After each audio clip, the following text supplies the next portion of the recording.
fellowship.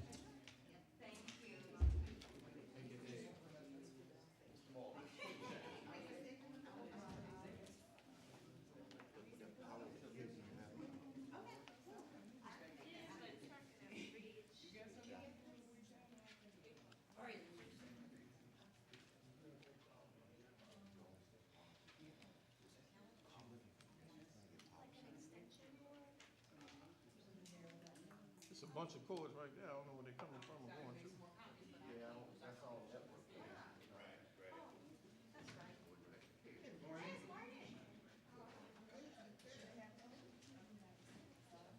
You want me to tell them you're ready to start?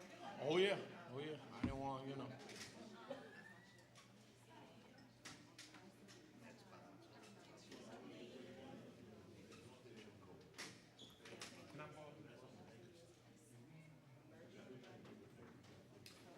We are streaming live, guys. Streaming live.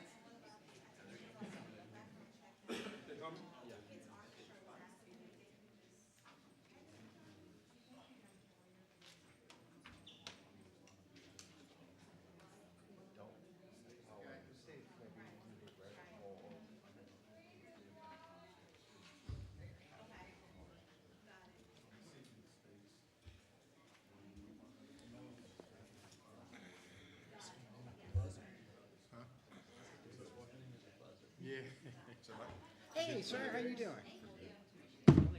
D, what's up? My first time in. How you doing, bro? How you feeling? Got plenty of breakfast? I'm alive. That's all that matters.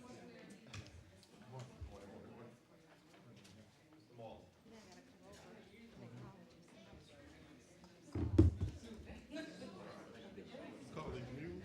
Hey, ask you a question. Hey man, man. Did you share the articles about the situation that happened at the I don't believe me. Oh, Very kind of. what? Yeah, you didn't hear about that? They found a dead body at the school. Somebody. Like this week or so? Yeah, this happened this week. Yes, it's on the news. Yes, so I wanted to see if we could possibly get some extended fencing around the school because apparently the murder happened at the school, on the school property. I'm surprised they didn't tell us that. To tell you that.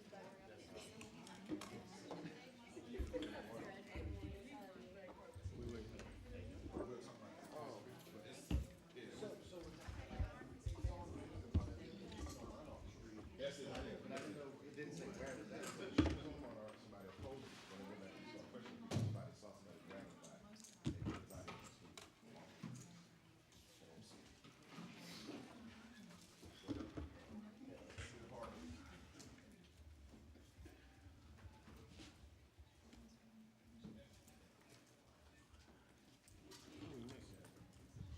I mean, of the people who are here. Emily, I haven't seen Emily. Oh, I see. There, Yeah, I haven't seen any other board members other than us. No, she ain't made it yet. You about to text? It's like makes me wonder if everybody thought 9:30. Oh, You know, I don't think it said 9:30. no, No. no, it did. Oh, there she is. There she is. Oh, there you Go are. get you some breakfast first. Go get you some breakfast. I want to see what that was.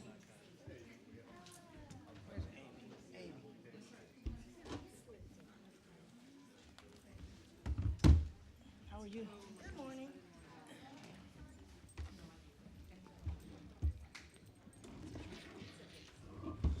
I like my cook. Represent. Nice.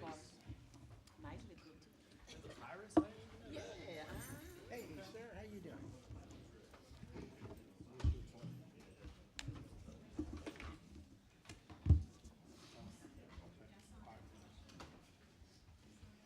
Carla says she's 3 minutes out. Okay. But you're not that far away. Oh, there you are. Ignore my text.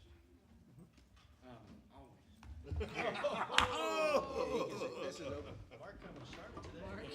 Came in hot. All right, President Martin, you said, Carla said she's how many? 3 minutes max, she said. As did Cliff. Okay. Yeah, he's 2 minutes. I can start up. We wait, Let's wait for him. give Carl a few minutes. Okay. Yeah. 3 minutes is okay. Yeah. So Darius, So, how does it feel to be here before the meeting starts? it feels, let me put my shorts on for the day. See, that's what happened when I get up early. I get up too early, I gotta show up late. You dress for speed, so you gotta hit Yes, the sun. that's right. Thank you, thank you, thank you. I'm sorry I didn't get that announcement till you got there. I didn't No, even that's look okay. at my text till like, till about 10 I'm minutes. sure it was like pretty door though. Just the ovation was nice. Sometimes a late entrance is nice Right, and right, right. dramatic. Sorry, I'm late. Not a sign. Let's see. I was putting my makeup on in the car. I went makeup list today, I was putting my makeup on in the car. I put them in the parking lot and looked in the what do we mirror and do was like, when we oh get my gosh, I gotta do something. It's like my study day, it's not makeup day, I'm not doing all that today. I'm barefaced today, you know? Good. Well, when I put them in the parking lot and I She's saw my gotta log face, it in. bare face, I was like, Oh, oh, I girl, gotta no. be. What's your bad face? Beauty baby. Come on now. Beauty. Y'all know who that person is? Deep clean, just a clean, just a bit clean. I lip see gloss. you. I see you. Y'all know I make y'all day go by.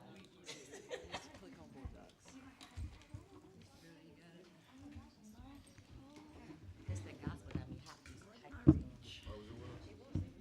In my own shoes. Wow. I guess Future got me. Keeping me grounded. I'm logging in, Mr. Russ. None of that do album all day. The links are None of that all do album all day. but I have to log you into the device itself.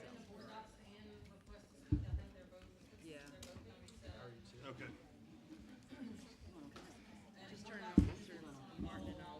Price 25. I forgot we had a game. Well, you know, they sent us an email because a lot of people closed it. Darius, can you do the invocation for me? I will do. Whenever you all ready, ready now? No, they waiting on Oh, call. wait, Yes, I did. Oh, yep, there she goes. Go get your little breakfast first, baby. Go get your little breakfast. In the room next door. Like, usually when I'm on the Right, because once we start, we ain't stopping. Yeah, go ahead. We gonna roll. Get your little breakfast. Y'all know she be late. Lisa put some makeup on. What is it? What coach is? Y'all know I got no Log filter. on with my credentials. No, sir. Oh, wait, I knew you were gonna have breakfast for us. You knew it? I know how you feel about breakfast. See, I gotta watch. You like it. That's because I like you all. I had Everybody- breakfast with my mom. Is food one of your love languages? Yeah, it is. It is. It is his You love can't language. tell. You can't tell. That's my family too. I We hadn't, speak through food. I hadn't missed a meal in 51 years. Not one. You alright? You still hitting the gym? No, I hadn't since I started. See, that's gonna be a problem. Yeah, I gotta start back. You gotta take care of yourself. My wife goes twice a day. I gotta start back. You gotta make the time. Yeah, yeah. My time used to be 4 a.m. Well, I got an email from you at Nobody's on 4:30. the road at that time. You walk, Yeah. no traffic out there. Oh, yeah. It's peaceful. Reverse that before it gets out of control. I think she said she has to. Oh, and you Yeah, have to I do gotta it? log in. Okay. She's gotta do it. Get some meat? No, we're not doing that, dude. Well, whenever we Huh? get With the articles of opinion. Yeah, I had 2 plates to Screwed split. up. We gotta do shoes today or anything. Right, that's why I was confused. I don't mind. The truth is But you what saw it is. Carl, you're chairman of the facility. Yeah, so you on the Lamont, if we ever get a new central office, we'll build in an employee wellness center with workout equipment in it. No, I wanna talk about that. Oh, do it, that's all it's in. No, I wanna talk about Just talking We to gotta show them how to do it. Yeah, Because I- there's a lot of stuff that just has to write down. So I don't It's have to very wait interesting y'all brought that for up. the I have report. no. Because we can start, Anybody want water? we need to start putting, I'm sorry, yes. we need to start figuring out what are our options for buildings. How was my Friday? The legal things. It was good. I went to the pumpkin patch Also start planning at the Baton Rouge General. Anybody that goes gets a free item. And last year I went, they We missed don't it. need to wait. It's literally just says Planning all those commemoration. things. We get it all No, together it's around, like makes more a- sense. That way we actually It's get actually to clean. it's like a breast Everything cancer goes in thing. sync. Exactly. I like that. 10 after, so we Make them for a probably. year. Testing, testing. So my daughter and I went last night. Well, they Bishop took Hayes is doing the invocation and I'm doing the pledge. Well, Testing, testing. whatever you call us to get started. All right, good morning, everyone. We're going to go ahead and get started. I'd like to welcome everyone to the East Baton Rouge Parish School System Board Retreat on this Saturday, October 5th, 2024. Thank you to all our guests. I want to thank staff for being here this morning. We're going to go ahead and get started and ask our board member, Lanus, to lead us in a word of prayer. All right, church, let's stand. How y'all feeling this morning? Wait a minute, I don't hear nobody. How you feeling this morning? All right. That's what I want to hear. That's what I want to hear. All right, everybody bow your heads. Heavenly Father, we thank you. We thank you for allowing us to be here today. We thank you for allowing us to communicate amongst each other on behalf of our community as well as on behalf of our school system. We ask for the productivity, we ask for the camaraderie, but most importantly, we ask for a comprehensive understanding of everything that needs to be done to move our school system forward. In Jesus' name that I pray. Amen. Vice President Martin. I pledge allegiance to the flag of the United States of America and to the republic for which it stands, one nation, under God, indivisible, with liberty and justice for all. Thank you very much. Thank you. Thank you very much. Go ahead, April. District 3, President Paul Lewis. Present. District 9, Vice President Martin. Present. District 1, Mr. Blue. Here. District 2, Mr. Lannis. Present. District 4, Ms. Stewart. Present. District 5, Mr. Lewis. District 6, Mr. Russ. Present. District 7, Mr. Gode. Present. District 8, Ms. Sula. Present. Thank you. We have a quorum, and Mr. Lewis is on the way. I want to thank everyone for coming out this morning for what I consider to be a very critical conversation as we work together to ensure our students and families receive a high-quality education. As always, I want to thank the board for the opportunity, and I consistently like to thank the board as a reminder of the task we have in front of us. Our task, make no mistake about it, is to help our students fulfill their dreams and their goals by receiving a high-quality education, and I think we can do that. So for today, we have a few guests with us. We're going to go through the agenda and try to stick to the agenda as best we can, understanding that there is a desired outcome at the end of today's working session. There is a desired outcome. The outcome is that we do two things, and we do those two things today extremely well. Number one, begin the conversation about aligning our facilities to the needs of our city. Again, aligning our facilities to the needs of our city. More importantly, making sure we have the facilities to match what we are trying to provide for our students. That perhaps is going to be one of the most challenging conversations in this community over the next few months. But I think we have to start, and we have to start today. And so to that end, we've asked a native of Baton Rouge to come and be with us this morning, Ms. Pamela Whitley, and I'll say a little bit more about her when she gets up to speak. Before we do that, we've asked SSA, led by Christelle Slaughter, to take us through an introductory activity just to get us going. And then throughout the day, the second part of what we're going to do is look at our strategic plan. Now, if you look at the cover of the strategic plan, it simply says 21 to 25, which means that 25 is upon us in about 70 days. And so when we think about 25 being upon us, and we think about the names that are in the strategic plan, some of the names and faces have changed. And I think it's extremely important for us to work together to reevaluate the strategic plan, think about what we would like to set as our goals going forward based on what we've heard from our community, from the constituents you serve, from the parents, and from the students, as well as from the teachers we work with. As I've traveled throughout the district over the first 2 months of the school year, talking to school leaders, talking to teachers, talking to students, talking to parents, as well as staff, what I have learned is everyone wants the same thing. They want to be able to provide high-quality education for our students. What I have observed and noticed, the challenge is some people have lost hope. And as a result of losing hope, some people are extremely lethargic about how we go about doing this work. And I think we need to change that. We need to change that. Leadership influences culture. Culture will have an influence on behavior, and behavior will dictate outcomes. And so it starts with us. It starts with us. And we have to lead in the way we want to see our outcomes happen. And I hope we can do that work today. And I hope what the nation, and I say the nation because we're streaming live, and we recognize that there are people who don't live here but are very concerned about East Baton Rouge Parish School System living all over the world are tuning in. And I hope what they see as they tune in is a board and a superintendent working together to ensure we create goals, measurable goals, smart goals that we can attain realistically based on the population of students and families we serve. And as I said time and time again, all of our kids can learn at extremely high levels if we put the right systems in place. So for me, and this will be the last thing I say before I turn it over to Christelle, for me it's about entry and exit at every point. Safety, entry and exit. What are our entry and exit strategies as it relates to safety to ensure we keep our students safe? Let's give Board Member Lewis a round of applause as he enters the room. Always say the best way. Entry and exit, safety. And then when we talk about entry and exit in terms of academics, if we want to have any chance of serving all of our students well, particularly those in underserved communities, we have to meet them at the hospital. What does that look like? From 0 to 3, we need to be engaged.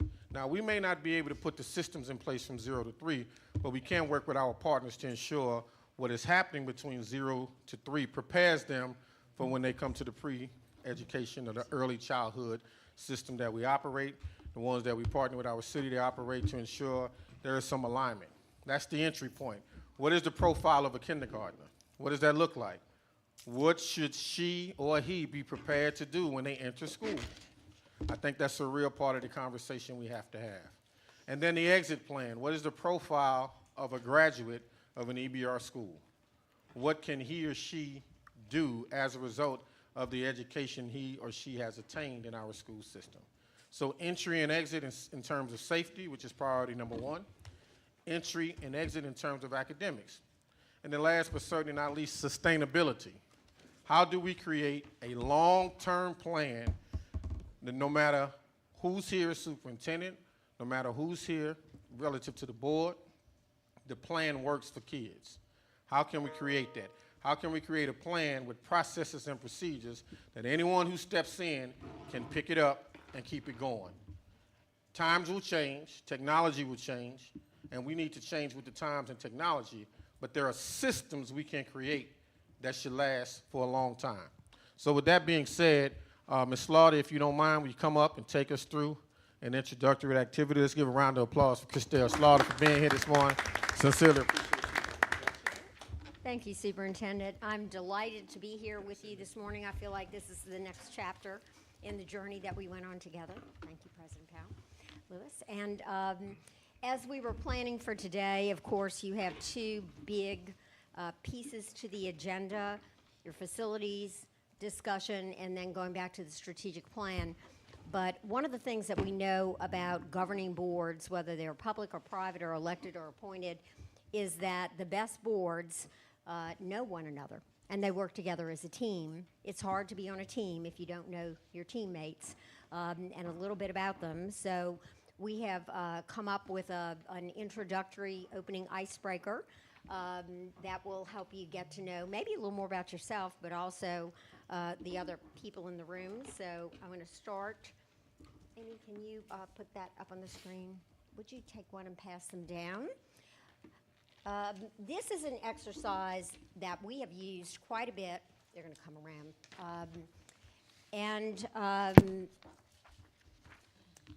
We have had clients that liked it so much that they wanted to go back and do it again at a subsequent meeting.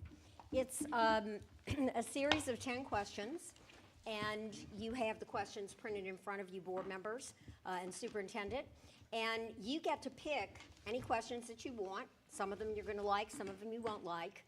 I think in the interest of time, since we started a few minutes late, let's pick 2 to share.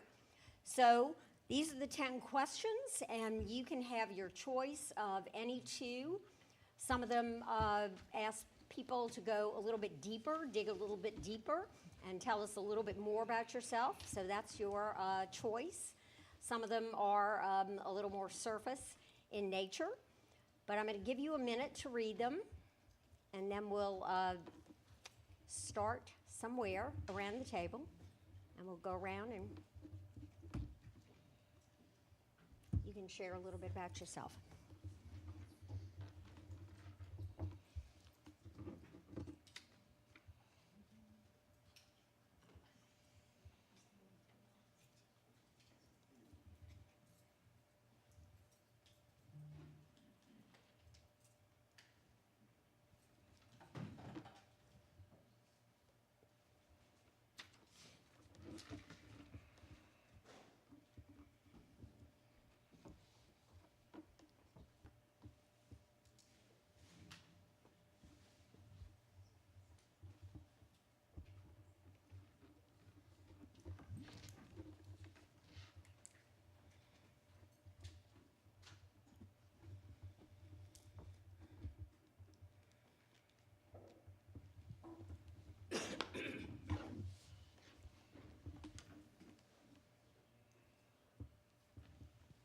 All right. I'm going to ask you to be fairly succinct. I want you to answer the question. Let us understand the why and why you've chosen that question, what your answers are. Explain them. But with 10 people and 2 minutes each, that's 20 minutes. So watching our time, who wants to start? Good. Is it on? All right, so the first question that I chose was number 5, what was your favorite subject in school and how has it influenced your career? Math, because even from like just adding, subtracting, just anything, not just actual math, but people, things, in and out my life. You know, I've always been a numbers person, so I'm looking at the numbers, so it does influence, makes a difference. And the second question was, number 9, what's something you do to relax or recharge when you're feeling stressed? And I did it this morning. I came in listening to gospel music, and I also meditate. So it kind of gives me some ease, and it calms things down. So it kind of balances me. You and I arrived at the same time. I said, "Where's that music coming You from?" heard it? She heard it? I did. It was wonderful. Very uplifting. Thank you. Can we just keep going? I guess I'll go next. I went with, what is one thing about your hometown that you love and you wish more people knew? So there's some context to this. Mr. Ballou came to me about a few months ago and he said, Darius, you know Darius, you always talk about Blue Store Chicken. They're building one not too far from my house. So I just want everybody to know the best Blue Store Chicken is located off of Mills Avenue behind Southern University. I'm sorry. Offended? If you brave enough to go in. These, so, Show me the chest. for real. Okay, that's Gotta one. be from You the got, area. did you get okay? number 2? What's that? You get 2 questions. You got 2. Oh, Pick okay. another. Let me give you another one.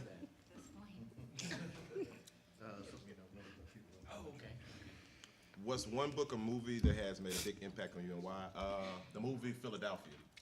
Denzel Washington's character in that movie is a personification of the turn of events, the entire plot of the show, and the closing arguments is one of the reasons why I wanted to be a lawyer. Really? Yes. Oh, that's wonderful. That's great. Great movie. Thank you. All right. What is the best, well, mine kind of go together. What is the best piece of advice you've ever received and how has it impacted you? I think the best piece of advice was don't let perfect get in the way of good and great. Because too often we try to sit and wait until we have all of the answers and do all of those things and then we don't take action that needs to be taken. And not doing something is a decision just as much as doing something is. And then my number 2 is, if you could have dinner with any historical figure, who would it be and what would you ask them? That's going to sound strange, but mine would be General Eisenhower before D-Day.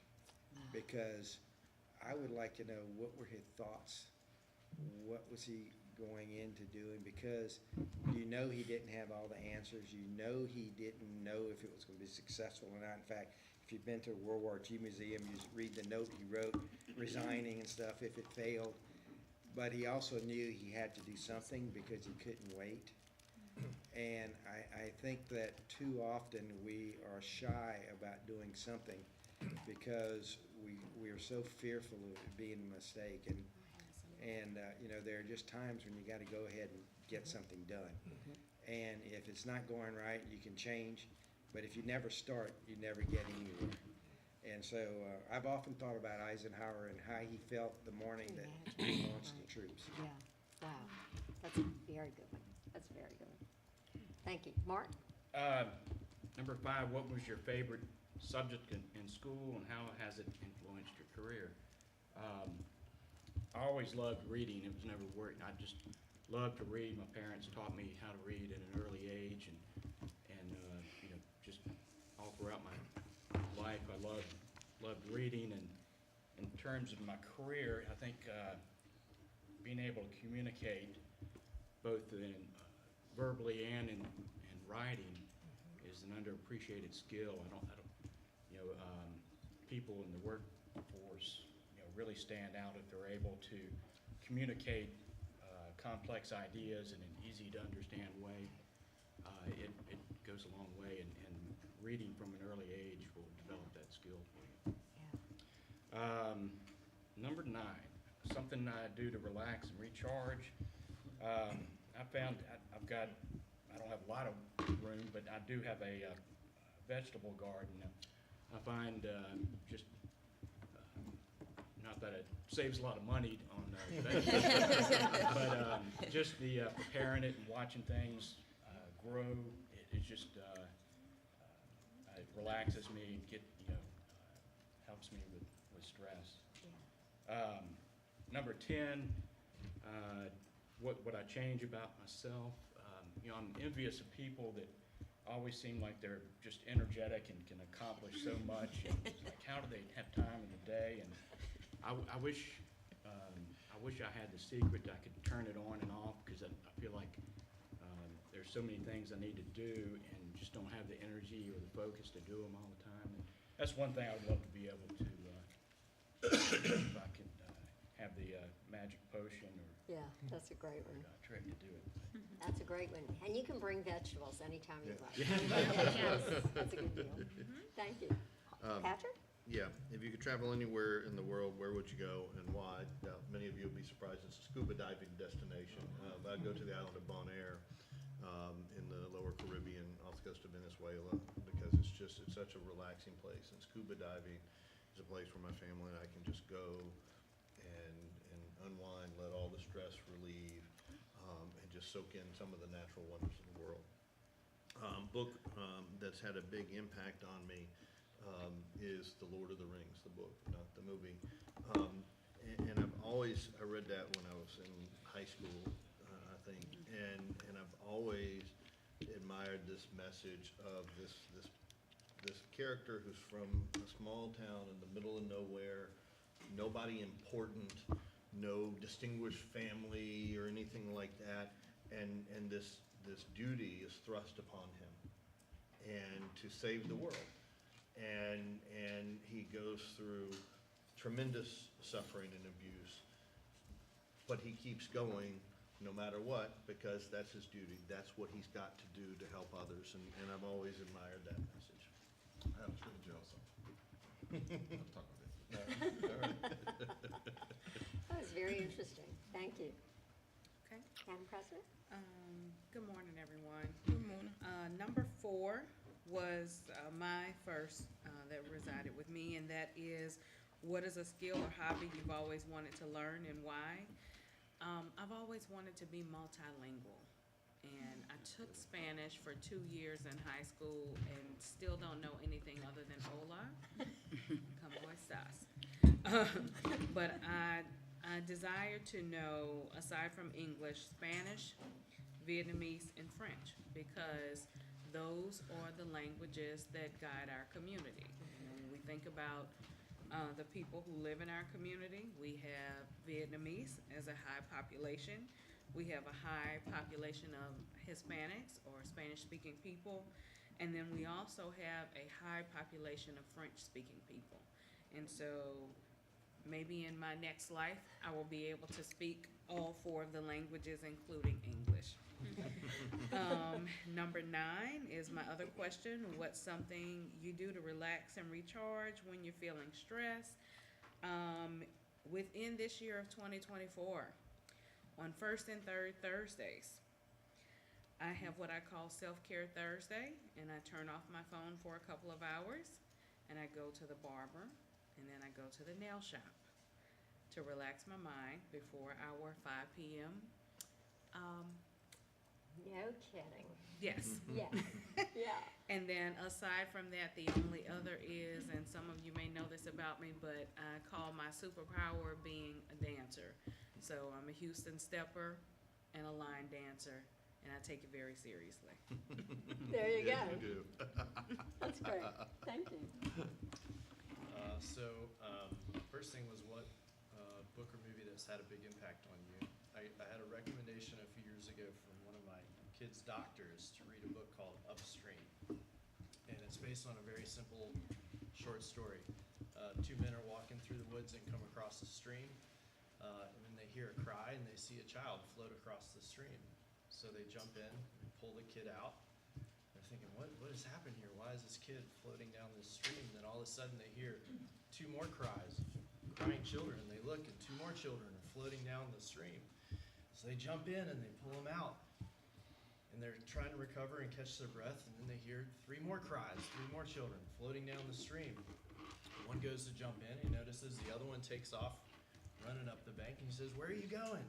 He's saying, "I'm going to get the son of the gun that's throwing all these kids in the stream." So the book is about the concept of looking at problems upstream. Where do they begin? And it unpacks over a number of chapters all these different instances in America of where they have solved problems upstream of the symptom. And so I encourage anybody to read it that solves problems, because it gives you a unique perspective to look at that. The other thing that I wanted to share was something, what was it? A skill or hobby you've always wanted to learn and why. I've always wanted to learn sign language.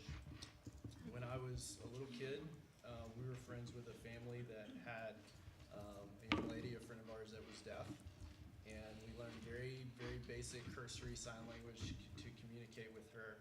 But we found it so fun to be able to communicate in a unique way, but also be able to communicate with someone that couldn't communicate in a conventional way. And as an adult now, especially when I sit in our school board meetings and I like to watch our sign language interpreters sign for us, I can think back, I'm like, man, that would be amazing if I could learn that skill again. So I kind of want to do That's a that. good one. That's a real good one. Thank Before you. we proceed forward, Mr. Cole, I don't know if you heard, we just received our next book study, which is Upstream.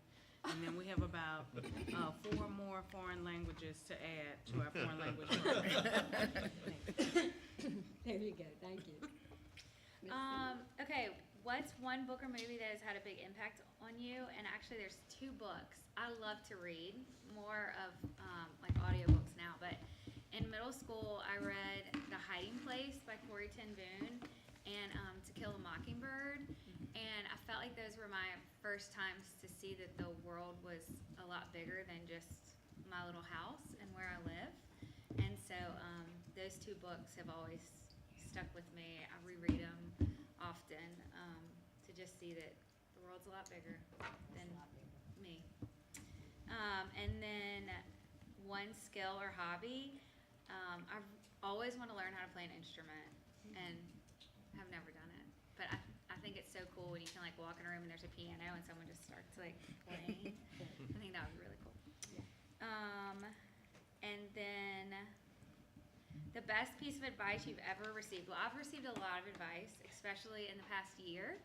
And a lot of it has been really good. But probably the one that comes to mind often is to keep the main thing and don't get stuck in the weeds. And I can get very fixated on one problem or one thing and not focus on keeping the main thing the main thing. Yeah, good one. Thank you.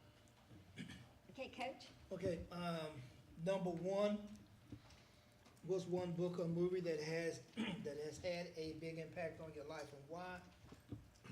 several movies, but the number one movie is probably Hoosiers Good one. with Gene Hackman and Barbara Hershey. Hoosiers because I basically have always lived my life like an underdog. And that movie, he takes a bunch of kids from a small, rural, middle of the nowhere place in Indiana, which everybody knows is the heartbeat of basketball. I don't care, say what you want to say about California, Louisiana, what, Indiana is basketball. And he takes these kids to the city. And there's several scenes in the movie, but one scene when he gets there, he has the kids measure the height of the rim to the floor, from sideline to sideline, and he gets these kids to understand that, hey, it's just basketball, do what you do. The next question was, what was your favorite subject in school? And actually, I had two favorite subjects. Early on, for the couple years that I spent in Catholic schools, it was religion. Once I went back into the public schools, it's history. Those two combined together has given me a outlook on life and an outlook on the world we live in. And I'll talk about Hoosiers, and I'll pivot back to Hoosiers with Gene Hackman. Some of the movies that Gene Hackman has played in, Mississippi Burning, The Unforgiven, Enemy of the State. So the movie, so it's all really tied into history, the history of our country, the history of where we live, the history of where we come from. And the reason I've always felt like an underdog, because I started out behind. But I always knew the playing field was level if you went out and did your best. So those are the two, religion and Hoosiers in history. That's great. Superintendent, I'm sorry. You gotta follow all that, so what you got? Oh. That's Oh, tough. you didn't know I was gonna call on you. Oh, surprise. I'll give it a shot. If I could have dinner with any historical figure, who would it be and what would I ask them? For me, it would be Jesus Christ. And the question I would ask him, knowing now, if he knew then what he understands now, would he have done it the same? That's the question I would ask. And then the best piece of advice I've received is some advice about leadership. And I actually got it from Raymond Jetson about 12 years ago. And he said to me, congratulations, good luck, and remember this, you're gonna have to learn how to, in leadership, you're gonna have to learn how to disappoint people without losing their support. He said, if you can learn how to disappoint people without losing their support, you'll be okay. So that's the best piece of advice I've learned about leadership. Sage advice, 12 years ago. Yeah. Here you go. So I thank you all. That was fascinating, and I encourage you to reflect on what people said and some of the interesting insights that you get. This is a tremendous exercise, and so if we finish early, maybe we'll do one more. But do think about it. No test at the end. Superintendent, I'm going to turn it back over to you so you can introduce our speaker. So this morning we have with us a friend. She is like an older sister to me because she inspired us a long time ago when we were in high school, when she left the city over 30 years ago to pursue her dreams in Washington, D.C.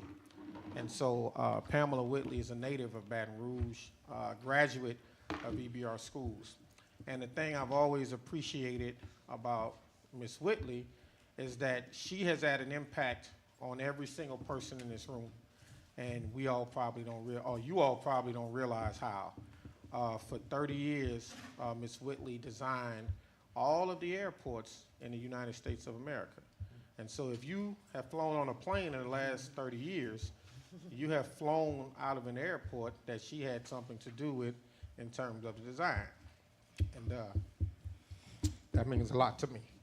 But Ms. Whitley is here also to talk about how do we go through the process of right-sizing our district. Because she had to lead the United States of America in the process of right-sizing airports. And so therefore, there's some challenges there in doing this work. And she's gonna talk to us a little bit about how we do. So with that being said, Pamela Whitney.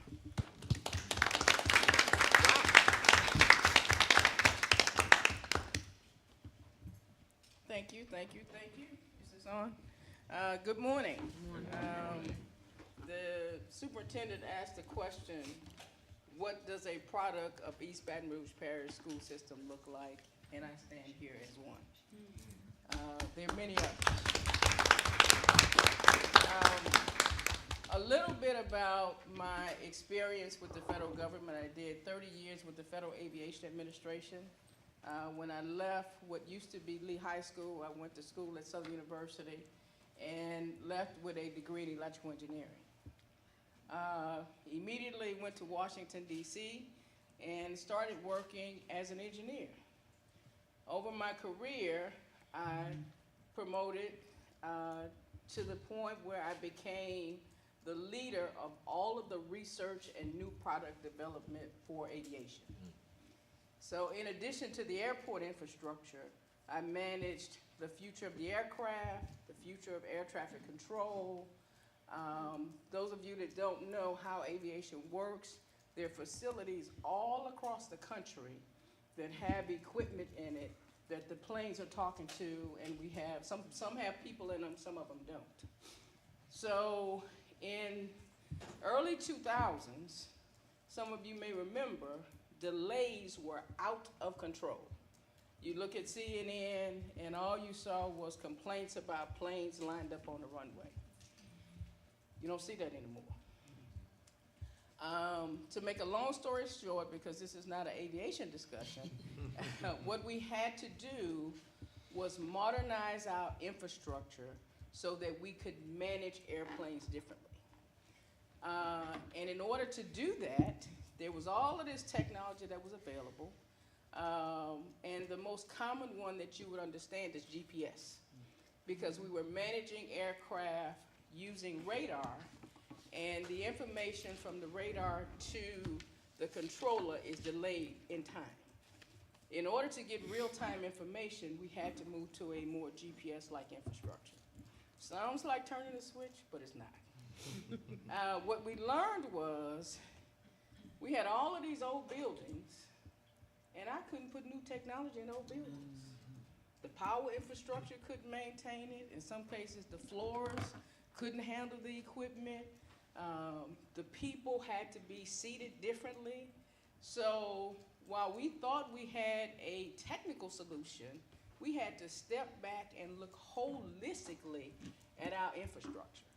That brings us to the discussion about facilities. I guess this is my clicker. That's it. So I'll give you a little bit of the aviation lens of the challenge that I think you have in front of you. And it's a big challenge, no doubt, but it's not unique. I would say the challenge that you have in front of you is one of the biggest challenges of our generation. Doesn't matter if we're discussing highways, aviation, school systems, government buildings, cities, everybody's story is the same. Aging infrastructure, huge impacts on the budget. I can't do what I want to do because I have to take care of old stuff. Deferred maintenance bills are now in the hundreds of millions of dollars. You have the same story. We have the same story. And technology, while it is great, in our case, it was our biggest challenge, because to get to our ultimate goal, which was efficient air transportation and moving people, and in aviation, we define a good day as the same number of takeoffs and landings. So in order to do that, we had to figure out how to move the system but those facilities were a big barrier for us. So that became a challenge, but boy, did we not know what that challenge was. Because when you have a small facility in, I won't call any city names, but in a town where the air traffic controllers in that town are the highest income earners in that town, you can't tell Congressman X that you're closing that facility. They fought us tooth and nail. I didn't need the building. I could move aircraft safely. I didn't need the equipment in it, but I could not move those people. You can Google it and you'll see story after story. It took us, we tried to do some work in New York, and boy, did I learn a lot about politics. I thought Louisiana was a bad, but doing that became difficult. So, but I say that just to say that the challenge that you have in front of you is not for the faint of heart, but it must be done. Because it's going to keep getting expensive, the deferred maintenance is going to keep happening, and at the end of the day, your mission is going to suffer. And the mission is the children. So, I'll pause there. That's all I was going to say about aviation. Any questions about my background and what we may have learned in our modernization? It took us, our initial plan was 25 years. And it's still rolling out to various facilities, but it was a 25-year plan, which meant we had to educate congressional people who ran for office every 2 or every 6 years about how important it was to spend $1 billion a year on this. So that was a constant task. Yes. I have two questions. First, thank you for coming and speaking to us. Thank you for The first having me. is, are you available to speak to high school students in EBR? Yes, I am. Okay, wonderful. And then the other is Greater Baton Rouge anywhere in that list of airports that will advance? I think so. So part of what happens in the government is every technology that we implement goes through a federal business case. And the business case determines what, systems go where. Of course, the airport here will be elevated, but some of the bigger technologies are designed for the bigger airports. Thank you. Yes. Well, again, as Madam President said, thank you for being here with us, and thank you for being a crown jewel of Baton Rouge. We definitely appreciate you coming back and speaking to us. Thank you. In your case, and please, if I get too far, stop me. But in your case, when you all were going through your infrastructural changes in terms of technology, and I know you said that you had to move some of your buildings to new buildings, the question I would have is, what do you do with your old buildings? Because I'm sure a lot of the people inside of those municipalities or those small towns had questions about, like, what do you do with those buildings now? And then because it's federal buildings, those are federally owned buildings, right? I know it's probably increasingly hard to actually try to move it, put it back in commerce, so that'll be a question that I would have. They did different things with them. At the FAA, we had a whole real estate department that then dealt with each one individually. So in some cases, they repurposed them. In some cases, they sold them. Some were donated. One of the things we did in the beginning was we studied the military process, which was called BRAC. And you remember years ago, they decided to get rid of a lot of bases. So they did different things, but we had a whole different department that focused on that. Yes. You kind of answered my question a little bit. When you were going through the process, did you look to others who had done it before for guidance, as far as organizations that had done infrastructure planning? We did. So I mentioned we kind of studied the BRAC process. Interesting enough, I found this out after I took the job, but when we looked at it, we were told that the only thing that was ever done that was bigger than what we was trying to do was building the Panama Canal. And I was like, Do I have to keep this job? And to give you some spectrum, you know, each year our annual budget to do this was $2 billion. And at any given time, there were 90 or 100 projects that were all simultaneously going on that were connected to getting this done. I managed 1,000 people. We had great people working this. And my gift, you know, I have to say it was a gift because it came from God, is the ability to operate at a high level and keep the little pieces connected. Because what you find in a technical world is everybody's laser focused on their job. They could care less about what anybody else is doing. So you have to have kind of people or a function that operates at this level to keep all of the pieces going. So in my role, I managed the modernization, but almost every part of the FAA was doing something on our behalf. And it was my job to keep all those pieces connected. Yes? What would you say, if you could kind of wave your magic wand, what would the ideal role for Congress be to play, would you like Congress to play in making these decisions versus the role that you as an administrator played? Did you need Congress to just shut up? This is live, right? Or what? So to kind of help, I think for us, the role that they played, and they did it very well, was to keep us funded. So it was very hard for us to say, okay, we need $2 billion a year, but you're really not going to see anything for about 8 years. So they had to believe in us. So I think the role that they played was correct. They did a great job of holding us accountable. So, you know, I was pulled up there to brief. I briefed staff. We met with them on a regular basis. But I do think staying at the higher level, making sure that our governance and our processes were in place, and then giving us the room to be flexible. Because, you know, I'd be, you know, telling untruths if I told you today that you could design a plan to modernize anything. It's going to take you 25 years and you'll get 100% correct. You're going to learn, you're going to tweak, you're going to change. So what they did for us was they gave us the flexibility to build a little, test a little, build a little, test a little. Thank you. Okay? That was a politically correct answer, but it Look, was honest. we got to know what our job is here vis-a-vis that man over there who we put the weight of the world on his shoulders, so. How did you manage the communication and relationship with the employees who you were going to impact but didn't report to you? So we, at the FAA, believe it or not, at one time we had 22 unions. Of course, the air traffic controllers were the most impacted, and they have a very powerful union.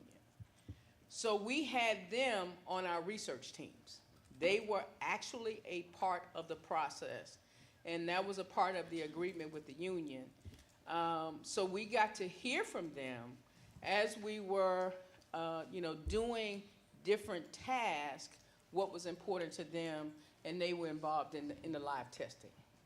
Now, was that always a perfect relationship? No, because change is hard. If I learned a job this way, I've done it this way, and now these engineers tell me we're going to do it different. Well, you're not an air traffic controller. I don't believe you. So we did have some tussle, but we were able to bring them along. Okay?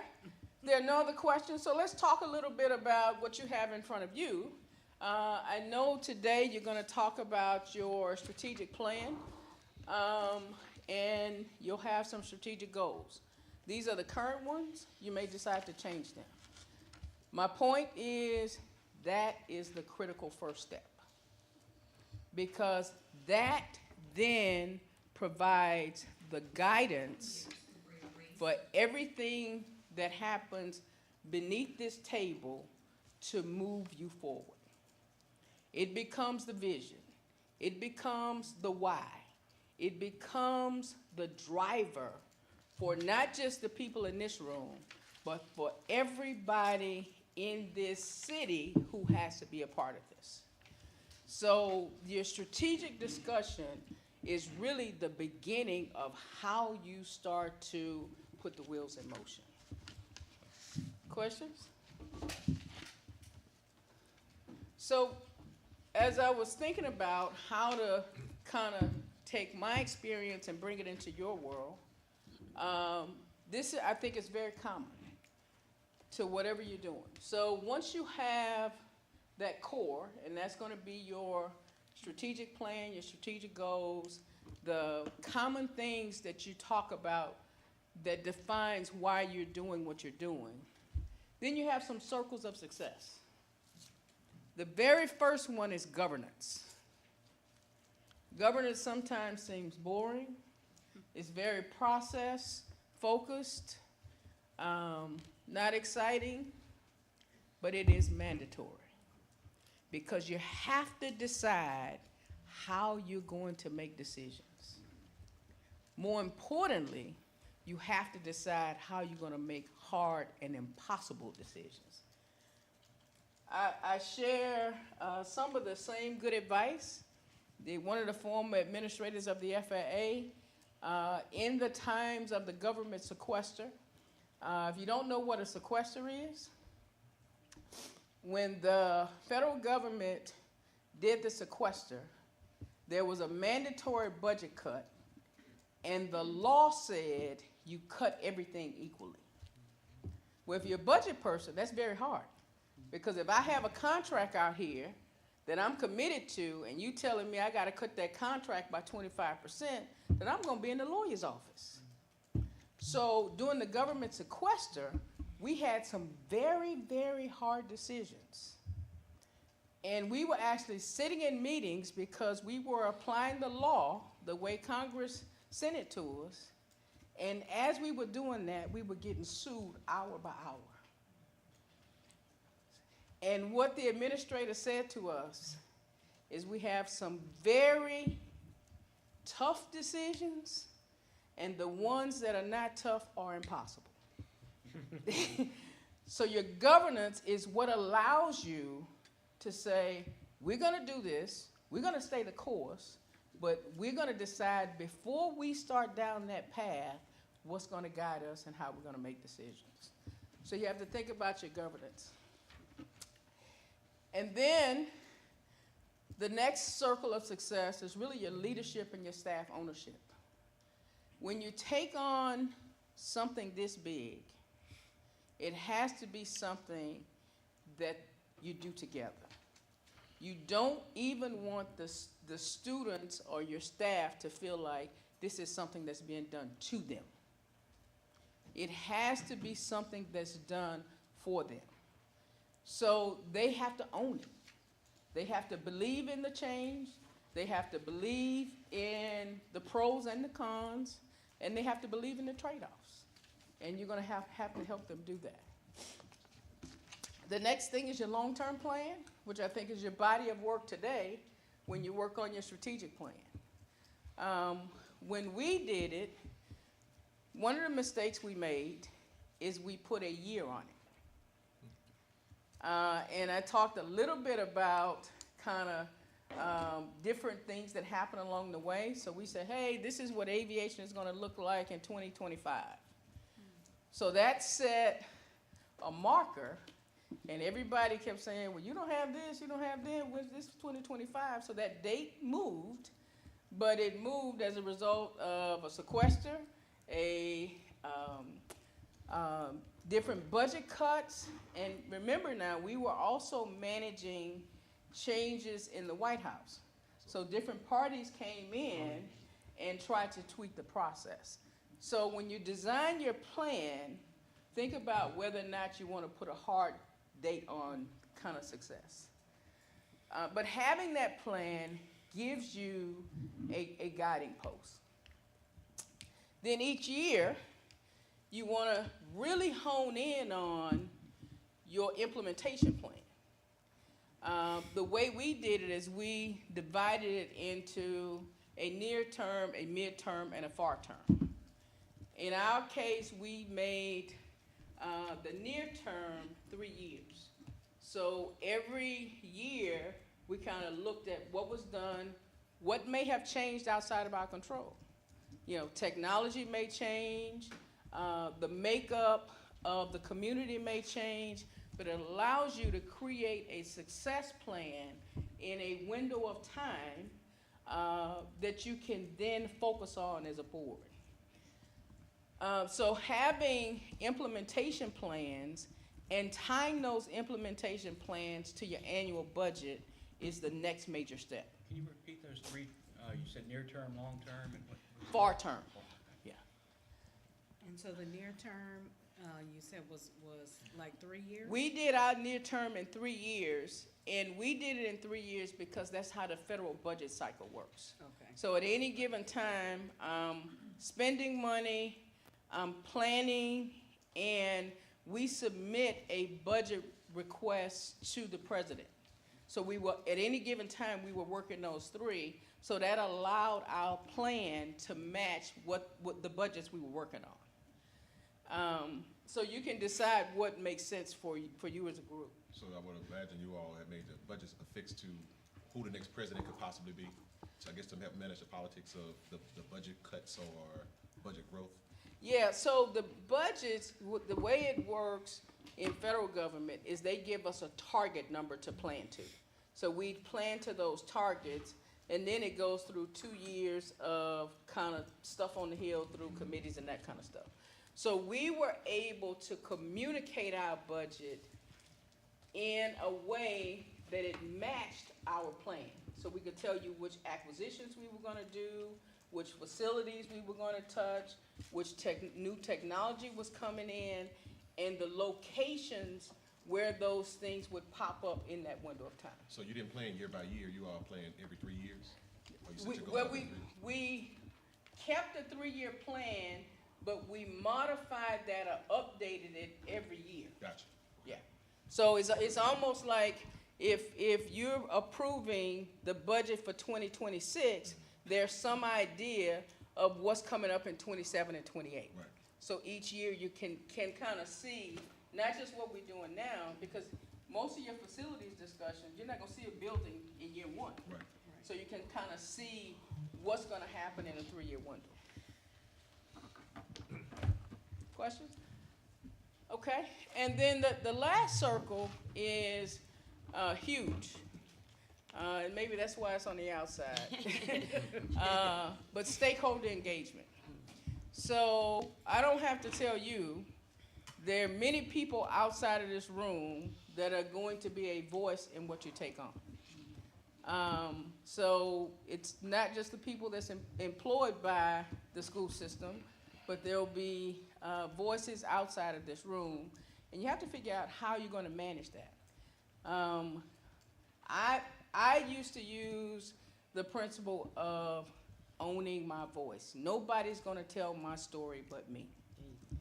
Don't let the people outside of this room tell the story about, what's going to happen, what schools are going to close. You tell the story, and you tell the story based on the plans that you put in place. And it's okay to communicate those plans. Those plans are going to show that you have a vision so that the trade-offs may not be accepted, but they'll be understood. Very important.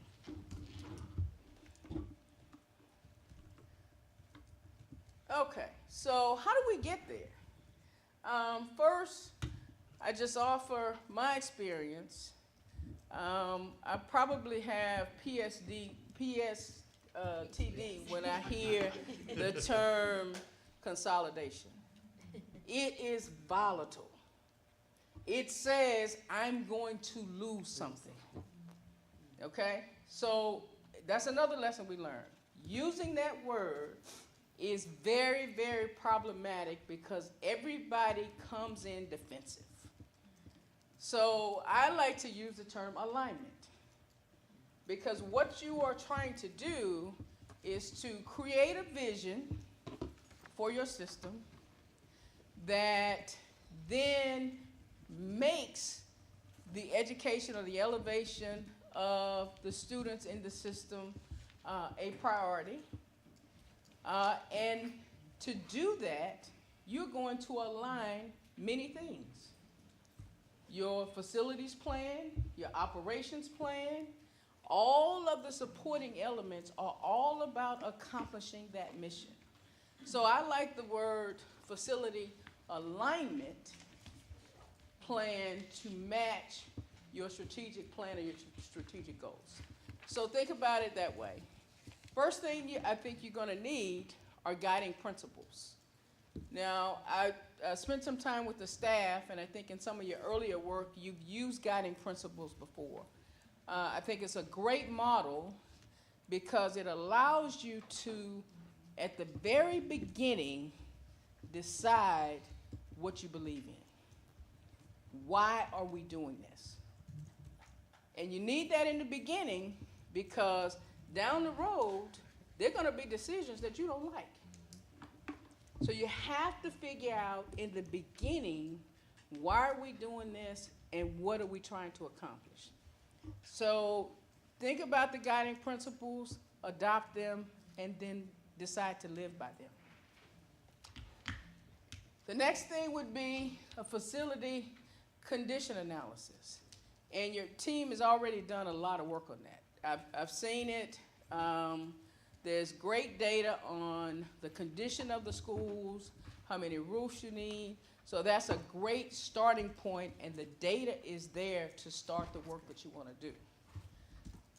Definitely a kind of academic plan or your academic priorities. So what do you want the school system to look like? That may be grade structure. It may be your focus area schools. What do you do when you do close down a building? I was asked that question, but I'd ask you that question. And one of the things I asked the staff when I met with them, I say, so you have focus area schools, and you have a number of students that are attending schools out of area. Now you have some vacant schools. So if I took a subject like AI, coding, drone management, if I had a vacant school, could I set up some interactive labs?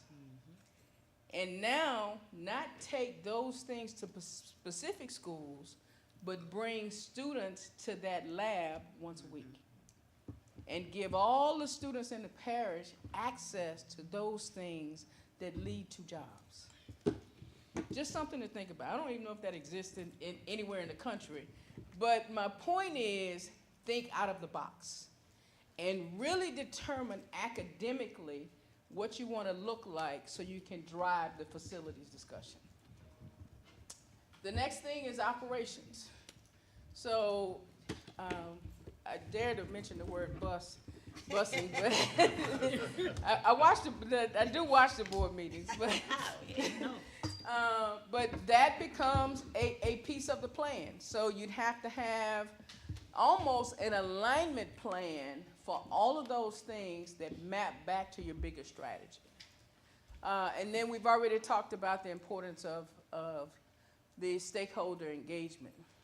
The last thing I bring to you as really your big milestone.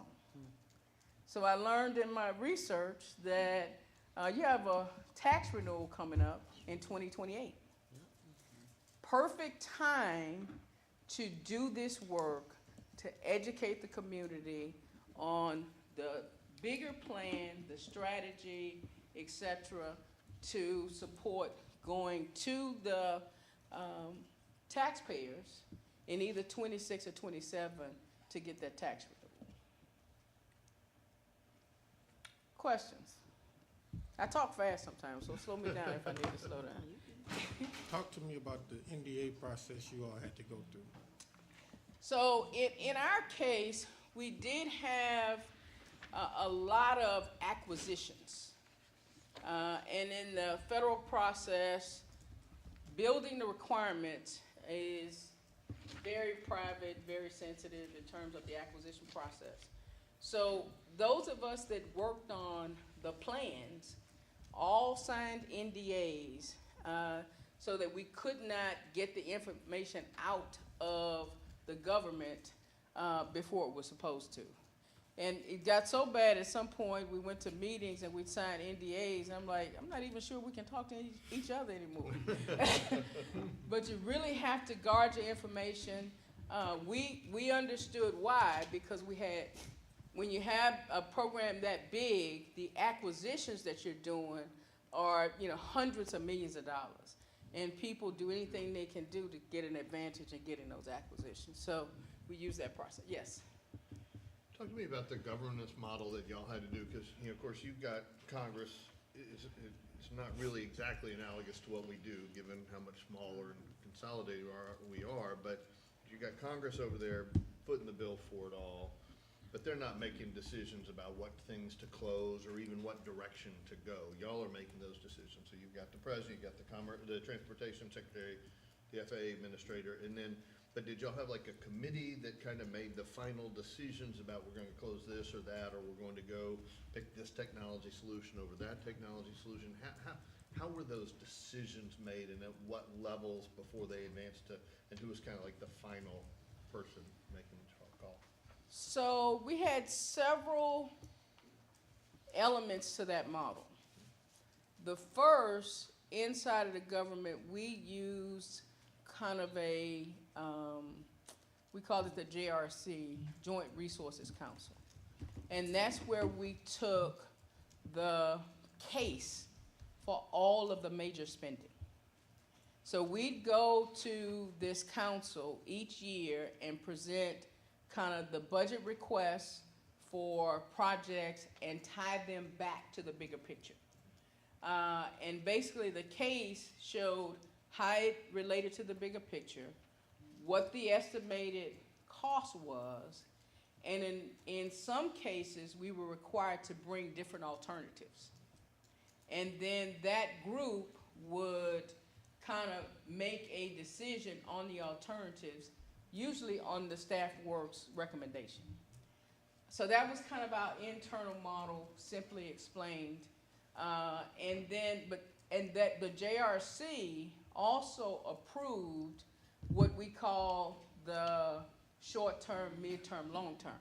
So they knew, we all agreed on what we were going to do, and then we were able to say who did what, and then each year we looked at how to spend money towards accomplishing that goal. And then that was brought to the equivalent of the FAA board. And then it was approved at that level. So that's kind of the internal piece. And then we also had a community, or I say a stakeholder forum, where we did stakeholder engagement. In our case, it was directed by Congress, and it was a Next Gen Advisory Board. And it was made up of union, airlines, different government agencies, and that was kind of the outside voice because they represented the people or the organizations that needed to do something for us to be successful. Did that answer your question? Thank you. Oh, I thought you had a question. Okay, so big milestone for you is really this tax renewal. So that kind of, draws the line in the sand of when you need to have something done. I have a question on that. One of the things that we hit right now is, we did a tax plan in 2017, and it's a 10-year plan. And over that period of time, and the way our tax plan is structured, it's got defined projects in it. Well, over a period of time, administrations have changed, the needs of the parish have changed, and things like that. I guess I'm struggling with, how, one of the issues I have with the 10-year tax plan is I'm not smart enough to know what I'm gonna need in year 10 and what money I need to spend in that. So, how did you work through that with Congress? Because you were doing some of the things, said Congress gave you some flexibility. And I'll use a prime example right now. We knew we needed to shut down Broadmoor Middle, but we don't know what we want to do with it, but there's a project in there to rebuild Broadmoor Middle, but we really don't want to rebuild it, but it's in the tax plan.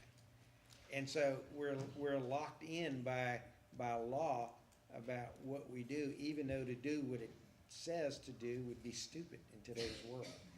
And so, those are some of the issues I'm struggling with of how to go about doing this. And I know it's a detailed question and that sort of thing, but So I'll try to just give you a little bit to help you think about that. It's almost the question I answered earlier about why we had a 3-year plan. yeah, exactly. Because I could be very smart about 3 years. Yes. I can't be very smart about 10 years, but I have some idea. So I'm not sure how your tax plan is worded or approved. That'll probably take a whole lot of legal meetings to figure that out. But if you can have a plan approved that is not specific about year 10, it just says, hey, this is what we want to accomplish, and in 3-year windows, you can determine the details. So you really want to, because in our case, we had to do some research to really define what was going to happen in that period of time. So, that's why we put it in terms of near term, mid-term, far term, because I'd get smarter every year about what needed to happen in the next 3 Good years. advice. Thank you. Yeah, more of a, I guess, a comment on the topic, because this, what Mike brought up is something I've thought about a good bit too, and as we start to look at our tax plan and how our facilities planning will affect that when we get to that point. An observation I have right now is Breck has their tax plan coming up on the ballot in November, and something that they have done differently than the previous 20 years is they have precisely done that. They put out a 3-year plan, and then the rest has guiding principles for what would happen, and that allows them a lot more flexibility, because over the previous 20 years they realized that it wasn't very smart to try to plan out 10 years at a time, because the needs of the community and costs and so many things can change over a 10-year period. But on the opposite side of that, feedback I've heard so far on that plan is folks saying, well, what are we voting on? We don't know what we're getting for a lot of money. And so it's a double-edged sword, and it's something that we need to think about, especially, perhaps we need to do shorter-term tax plans, perhaps 6 years at a time or 5 years, or look at other solutions that will allow us, and especially as we're going to hopefully very rapidly change what our school infrastructure looks like. I think that also gives us an opportunity to show the proof is in the pudding, go out and execute shorter-term plans that build trust in our community, so that people are a lot more engaged on, hey, we've done what we said we're going to do, and here's the great results that you're getting, and we're going to come back, and we want you to buy back in. So those are just some thoughts I've had around that topic. Kind of made me think about like what you said earlier with the politics and stuff. You got to know you got to kind of close some things out, because I would imagine with 10-year plans, and I'm not saying that we weren't on the board at this time when this was obviously created, but I would imagine with a 10-year plan, you're trying to get as much bang for your buck as possible rather than keep coming back to the taxpayers. Yeah. But what you just said makes absolute sense, because just like you said, Mike, the priorities change, but now your hands are tied because you're trying to reprioritize dedicated money. And it's very hard to do when all the language is very specific. Well, and what the Tax Plan Oversight Committee will tell you very bluntly is that our current tax plan is an incredibly political document and plan, and wasn't always necessarily like in every decision what the best thing that needed to happen was. It was guided by a board, right, for better or for worse. So long term and short term, you're subject to politics no matter what, but how are we gonna get the results that we need for our kids? Right. And one of the things I just encourage you to think about as you kind of think through that is not making the job the tax plan. You want to get a tax plan that gives you enough time to do some of the work. And I'm a voter, I'm actually one of those people that read all of those things when they come up. I bet you do. But I do think you want to kind of build some trust in the community, be very kind of specific where you can, but I wouldn't tie my hands, because once you start doing this, they're going to see the progress. And as a part of this, you're going to get into the stakeholder engagement, and you're going to have some regular communication about how you're making progress. So, you know, I'm not sure how you determine the length of the tax plan, but you don't wanna tie your hands to it. I think, and not to get too deep into discussion, but I think part of the challenge is, you know, that trust is really key there. Because without the trust in the board, you know, for example, then folks, the voters wanna see, okay, they wanna micromanage. You're gonna do exactly these things with this money, with every penny of this money. If you look at the state level, we see this every year. The only place that the state can cut, the legislature can cut every year, is higher education and education generally, right? That's it. It used to be they could cut nursing homes and education, and then nursing homes got a constitutional protection, right? Because the voters don't trust the legislature to do that, and that locks in all these major decisions and removes them entirely from the ordinary democratic process. So, you know, I would like for our what's your FAR term goal? To build back that trust so that we can say, hey, look, we need this much money every year to do facilities, right? And we expect that every 5 years we will build 3 new facilities or whatever that is, and say, that's our plan, right?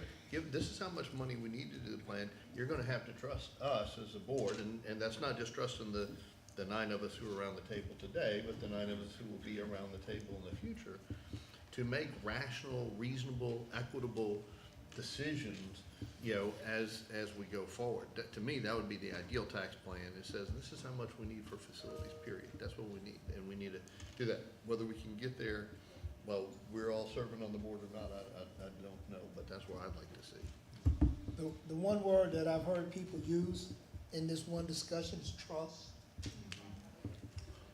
Yeah. And when you put this community, what they've been put through over the years, they don't trust us. They don't trust the legislatures. That's why the nursing home people got them out of their business. It's a trust factor. So if we're gonna engage stakeholders, let's engage them in transparency. Let's don't go in there and try to fast talk them and do something and leave us a loophole so we can do what we really want to do behind the scenes. Trust. I mean, if you don't trust your spouse, you're checking the phone bill every month. Or you're looking at the credit card receipt. I mean, trust. I mean, look, y'all know me, I'm just gonna tell you like it is. They don't trust us. That's really telling your story too, right? Right, but part of that is that external advisory committee that I talked about. We brought all those people to the table, and, you know, this was a active meeting several times a year, and we ended up having joint working groups. So we had airline people working next to FAA people on specific tasks that we wanted answered. Can I give you an example of the FAA and trust? Boeing, with this new jet that's about 30 years old, but they're trying to upgrade it with all this new technology, and the thing won't stay in the air. Was the Boeing 757? What? 737. 737. That plane's about 30 years old. And they're trying to put all this new 21st century technology in it, and it won't fly. Parts are flying off of it in mid-flight. Oh, Jesus. FAA and Boeing don't trust each other. They're working on it. They work, but they don't trust each other. To build on what Coach is saying, you know, trust is built when you do what you say you're gonna do. And historically, just on this subject, as a whole, this board has not done what it said it would do. I know of at least 2 historical examples that this topic has been addressed and approached, and they back down. For better or for worse, and I'm not gonna sit and criticize that, because I know that this is gonna be very difficult, and I hope that we can accomplish it, but if we set out to do it, we have to do what we say that we're gonna do, or we will continue to lack trust in our community. I would just add to that, didn't mean to interrupt you, is you also want to be honest when you have to make changes. Absolutely. So it's kind of doing what you say you're going to do, and if you run into some hiccups, tell them why, tell them what happened. The community as a whole often lacks trust in itself, right? I mean, you know, if you go on a Tiger droppings or any kind of, you know, forum, you know, it doesn't matter. You can sit there and say, here's the truth, and that can actually be the truth, and there are a large chunk of people that for whatever reason, sometimes justified historically, sometimes not gonna believe you, just won't believe you. And certainly there are different aspects in the school district dating back, 100 years and more, where there's lots of reasons for distrust. On the long term, over the long term, for what's gonna happen. That's a work for the entire community, not just this board. It's not just that they don't trust us, they don't trust any of the governance, period. But turning aside from the issue of trust, I have one more governance question. So you've got these various governing bodies and stakeholder engagement groups. It's sometimes hard to tell the difference between those two, but it's important to keep that in mind, right? But then you basically got, as I understand it, you've got the FAA administrator and all these people who are the official decision makers, but you kind of have one person who's in charge of really steering everything through this, right? And that's important. It can't be the superintendent in our example, right? He's got a big day job akin to the head of the FAA. The head of the FAA had you kind of steering everything through, correct? So I know you have a question, but I want to give him As well. some answers there. So for me, my job was the future. The FAA is a organization that is a day-to-day, hour-to-hour place. Everybody there is worried about moving airplanes day to day. I was the only person with a view of the future. The rest of the people really didn't care about it. That wasn't their job. Pam has that, Pam has that. So to answer your question, in a very tactical operation where people are worried about schools opening, what the weather's doing, whether the buses are where they're supposed to be, how many teachers are off, then you do need somebody that owns the future, and that has to be their job. If it's other duties as assigned, it's gonna always fall beneath the daily task. I like that ownership word there. You own, that's your task, Yes. that's your job. You own that. Yep, I like that. Yeah, I just wanted to talk a little bit about the trust issue. In some ways, I think we're being a little tough on ourselves, because to me, the trust issue is a community trust issue. The community doesn't trust anybody for a lot of this stuff. If you go back to the history of the tax plans, you will see that this started back in the 1990s. And the first attempt was to pass a bond issue or pass a tax plan that was open and doing all this kind of stuff, and it failed. And it failed because everyone looked at the pie being a set piece of pie, and I wasn't getting my piece of the pie. And you had 15 board members, and the public has this image of board members being like congressional representatives or something. What are you bringing back to my district? When we're supposed to be governing the entire thing. So you had alumni associations, you had this, you had that, all fighting over the piece of the pie. So the way they addressed that back in the 1990s was to come up with a tax plan with the specific projects outlined. So they say, okay, this is exactly what we're gonna spend the money on. And the oversight committee is not to decide how you spend the money. The oversight committee is there only to say you're spending the money the way it was written in the tax plan. Right. And that's their only function and their only job, really, if you look into it. So when we say that they don't trust us, this city does not have a common vision of what people want. This city is very parochial in, I want it for my school, I want it for this, I want it for that. So that's why it got so political and got into the things of where I want this school and this year and so on and so on and so on. Now, hopefully, we're getting past the point where we have spent enough money and rebuilt enough resources and facilities out there that we've done most of the glaring things, and we can get more to that. But my advice, because I won't be here in 2017, 2027, but my advice would be to sell the vision, because until people buy into the vision, because everyone, there's no plan you're gonna put together that's gonna satisfy everybody. She said something very, very important, is to aim for understanding, not for agreement. And so you have to focus on, because some people are gonna be disappointed. There are gonna be some things that don't make the first priority, because it's not the first priority for the district, but it's their first priority. And that's how we got into this thing. So it's not just us they don't trust, they don't trust the whole system and how things are done. And, you know, and for that, they need to get to the big understanding I think she's talking about. Oh, shut up, thank you. Just a quick comment to what you just said. It says, I can't recall the scriptures, but it's Old Testament, where it says, without a vision, the people do what? Perish.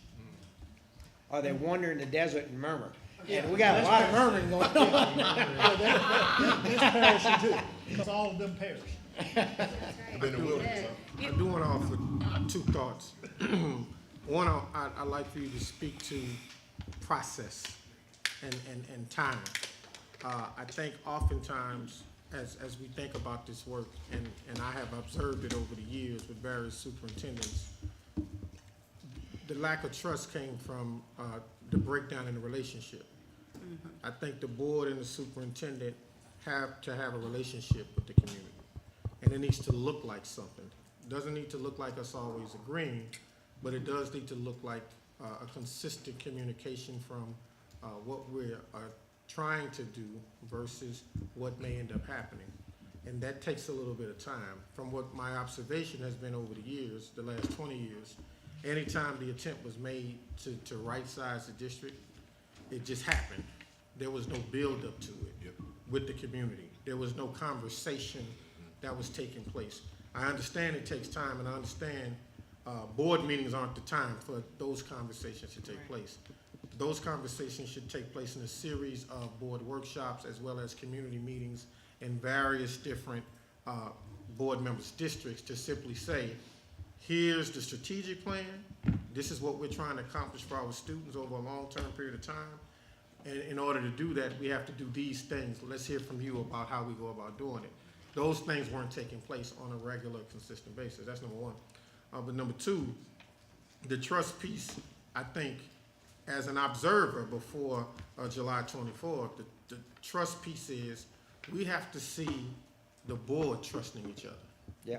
We have to see that as a community. We have to see the board interacting and engaging in a way where they trust each other. Doesn't mean I trust that you're going to agree with me or you're going to vote the way I want you to vote, but it does mean I trust that we're going to treat each other with a certain level of civility so that as we model the way, we have to influence the culture that exists as it comes to the meeting. So I would ask that as we go through this process, because to your comment, Board Member Russ, I am determined that at the end of my tenure, we have done something to right-size the district. Don't know if we will complete the process, but I'm determined to do it because we have a facilities plan built for 100,000 students, and we currently serve 40,000. And we really have to think about, are we using taxpayer dollars in the most unique and effective way? And so I would hope that as we have these conversations, we can do so respectfully, because I think that's going to have an impact on how we're able to do this work long-term. If I can share too, before you go even further, I am very, very appreciative of all of the conversation that has taken place today. Number one, just as Mr. Cole mentioned, the building of trust on our board and how important that is, and the fact that we're getting a chance to have this authentic conversation that we don't get a chance to have during our board meetings, and for all of us to be in the same space. You got to give it up, all 9 members being here. You got to give it up. That's the You got to give it up, all 9 members being here. You got to give it up. You got to give it up. You got to give it up. Even if some of us kind of strolled in late, but we're here. We're here. But this has been a topic, just as Mr. Russ has mentioned. We talked about this in 2023, and then we talked about this, of course, majority of this year as well. And what I'm appreciative of today specifically is transitioning from the phrase consolidation to alignment, because it is important that we have our facilities that align with whatever our goals are for students. With that in mind, I'm also appreciative of Mr. Russ and Mr. Gode leading the process in getting us a facility study started. And within that, I know I shared an email with you all earlier this morning, and I want to mention that to you as well, that I felt like we needed to start an ad hoc committee that supported facilities assessment, and I said consolidation, but I'm gonna change that to alignment. And those that were included in that are not only Mr. Gode and Mr. Russ, who have led the process of getting the facility study, but also including Mr. Lannis and myself, because we have some of the largest districts within the parish that we support that generally have buildings that will have to be realigned. And so I think that this is a good place for the conversation. And then also the fact that you have confirmed for us that we need to have like a committee or a group that is designated towards this work, and that will no doubt plan out what the rest of the process looks like. And a person. And a person. Hint, hint, fam, a person. Amen. That's homework for you. Amen, amen. So I'm glad about all of that. My question though is, and I don't know if it's a question for you or if it might be a question for Mr. Shamlett or both, but moving forward, if we say that we have dates attached to our current tax plan, and as of 2028, it'll be time for a new level of conversation. So do we continue to move forward with the dates that exist for 2026 and 2027? Or do we have any liberty in allowing that to be flexible? And then also, how can we move forward in prioritizing a list of schools or sites that need the most support at this point? Okay, so the question on the timing for the tax, I think, is really for your attorney. Okay. Because there's a process, I think, that starts with the Secretary of State that says how you back into those dates. Okay. Are you gonna speak to him, or? Come on down, Mr. Shannon. You need that mic. Come on Or you down. can sit at the, yeah. Oh, country attorney. Give him the mic. I feel like I'm on the Price is Right. The next contestant. No prize. Ms. Chapman, come around here so the people at home can see you. Don't be scared.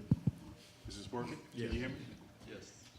To answer President Powell's question about the current tax plan, it is a 10-year plan. We're on a schedule approved by the people and the board. We have to see that through to the end. The only flexibility built into the current tax plan regarding any modification, as you know, is through the Oversight Committee. There are generally one of three conditions you have to prove to approve a modification. It has to be for some unforeseen event, variations in estimates, or emergencies. Those are the three general standards that the Oversight Committee will look at before approving a modification recommended by the board. And so the general plan will stay in place unless one of those three things can be shown to modify any particular project. Planning for the new project, I don't know if that was part of your question. Generally, I think my last time I was not in this position, but I believe staff started and board started planning a year and a half out or more. And so we're getting pretty close to where we was beginning to have that discussion about what it would look like for the next phase. Yes, sir. Just on timing of that, the current tax plan goes through the end of 27, right? That's correct. And so a new one would begin ostensibly 28, but to get that on a ballot and to get that plan, we're talking about 26, 27. That's correct. 26 for sure. Right? That's correct. So we're all on the same page about timing. Yes, sir. Okay. Thank you. Pam, we got about 10 more minutes. Okay. The Unless the board says go longer. So it's total. Superintendent is pulling the time clock on me. So first of all, thank you for this discussion. Hopefully I didn't get too deep into aviation on you. My last slide, and I think you asked me earlier kind of what could Congress do for us? This is kind of my window of kind of what I think the board can do to move this forward this year. And I just titled it kind of suggested focus areas. I manage several boards, and one of the tools that I use is I create an annual board agenda. So we understand the major decisions that we have to make to inform whatever it is. So at the beginning of the year, my board would understand that we have, 5 or 6 major decisions, and there's staff work going on so that those decisions come up to us and we have enough information to make a decision. So I go through this list of things that I think you should think about as a board. First, adopting guiding principles. And there are some that you've used before. Those can be reused or tweaked or whatever you decide, but adopting guiding principles to start this process. The second is your governance approach. And that's kind of engagement at the board level. It sounds like you've already started some discussions on that. Kind of staff role, staff engagement, and then the stakeholder piece. How do you want to involve the stakeholders in the process going forward? Is that a series of town hall meetings? Do you have some external advisory committee? But make a decision on how you're going to do that, because it drives directly into the discussion you had about creating trust. And then the staff can bring to you a facility alignment plan. They have the data. They can say, in the next 3 years, these are the facility projects we'd like to take on, be it kind of new facilities, etc. And they'll do that aligning to the academic piece, your strategic goals, and it'll also inform your operational piece. And that's going to be the long-term plan. It also serves as kind of the tool to begin the discussion on the tax renewal. Because you can now say, based on what we know, this is what we need to do in the short term, and lay out some goals that map to your strategic goals around facilities for multiple years. So it starts to inform your work on renewing the tax plan. And then, as you move into the budget approval each year, you can have, with those budgets, the detailed plan of what's going to happen from a facility alignment perspective. So when you approve the budget, you know what those projects are and what's happening with facilities and how it's helping you accomplish your bigger goal. And then this group, I think you've started that discussion today, how do we begin to get ready for that tax renewal? And then lastly, the stakeholder engagement. At what point do you have enough information to start creating that vision that leads to creating trust in the community and defining what that community looks like? Just a segue to the one question I want to ask before we close this out. Because we're talking about the tax plan, because we're talking about when we're going to build new buildings, what kind of time limit we're on.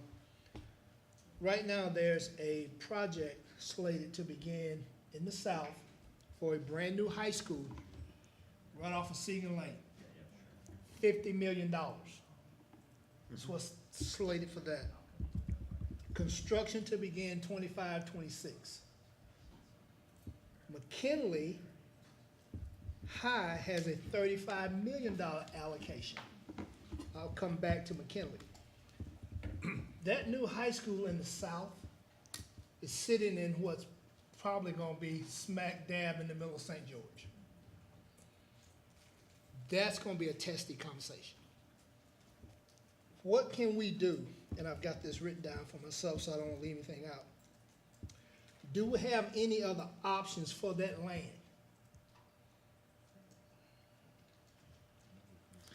That's not a conversation for this Well, we're meeting. talking about facilities, Mike. Well, okay, then I'll give you the comeback on that. Yeah, Have those give it to people out there for 30 years paid their taxes into the tax plan that rebuilt the other schools? and they don't have a school district today. They maybe not have a school district. So to me, you're telling those people, screw you. I've collected all the money from you all these years. Now it's your turn to have one. I'm not And that's telling- not even in my I'm not district. telling them anything. Gentlemen, excuse I'm me. not That's telling them not- I'm not telling them Excuse anything. me, We're talking about gentlemen. facilities, Mike. I know, I'm but- just broaching the point facilities. But- Mr. Lewis, Mr. Gode, if we can continue this at a later date. Exactly. Yes, this is more of educational, all right, Agreed. than debatable right now. Thank you. No problem.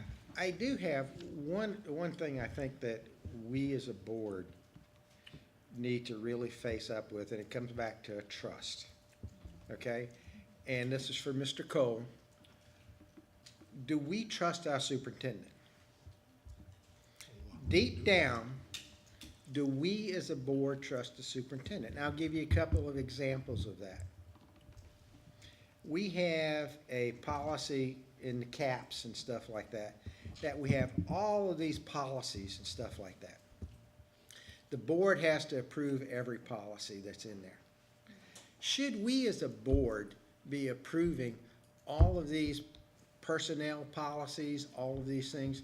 Or should there be a subset of board policies and then a subset of policies in that thing that's up to the superintendent to put together? Okay. Because we are not qualified to know about vacation plans or doing this, that, and the other, and all these sorts of things. That's not what we're here for. If I can interrupt one more time, so we know that we have Ms. Pam here. Well, I know, this is directly to, I'm trying to ask directly to what she's saying. Is this in regards to facilities though? Because It's we're in governance approach, facilities because planning. it's governance approach between what is the superintendent's responsibility in this versus what is we as a board. Because I think we as a board, because in the past, or for whatever reasons, because we're elected officials, we haven't trusted the superintendent to be able to do his job, and we make all of these things come to us. Okay, so As Mr. opposed to Gode, allowing the I do superintendent. I do apologize, but if we look at our agenda right now I from got it, 9:30 okay. to 11, facilities planning. Thank you so much, Ms. Pam. Okay, so, thank you for having me. Hang on a minute, Pam. Yeah, I don't know if you have any other facilities question, but, basically, to leave, I just say, right now, you're charged with defining what success looks like. And you'll do that, so start that work this afternoon when you work on your strategic plan. You're gonna define, you know what today looks like.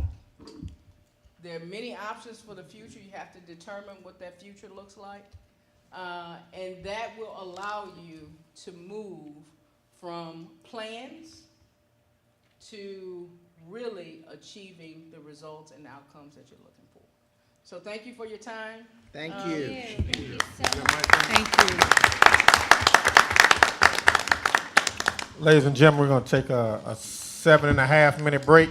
7.5. Just said something, that'll stay with people.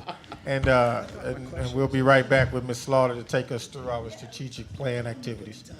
Thank you, Ms. Whitley. Let's give her another round of applause. Sincerely appreciate you. Yep. Thank you very much.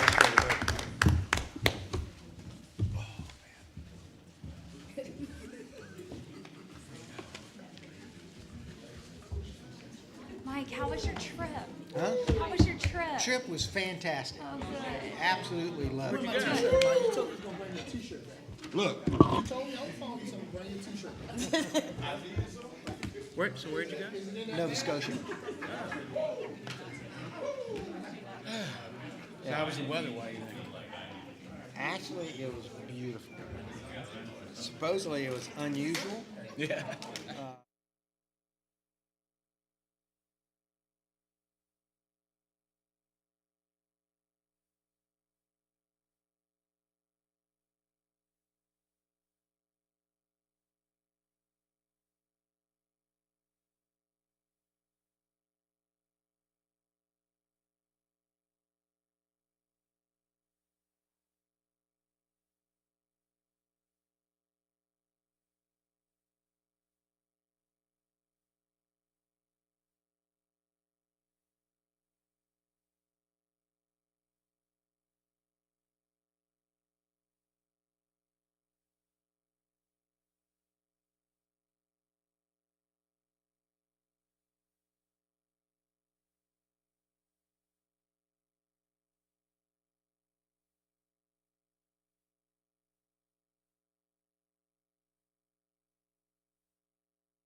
testing. Welcome back, everyone who's watching at home. And ladies and gentlemen, if you please take a seat, we're gonna go ahead and get started again. At this time, we're getting ready to transition into the meat and potatoes of today's conversation, which is gonna be our strategic plan. And SSA and Crystal Slaughter are gonna take us through this process, but we do have some staff who are going to serve as facilitators. So Ms. Dupre, Ms. Edwards, Lightfoot, and, oh yeah, Ms. Warren are gonna serve as facilitators with you as we go through a series of activities through our strategic plan. Again, as you all can tell, I'm big on celebrating people, so let's give Ms. Slaughter a round of applause. And I'm going to introduce my associate, Neil Frugier. Thank you all for working with her to get today together. And if you look at your agenda in your packet, we are now going to shift to strategic planning. And in order to do that effectively, we need to sort of all level set. We did send out a poll. Thank you all for turning that around so we could sort of see what you were thinking, where you were thinking, and get ready. I'm going to share with you the poll results. So I think you have a hard copy, board members, of the slides that we just passed out. And I think Ms. Jones is going to put it up on the wall in PowerPoint. And I'm going to go rather quickly through it, but I'll certainly be happy to stop and answer any questions you may have. But it was fairly straightforward. Mostly questions about, in the beginning, about the framework of the plan and how comfortable you were with the framework. And I think you'll see that there was a fair amount of consensus, which I was not surprised to see, about the areas where you think changes need to be made, et cetera. So, question number one. The framework of the 21-25 strategic plan fits under 4 cornerstones: student achievement, exemplary customer service, operational excellence, and employee development. Are these still relevant to your current and future goals? And the answers were a lot of yeses, 1 flat out no, and 2 other responses, which highlighted in the bullets at the bottom. Yes, they're still relevant. However, exemplary is not the word I would use when it comes to customer service, so there's a tweak there. And then someone else said, I think exemplary customer service could go under operational excellence. The reason why this is an important question is that this forms the framework of your plan. And if people felt like there was no relevance whatsoever, we would really have to start at ground zero to rebuild it. I think this tells us that there may be some tweaks that are needed. There may be an opportunity to fold something in if everybody agreed to that. But the reality is that these are headers, right? These are cornerstones that things are supposed to fit under. And they're sufficiently broad enough that you can do that. And we can come back, and I don't want to take your time, not waste your time by wordsmithing things at this moment in time. I think that when we go into our group discussions, some things may come out that might enlighten us a bit. But I think question 1 was fairly clear with your answers. Question 2, how well did the strategic plan address the changing needs and challenges of the school board and the system during the period that we're in, which is around 4 years? No one said extremely well. 1 person said very well. 2 people said moderately well. 3 said slightly well, and 1 said not well at all. So those are skewed to didn't fit us quite as well as we would like. Anybody want to tell us what were you thinking when you said we don't need to know who said what? But generally speaking, was it not flexible enough? Was it not updated, reported well enough? It's a massive strategic plan. It really has a tremendous amount of KPIs and data possibilities, et cetera.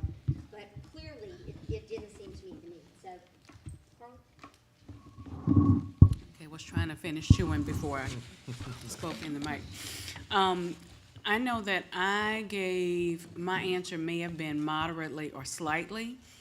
And my reasoning was because I did not feel like the strategic plan led to a specific student outcomes. And I know that that's an area that we should be transitioning to. I think that it was a good starting point, but has not led directly to that. Yeah, I agree with what Carla said. Also for me, and again, this is not to criticize it because we didn't have much at all before that, and I think it took a lot of energy and effort to get something down, and I'm very appreciative of that effort. But I think it's the old saying, if everything's a priority, nothing's a priority. It is a very large strategic plan, which is great. Everything in there has some importance, but it doesn't really help guide us through difficult, say, budget allocation decisions, and that's where I'd like to see greater focus.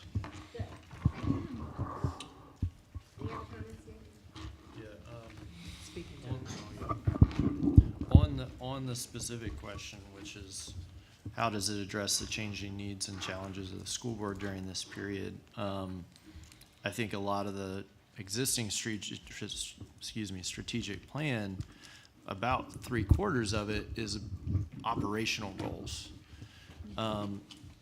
Only about 1/4 of the goals are based around students and student outcomes.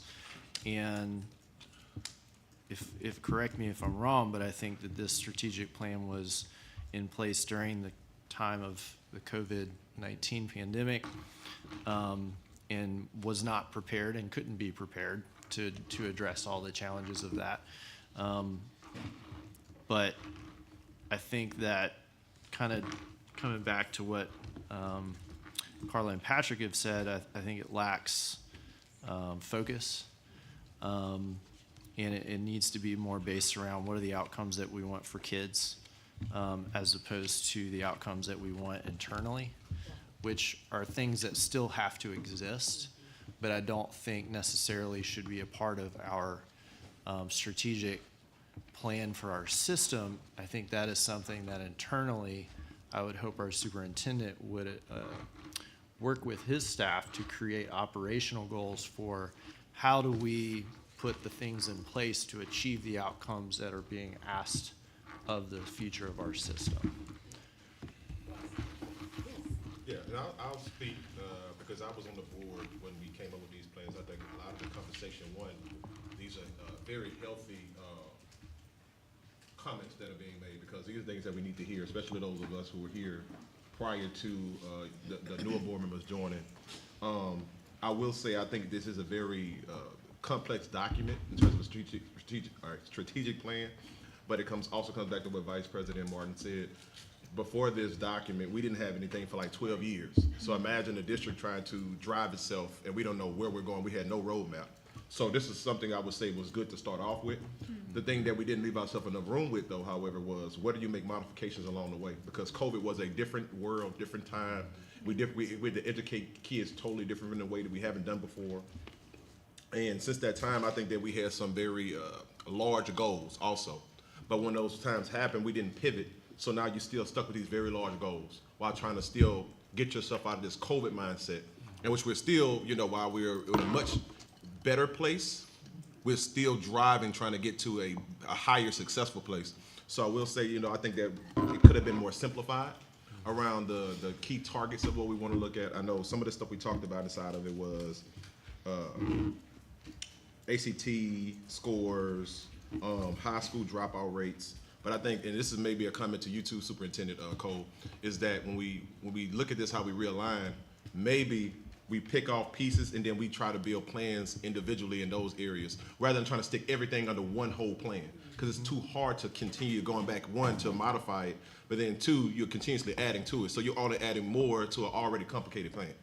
It's almost what you said earlier, Board Member Russ, with the tax plan. With the tax plan. We're going 10 years, but wouldn't it be easier for us to manage if we did 5 years, 6 years, and then we make those modifications along the way? It makes it an easier process, easier for us to keep up with, easier for us to disseminate to our community for them to digest the information we're giving them.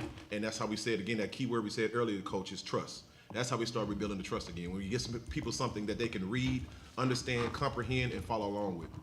And something that I hope that we can agree on as we do this is that we will agree as a board, not just to adopt a strategic plan we all agree on, but that we will use it as a document that we will continually inspect, Yes. inspect the results, receive updates on a regular basis, and hopefully meet, I don't know, at least annually to look and say, here's the state of the board, the state of the system as of today, as compared to our strategic plan, and have opportunities as a board to pivot when we need to pivot.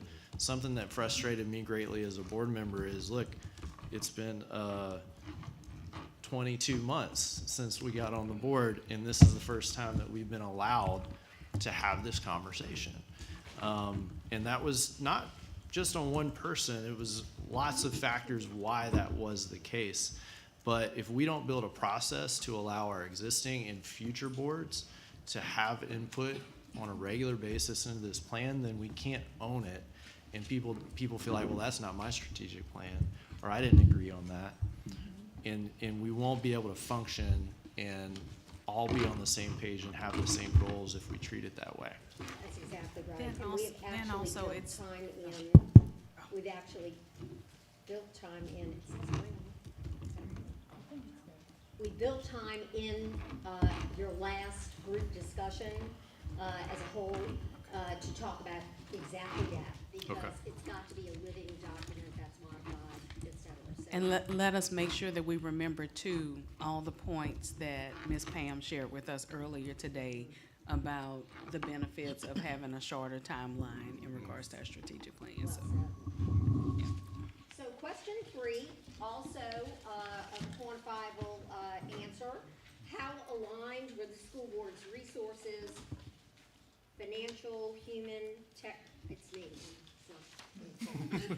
Are you grounded? It's your magnetic personality. My magnetic personality.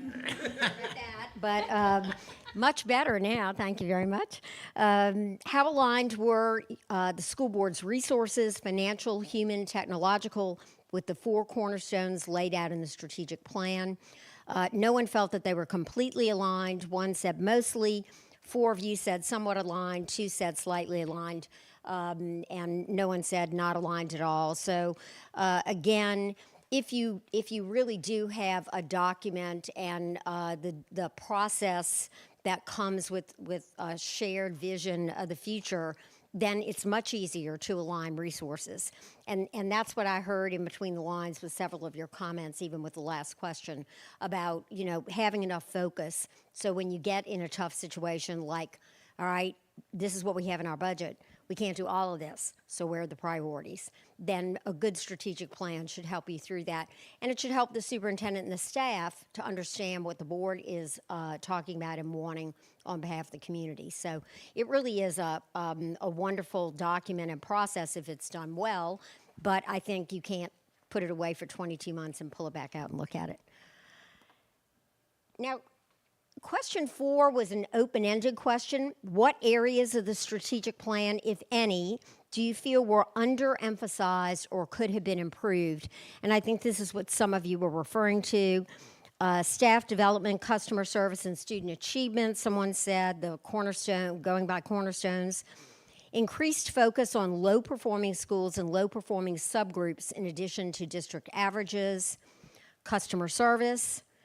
4th person said we need more focus on a smaller number of priorities, all of which should be focused on student outcomes. Next person, student-based outcomes, literacy, numeracy, too many goals and sets of data, mostly focused on operational goals. Next person, the current strategic plan does not lead to clear student outcomes. And finally, I asked Superintendent Cole for a survey of how the strategic plan was implemented over the past 5 years with a green, yellow, and red code. We have received a copy of this. It will help answer this question, and if you have not received a copy. So that is one of the documents in your packet.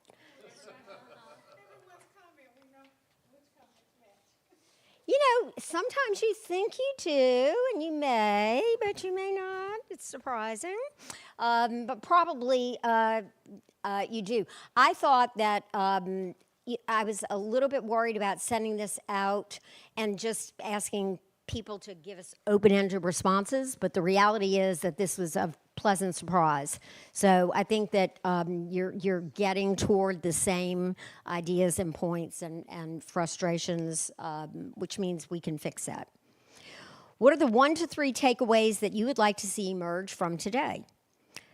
1, get away from what I see as cookie-cutter KPIs and set some realistic, achievable goals, short, mid, as well as long-term goals. 2, second person, 1, better understanding of the roles and responsibilities of the board vis-a-vis the superintendent. 2, program to both increase listening to the greater community, not just the loud voices at the meetings, but also to educate the public on the role of the board. 3, sense of urgency to tackle important operational issues so we can really focus on student achievement, such as pay scale, facility plans, and transportation. Next person said specific plans for employee development. Next person said what I want out of today, clear prioritization of literacy, graduation rates in early childhood. Next one, a revised strategic plan with more intense focus on student outcomes. Next one, I'd like to see the retreat lead to clear understanding of board goals and priorities with a realistic timeline for fulfilling said goals. And the last person wrote, 1, an updated strategic plan. 2, plan to move forward in improving student outcomes with clear goals to be able to base this improvement on.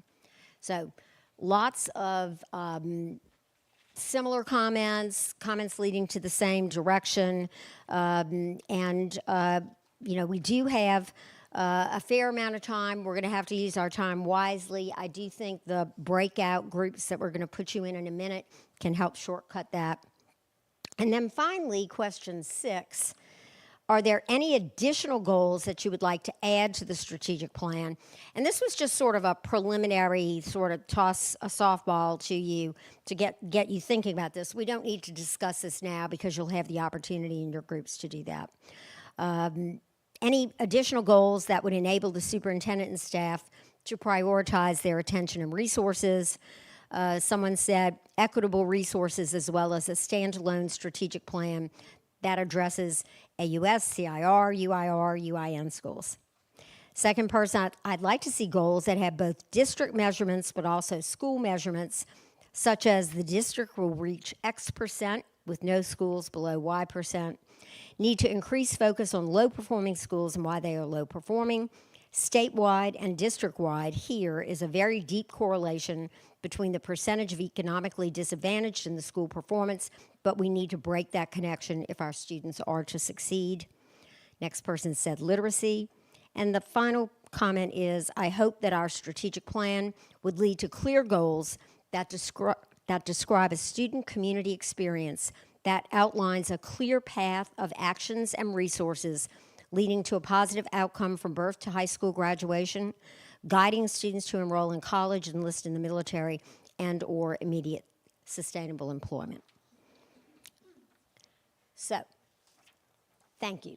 I know we did not give you much time to share your thoughts with us, and you were very, very gracious and generous to do so. So what we're going to do now is put you to work. In your yellow packet, the staff has done a great job of giving you the working agenda so that you can refer to how much time you're going to have for each piece of this.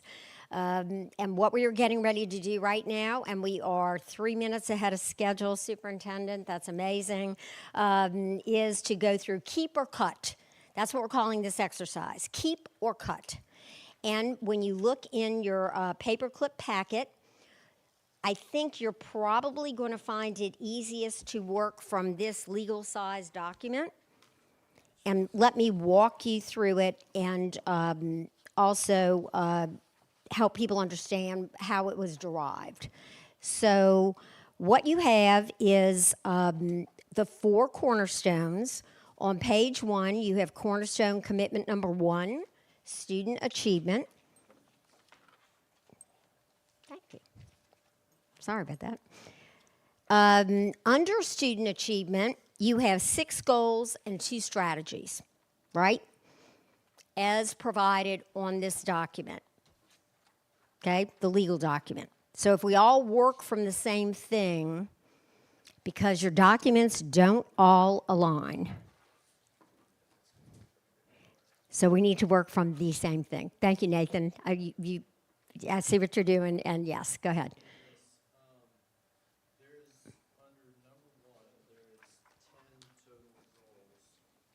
I only see 1.1 through 1.6 on this spreadsheet. Am I missing something? No, you're not. Okay. And we have a third version that has a slightly different number two. So when you look at, what page are you looking at in the actual strategic plan? Do you know? Page 9. Okay. So this is a 5-year matrix. What Board Member Rust is looking at is a report from the beginning of the plan through each year based on certain key performance indicators, what the target or the actual performance would be by year. Unfortunately, it doesn't mesh with this or the scorecard that you have online necessarily. Some pieces mesh better with others. So we need to decide what it is that we want to use as the baseline for the discussion. This is the adopted voted on plan, right? So these are the actual, like, if I'm looking at this where it says 5-year matrix, 1.1 through 1.10, this is what was adopted by the board as the strategic goal. So And the projections that they made for the goals at that time. What we don't have is the actual numbers in this format, as I understand it, for 21, 22, 23, 24. Yeah, can I, speak to the mic? yes, thank you. Is it on? Yes. What these over here are the actual commitments we're making. The matrix is what we're measuring to meet those objectives. I mean, Yes. commitments. Mm-hmm. So that's why So these are the actual goals. Right, These are those are just the- the ways in which it was implemented. Yeah, these are the way we're measuring the goals. The matrix that has the 10, those are the measurements we're using. These are the actual, the 6 on this form are the actual goals. So then this, Key performance indicators. okay. These are, the matrix is the KPI. Yes, that's what I'm saying. These are the goals. Correct. So these are the goals right here. These That's are the why key there's performance different indicators. That's how we measure it year by year. Where know it where has we- on the to know where we- page 8, Yes. so the ones where it says commitments and action, that's the actual goals. Right. This is how you measure them. Yes. Got it. Yeah. Everything on this page is all your key performance Okay, indicators. okay. They don't match. So look, tell me if you all see this differently. Do they? Yeah, this, Then tell me where the, okay, so on this sheet, the first one is increase access for students to quality early child care and education. And commitments on this one is the next one, having to do with students reading at or above grade level in kindergarten. yeah, that's it. Okay, so where's the early childhood, child care? This one, increased number of pre-K seats on page 8. Mm-hmm. Number 1.1 is increased seats. And then 1.1. Number 2 is students reading at kindergarten readiness. Number 3 is increased LEAP in math, increased kids reading at 3rd grade level. 4 is increased number of TOPS eligible. And not perfect, but that's They're close. salary, yeah. Yeah, these still don't match. They don't. So I guess for purposes of this exercise, should we look at the actual goals first? Or do we also want to look at how we're measuring the goals? Well, we want you to look at the goals primarily. However, I think because of the way it's structured, there could be some things. I'm not going to limit you just to goals, Mark. But you've got to solidify the goals. If there's a goal that you really want to keep, you got to tell us this has got to stay in. If there's something that is no longer relevant or not important, I don't think this rises to the level of a top priority. Your goals should be your top priorities, right? Because if we're gonna remove something, it wouldn't matter if you look at the KPI or not. Right. Because it may not be relevant to the actual, the new plan that we wanna see happen, so it makes more sense to look at the goals. So, yes, ma'am. But, I wanted to ask, so like, if you look at page 8, Yes. which says student achievement, and then it has commitments and action. Mm-hmm. But then on page 9, where it says commitment 1. Yes. So this document uses commitment as cornerstone commitments. So your 4 cornerstones are on here as commitment 1, student achievement, commitment 2, is it customer service 2, et cetera. Yeah. So one of our recommendations is that staff, after this meeting, will begin to use consistent terminology. We have a problem with that as consultants. We confuse our clients very quickly when we think they understand, well, this is really the same as that. And no, if it's the same, then let's use the exact same terminology so we can all understand that we're saying the same thing. All right, so let's go back and ask this question one more time. We're going to put you into keep or cut exercise.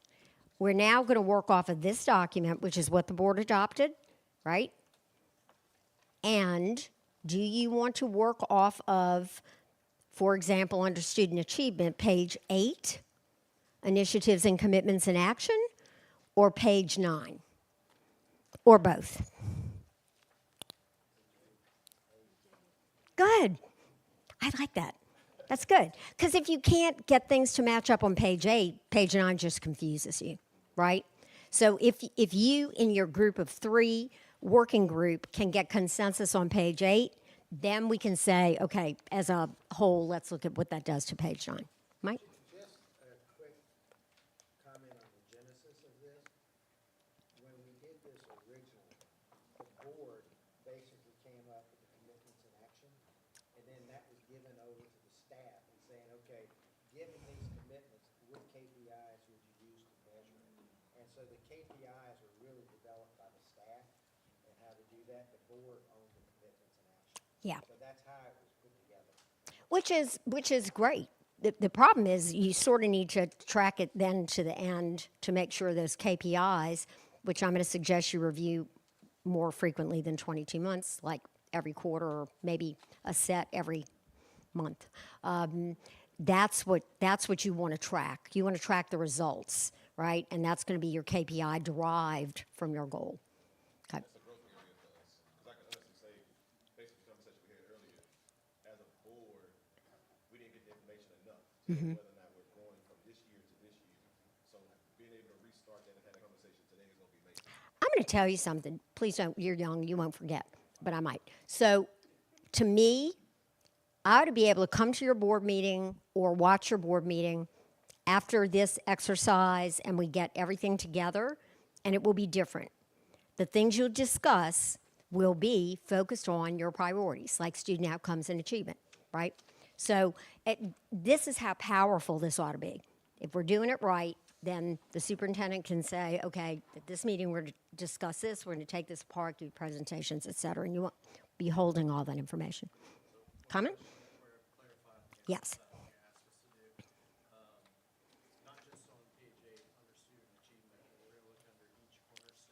That's correct. Yes. Right? Yes. Yes. Yes. The other question, and I hate to like derail what we're talking about here, but based on consensus that I've seen on feedback, most of the goals that I think the board has an appetite to set are going to be based around student outcomes. We have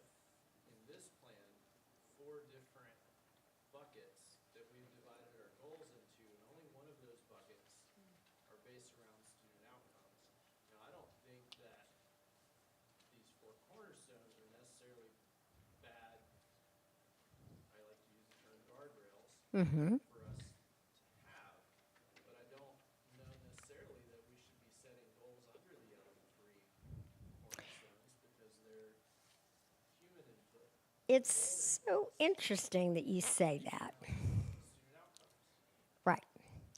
So I will tell you that after spending a lot of time with this document, and first of all, I want to say that I remember when you adopted this document, and I was thrilled. I said, this is just great. You were coming from fuzzy sorts of things, if anything. It was a roadmap, it is a roadmap, and it has a lot of good things in it. The point you just made is correct. So you have 4 big sort of key results areas, if you will. And so academic achievement and student outcomes being the first one. The second one being customer service. And you actually have a very, in comparison, limited number of real big things that are going to happen under customer service. By the time you get to your third one, which is operational excellence, you really are talking about things like safety and security and the basics of operating a school system with operational excellence, and then those get broken down into processes and very, very detailed response time, for example, which was apparently very difficult to measure in this plan. And then your last one, of course, being employee development. Again, pretty clear what you're looking for there. You can track it. Nothing is totally easy to track. But in listening to you all and reading your responses, I think you bring up a very good point. We can still have 4 cornerstones. You're just going to have one that's going to be real big, and that's your first one. And that's fine. We could spend a lot of time talking about how do we carve up that one into other things, and that would be a cerebrally pleasant exercise that would get you nowhere. I'm sorry. I'd rather get, like, what do you all really want? And then we'll figure out how to kind of pull it together, if you're okay with that. Good. Good? Okay. So this is what we're going to do.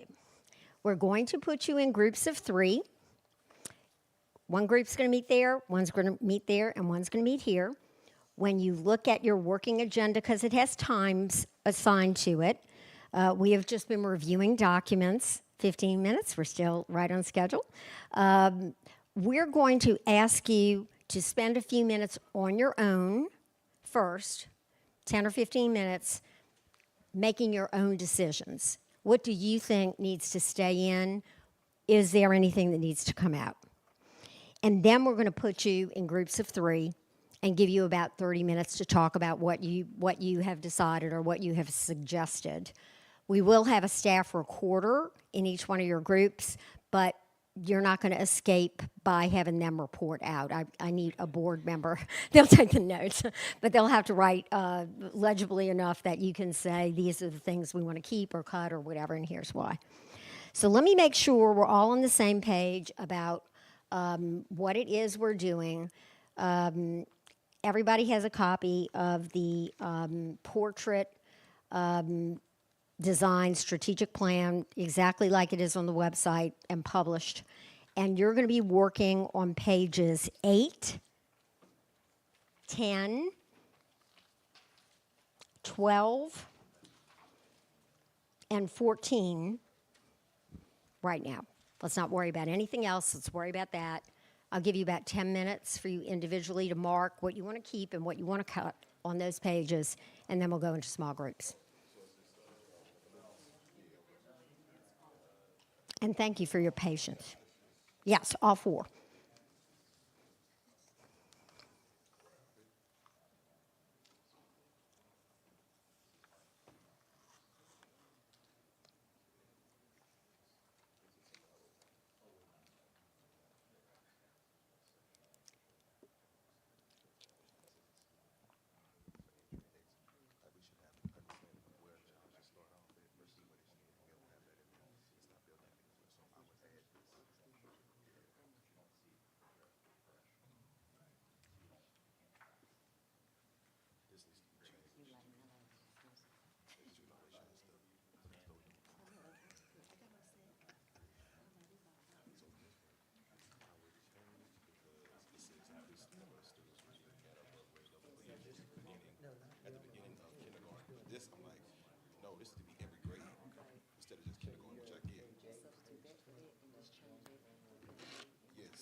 so it was up there. That's the Megan sausage Anywhere part, here, that's y'all gonna say be that about interesting. Right after work, so everybody will be tired.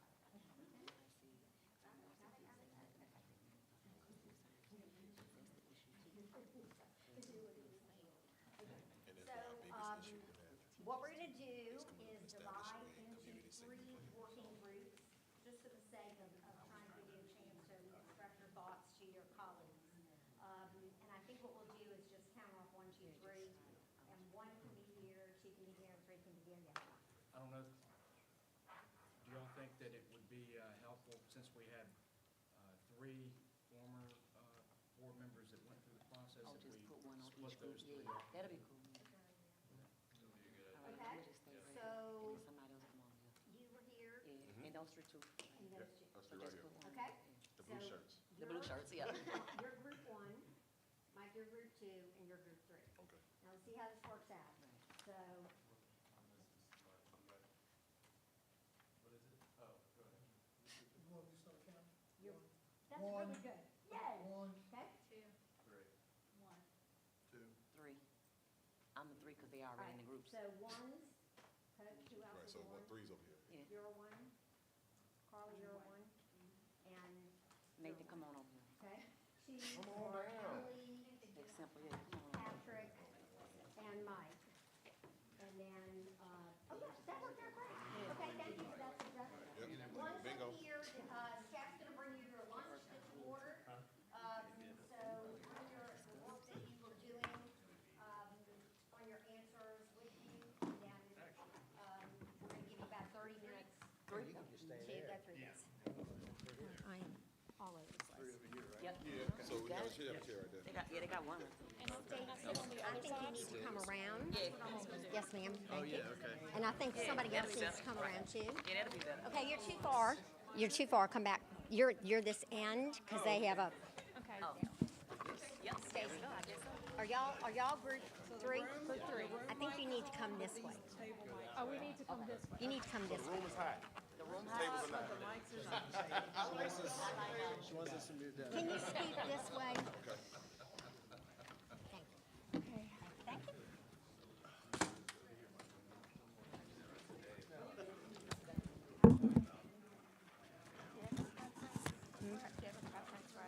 No, I don't think it matters. What's in this? I don't think it matters.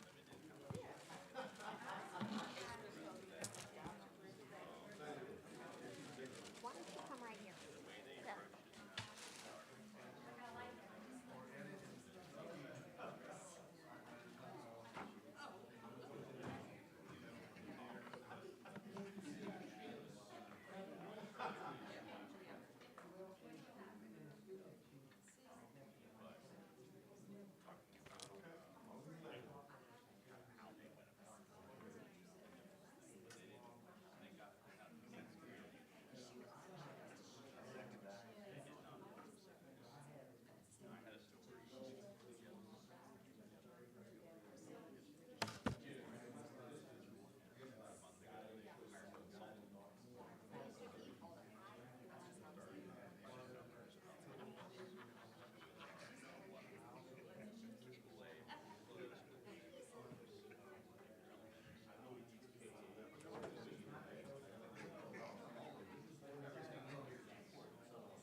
But they clearly was the thing about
trips and falls? Is that guns in school, right? It seems to me that they or staff, bringing ideas back to them, will almost have to get to the point of, I'm just going to use operational efficiency, like what's, at the end of the day, what's the result and what is it we're going to measure, right? Like, are we measuring they having their turnaround time for responses? Well, yeah, let me even Or simplify. is it, Let me okay, even simplify. okay, When you say operational excellence, what are you looking for as a board in operational excellence? right, Just define that. Right. That right there. And then let staff come back and say it's measurable outcome or it's right. So, okay, so they said, operational excellence, that is going to be, let's use the Yeah, specific. no. Yeah.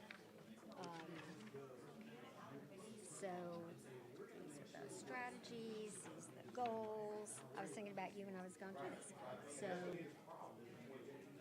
what is a streamlined and efficient transportation? How would you define that? And I think that's great. That's a great goal. But until you tell me how you're going to define it, so then, I mean, Right there. Our research. It needs to split up Right. into two. Like, you tell me. right. This doesn't help me much more than this. It's just a regurgitation. So, And while vague is trying to be good, and, Right.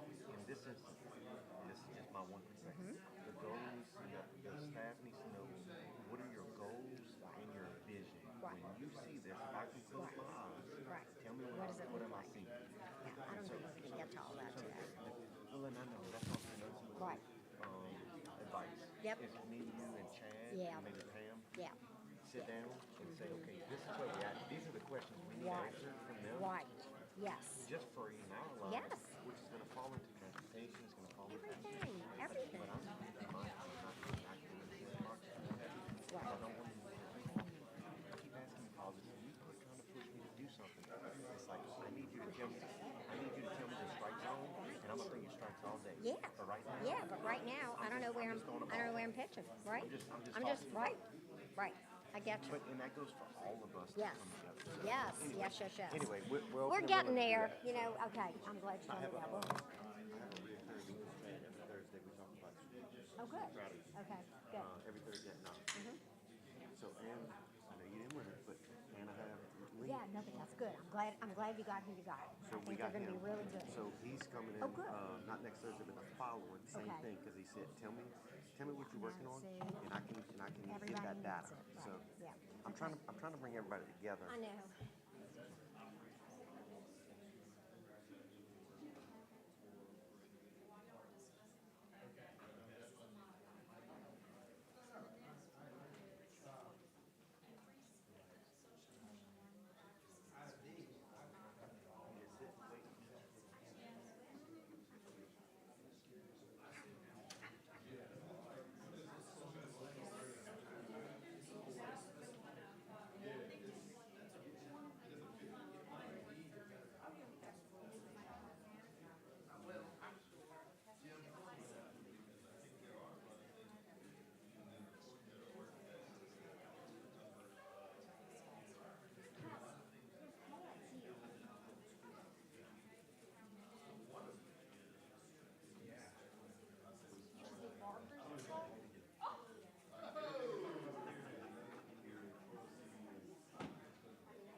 growing like this? Because I know that last time when they did some kind of like walkout wall, it was like the, the teachers do the exit Yeah. thing, that's what they did.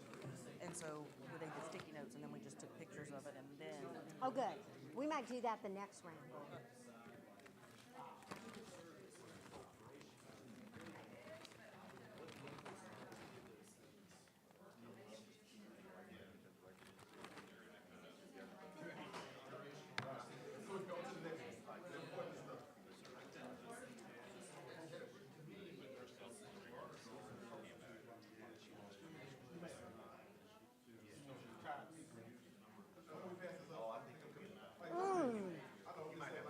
You're a hero. Look at the cat drug in.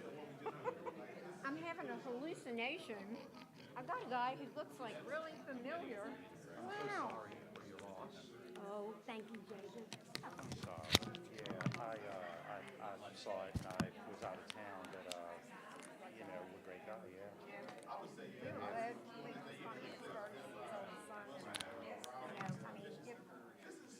He's getting dementia.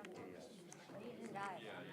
No. He died of like a blocked bile duct or something that we didn't know about. And all of a sudden, just like, Lived a full life and was plowing away at it to the very end. He's going to be a lot better than me because I'm trying to time. yeah, there you go. Right, there you go. I'm good. I'm good. What do you do? I've got some stuff. I have a couple of podcasts that are doing pretty well, and but nothing really. I mean, I want to be a more. I want to write a little bit. Yeah. And I like to travel. I play music. And so I've got a lot of hobbies. I just have to figure out which one I really want. And then we bought some property in Mississippi, and I'm going to put like a little cabin out there so we can get away from all the noise. Yeah, just like the brand new now, and just really excited. He's special needs, so we've got some stuff we're doing. And, but yeah, life's good. I mean, I don't need it. I'm not going to die in this lobby. There you go. And I am fortunate. It will kill you. I have because my wife and I have been very critical. So we don't need any more money. Like that was, I think, for 10 years we could have retired. And she's retired, so I want to go. Like I told her, she goes, "What are you doing?" I want to I just want a 1-year summer in Italy, just to say it there, right? Or I might in the winter go down in summer in Chile or Argentina or whatever. But it's all good. It's good to see if I can. Yeah. Sorry, yeah, we already.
like a table saver. Yeah. What did you end up ordering? The club sandwich. I couldn't decide between. Well, no, it was gonna be the salad. I like their nutty mixed up is like my favorite. Really? Wait, what does it have in it? The nutty mixed up is chicken, grapes, strawberries, apples, walnuts, feta. Yum. Dang, I should have got that. You move this out your way? You want me to just take it, or you want to put it back in there? Yeah, you can take it. So yeah, like that's my favorite salad from there. Oh my gosh, that sounds awesome.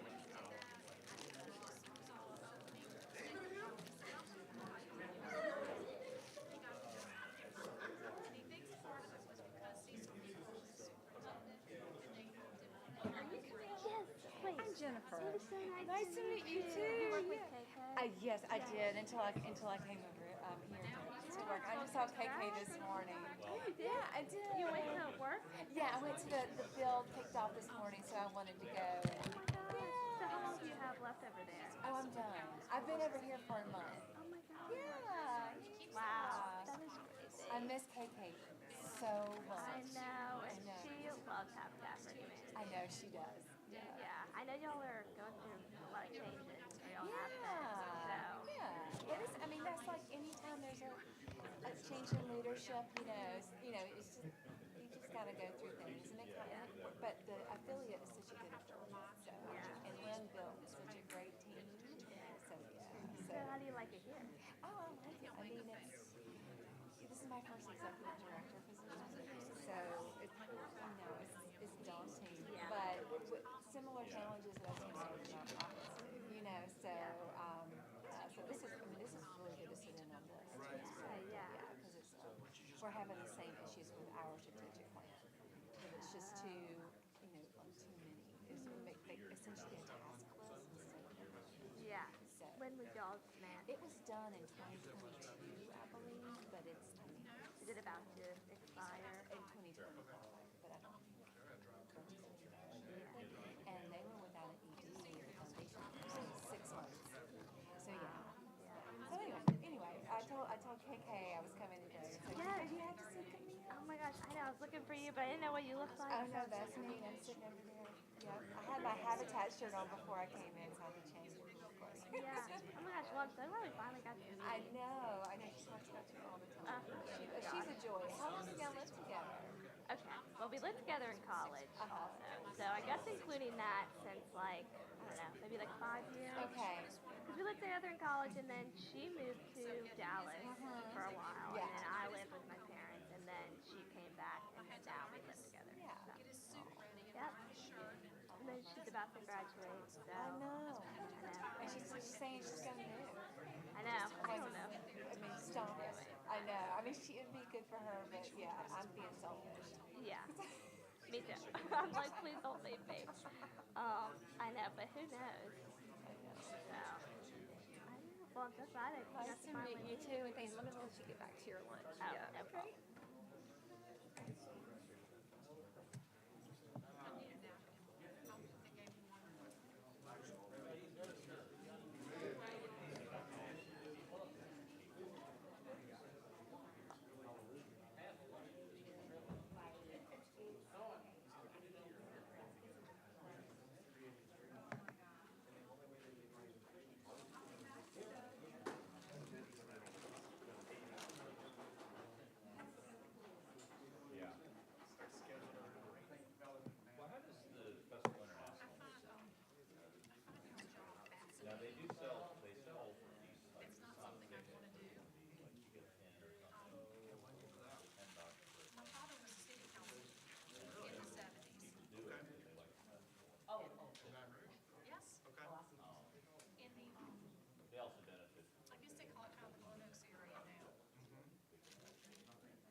Lucy has really, I love some of the things she's captured. I really, I'm not, it starts out that guy has something like that.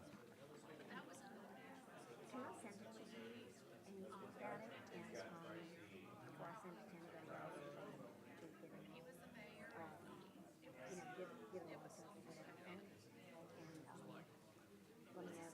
We'll send you a picture of the obituary. I texted it to you, I had about Palmer, I've been still to help, but simply a headshot. Okay, well, do you have one? I think it's been historically.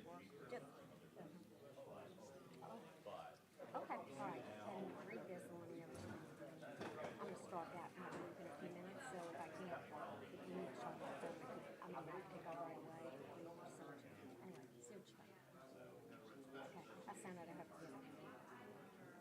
Okay, good deal, love you, okay, bye.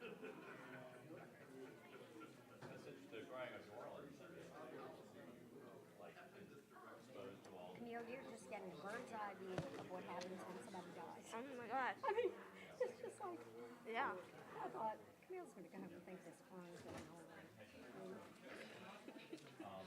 No, there are so many decisions, and I remember whenever my grandfather died, like a long time ago, my great uncle had died before him, and they were all going to be buried in the same area, and my dad has 3 other siblings, and then my grandma was alive at the time, so they were talking to like the people at the cemetery about like, where to bury my grandfather and stuff. And they found out, the people at the cemetery found out that my great uncle was actually buried in the wrong place. And it wasn't that big of a deal, it was like 1 over. So like this whole time they thought he was buried like in this area with like the little description. And it's like, you're basically standing on top of him like the whole time while you're thinking you're looking at where he is. And so they found that out when they were going to bury my grandfather. And when they told like my dad and his siblings that, my aunt like apparently just looked at the guy in the eye and was like, "You had 1 job." And was just like totally had it with like all of the decisions. Mess this up, Yeah. right? Like, this is just not that hard. And they were just like so delirious. And, All like, right, we're gonna start in about 5 minutes.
Getting much coming through here. 2 unsent messages.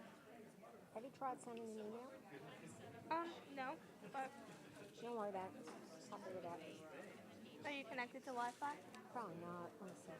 Board numbers. Well, the idea was to have like a last wall.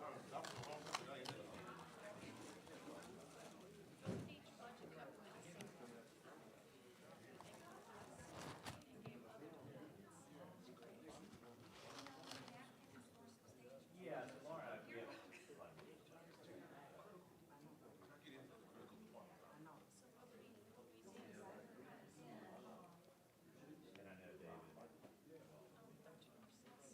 I know David. And I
take one at a time. Let's take one at a time. I think Okay, that's all a right, good idea. no problem. All right, so All we're right. gonna start off with, student achievement. You know, I'm a project. I'm a project. I learned that from the best. All right. Okay, I'm right here. Why don't you go right in the middle? One thing we said we wanted to try to modify, starting from the top, is be under the commitments of action for student achievement, is gonna be to increase the number of seats for pre-K, across the parish to ensure equitable access. One of the things we talked about why we need to modify this because we don't actually control early childhood inside of our city. That is something that falls under the mayor's office or the purview of the mayor's office. So something that we said that we can modify it towards is talking about partnering with stakeholders such as those who are over early childhood seats and do more collaboration in that way.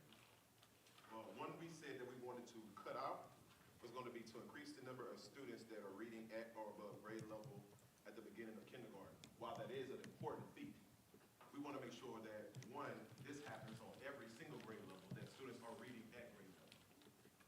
It's very important to start off at early childhood. But as you said earlier, Superintendent Cole, you want to have a profile for every child starting from entry into exit. So we'll align that to something that you said. So a bigger piece there would be that we modify the language that speaks towards every child and not a specific subgroup of kids.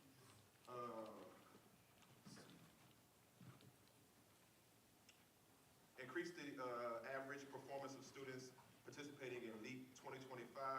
We said that this is something that is too vague of a response, or it's too vague of a statement.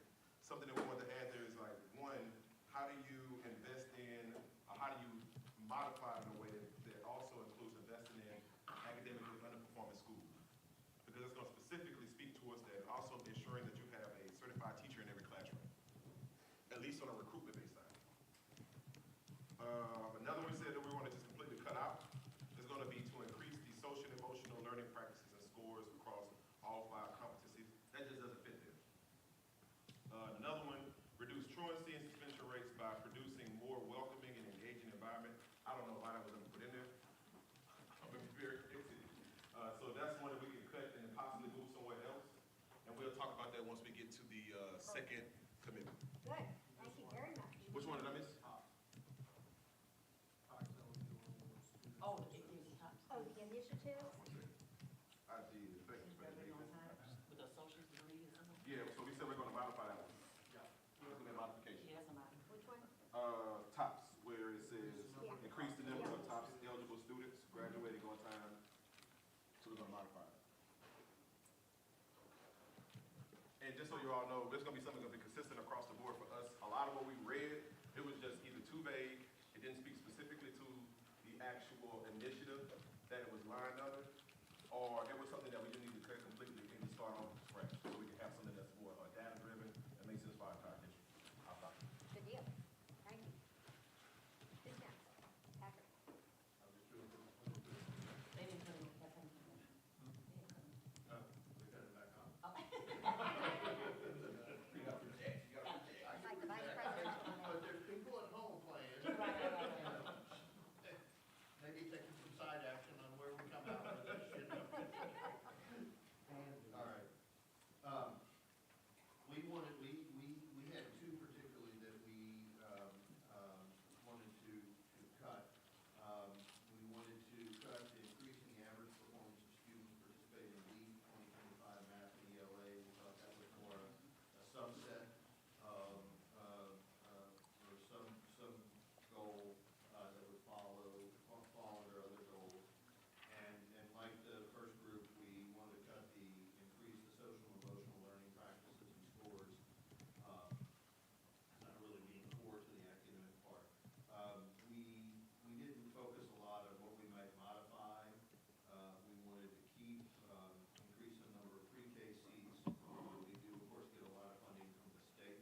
some of the initiatives and commitments kind of interchangeable.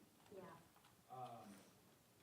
Maybe in the future, I would look at overarching goals and what our commitments are, what we want to do, and then think of the initiatives maybe as long-term versus short-term, and then each year look at how we're going to measure these commitments. So anyway, I'll get to the, we wanted to keep the two initiatives here. As far as commitments and action,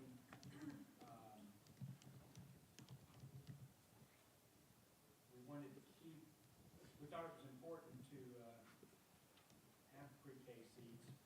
We wondered whether that was a short-term objective, because at some point we may have the number of pre-K seats we need, but certainly that is an important strategy to get to the next one, which is the having students ready at grade level by the time they get to kindergarten.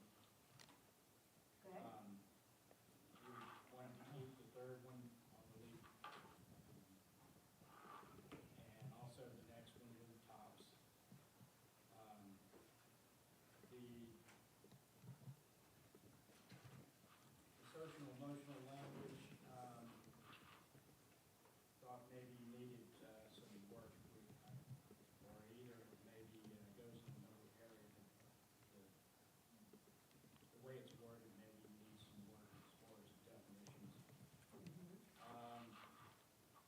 We all agreed that truancy rates need to be addressed, but felt a welcoming and engaging environment didn't go to that, really belongs maybe in either operational or customer service.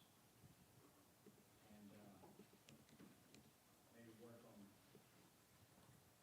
language, other language for suspension. That was, that's it. Good. What did the rest of you talk about with the initiatives? We cut them. You cut them completely? I thought you did. We felt like it was too confusing. Just like we had this conversation this morning, and we were all over the place trying to figure out what goes here, what goes there. We wanted to simplify this plan as much as possible from our end. Yeah, we talked about. No, you go ahead. No, no, you go. Well, you know, we thought that the initiatives really sounded more like we're closer to a vision or an Yeah. ultimate goal, and that, whereas commitments and action, we weren't really sure what that language really meant, you know, and doesn't necessarily fit within kind of traditional strategic plan kind of framework. So Yeah. we wanted to look at that. Good. Okay. And then, so that was that group, and you all sort of felt the same way? Yep. Okay. All right. Ready to go to the next one? Exemplary customer service. Why don't we go in the same order? Keep it easy. This one was easy for us. I'm not gonna set up this time. But this one was easier for us.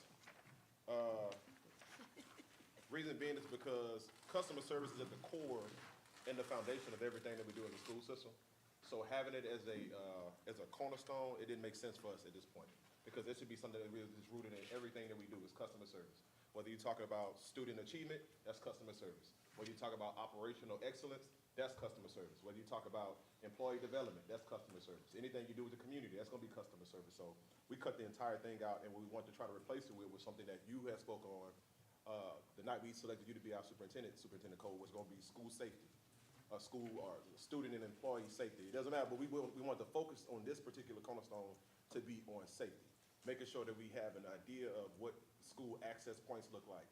But a lot of that was also rooted in facilities master plan, which makes sense for our district, because once we are able to understand the assets on our campuses, it's easy for us to modify or change a lot of the needs that we have on those campuses as well. Okay. And we also moved where it says suspension, tracking suspension and expulsions. That was on commitment 1. We moved that over to this commitment because it was more towards school safety. by having an early monitoring system for suspensions, expulsions, and what was the other one? And attendance, school attendance. Okay. Got it. Okay, So, like, big surgery there. How about this? yeah, Whole thing gone.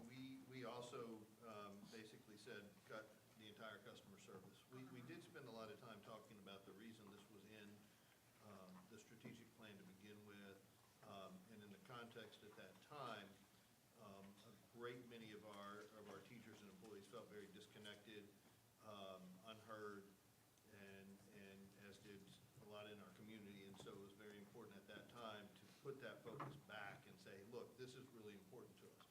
A lot of that has already been achieved. Some of the things like the modernizing district software were well underway. But like the first group, we really felt that a lot of these issues really belong much more in the operations section, the components of operations and methods of operation. Yeah, we obviously didn't talk about this, converting it to safety, but, certainly interesting to talk about. Good. Okay. And next group. All right. And I think that was a good point as far as considering combining those. We didn't talk about that, but I think that would make some sense combining those. But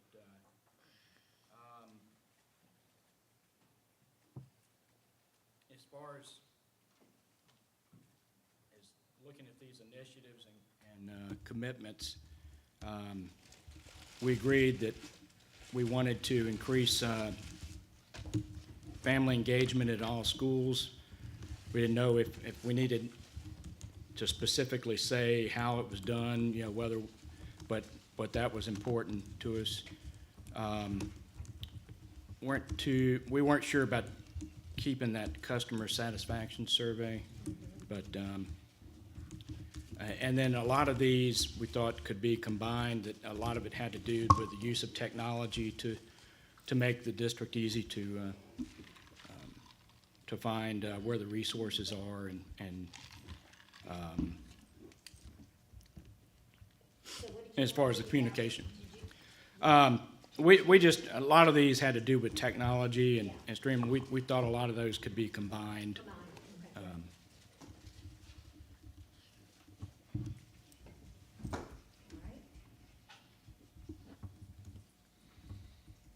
Is there anything you think from our group that I needed to focus? Okay.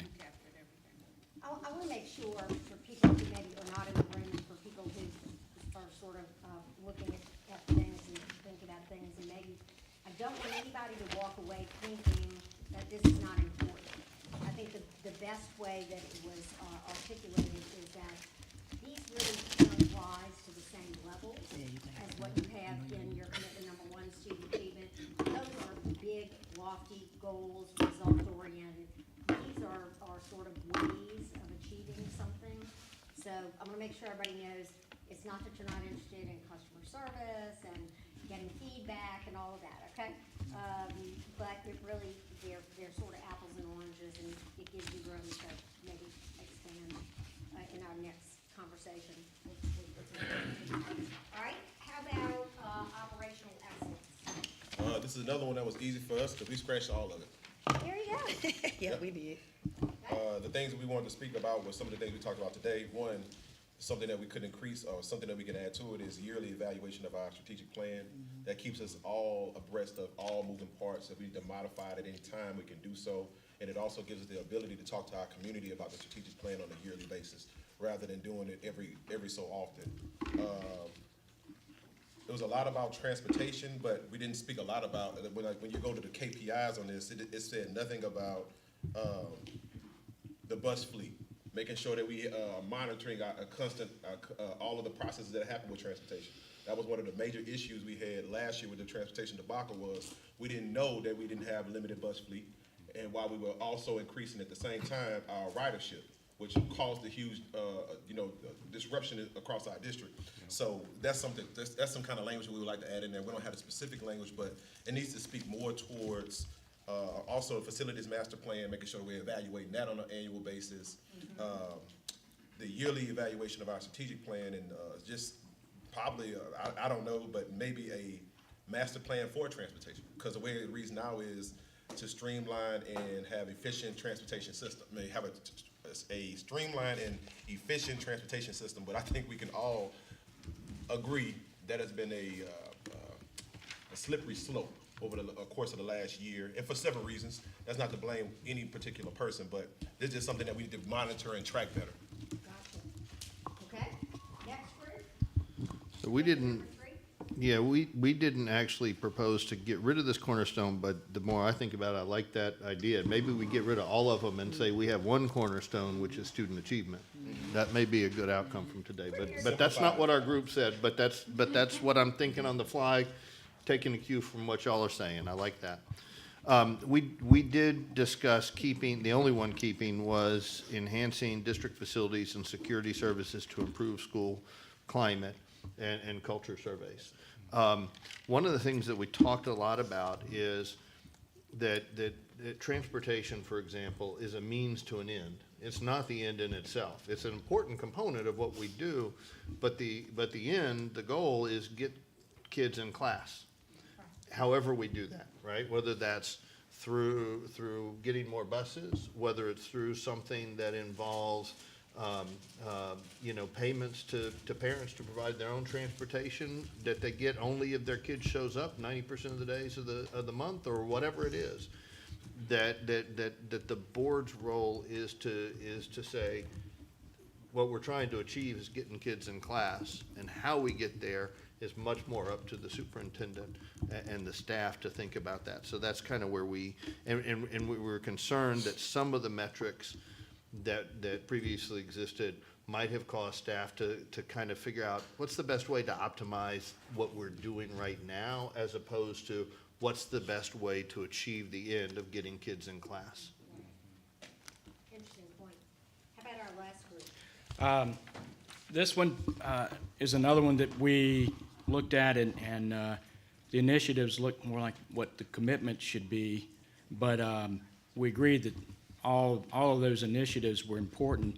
I would say also the developing the master plan, maybe it should say developing and maintaining a master plan process, because that it's going to constantly need to be updated. It's not a one-time thing.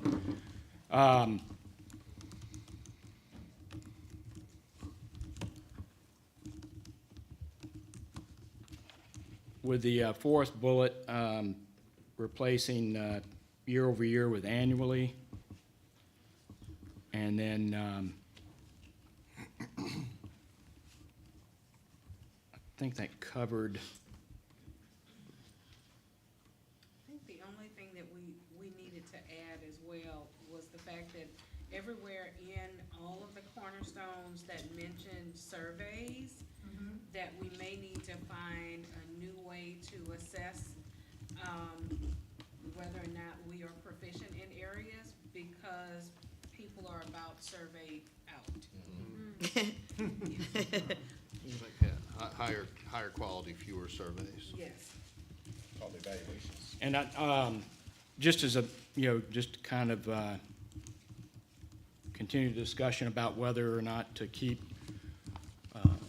4 cornerstones or only 1 cornerstone.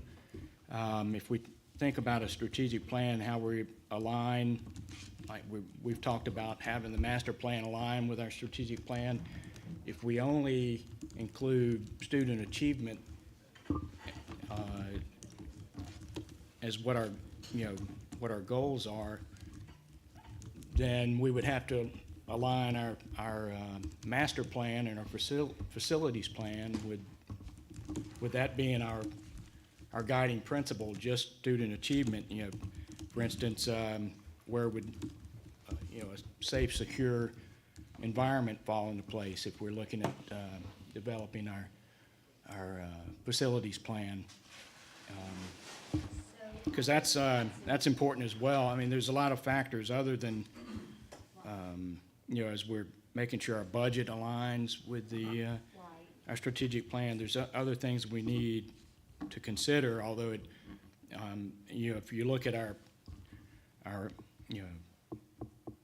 our key mission is student achievement, and but there are other things we have to consider and factor in. They affect those, and they have an interplay with those. I was Right. talking about facilities. They need clarity on your vision for student achievement to really have Right. a robust facilities Right. plan and get to where you're trying to go. I'm really glad, Mark, that you said that the way you said it. And there's, as I'm listening to you all, what you're doing is uplifting some of the things that are very important to you. You can't eliminate the other elements of things that make a school system excellent, right? But there are ways that you can track that from a results standpoint without that necessarily being your top goals. So I'll give you my thoughts about that in a minute. I hear what you're saying, though, and I think you all have a lot of consensus about that. So, yeah, Can I add to that? please do. Florida. And just because we cut them doesn't mean that we were saying we want to Right. minimize our Right. cornerstones. No, We I just said all it needs agree to on be that, prioritized yeah. because Yeah. some of this stuff just doesn't speak We may towards just restructure our it. needs right now. And one that I could add in under operational excellence, now that I thought about it, because we didn't talk about it like at all, was budget. That's something that we need to. Oh, I'm sorry. Let me rewind it back. Don't lose that thought. Okay, gotcha. Hold that thought. All right. So, have we gotten everybody's operational excellence? Okay. Last but not least, employee development.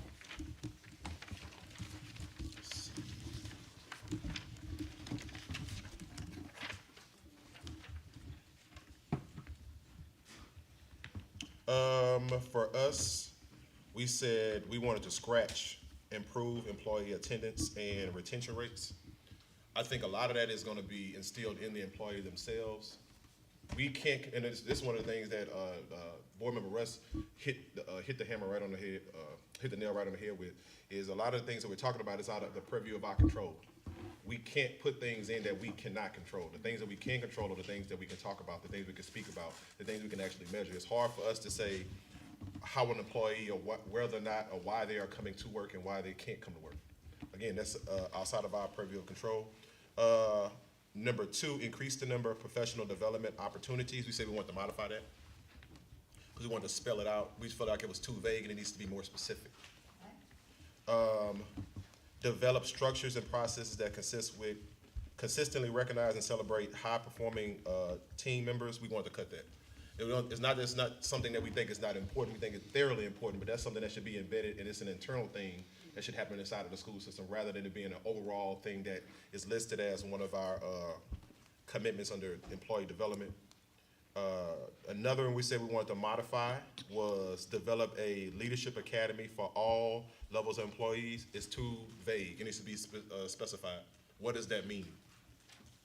And we enhanced the teacher mentorship program to encourage more hands-on and peer-led professional development. Again, not something that we don't think that's not important, but it's something that can happen internally rather than it be something that we quantify on paper. But one of the things that we did add to it from one of the other cornerstones was to recruit certified teachers in every classroom.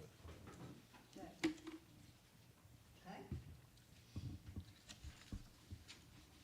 All right, next one. All right.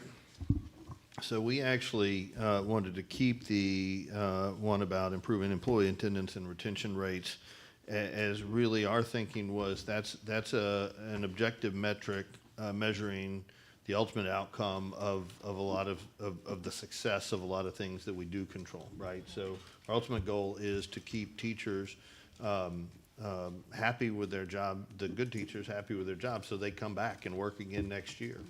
And that measures and teachers choosing to show up every day. That's a measure of whether we're improving the culture of our schools the way we need to.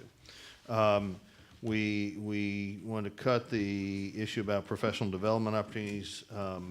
There's always an issue with teachers whether they get paid for their professional development that they're required to go to, whether the professional development is actually relevant to what they do.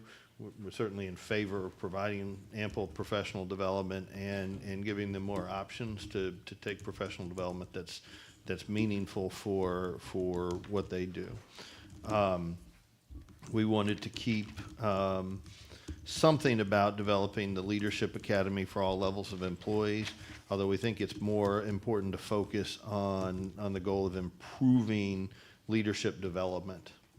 And whether that's through a leadership academy or other programs, we think it's very important. We also think it's important to bring about more objectivity in the measurement of the performance of leaders in the district, so that those decisions regarding who serves in principal roles, assistant principal roles, are made more objectively, not, who does the superintendent like, whoever the superintendent is and whatnot. And to your point, if you have excellent leaders in your schools, then you'll have improved Correct. attendance and retention, right? Correct. So kind of works together. What's the goal? What's the measure? Anything else on this one? No? Our group, just looking at these, thought they were all important, just as they were, maybe with some modifications. Really, when it comes down to it, I just from my viewpoint, I think maybe simplify it to those two initiatives. Really, could be our commitment that would cover everything. So those who are not looking at this. Oh, I'm sorry. That would be that we will develop current and future leaders at every level, and that we will recruit and retain highly qualified employees. We actually talked about being more specific with bullet point number 2 under commitments and action. I know that some other teams mentioned that as well. And within that, to state local and national professional development opportunities. Okay, good. And we talked about we're talking about it being student-centered, right? Right. Okay, then the people standing in front of those students need to be on top of their game. They need professional development. We need to make sure that we are retaining the good teachers. We need to make sure we are recruiting good teachers, people who want to be teachers, and that they're not just passing the time till a better job comes along. So, and Mr. Cole spoke earlier this morning about the blueprint of an East Baton Rouge Parish graduate. Then we need to have a blueprint of the person that's preparing that graduate. I like that. Yep. A teacher So, profile. employee development is key. And I'll say this, and I've said it before. I can remember a time when people came to East Baton Rouge Parish to learn how to be school leaders and effective teachers, and it went away. We lost it. And the results of losing it is some of the results we're getting in our classrooms and in our school buildings every day. Employee development is key.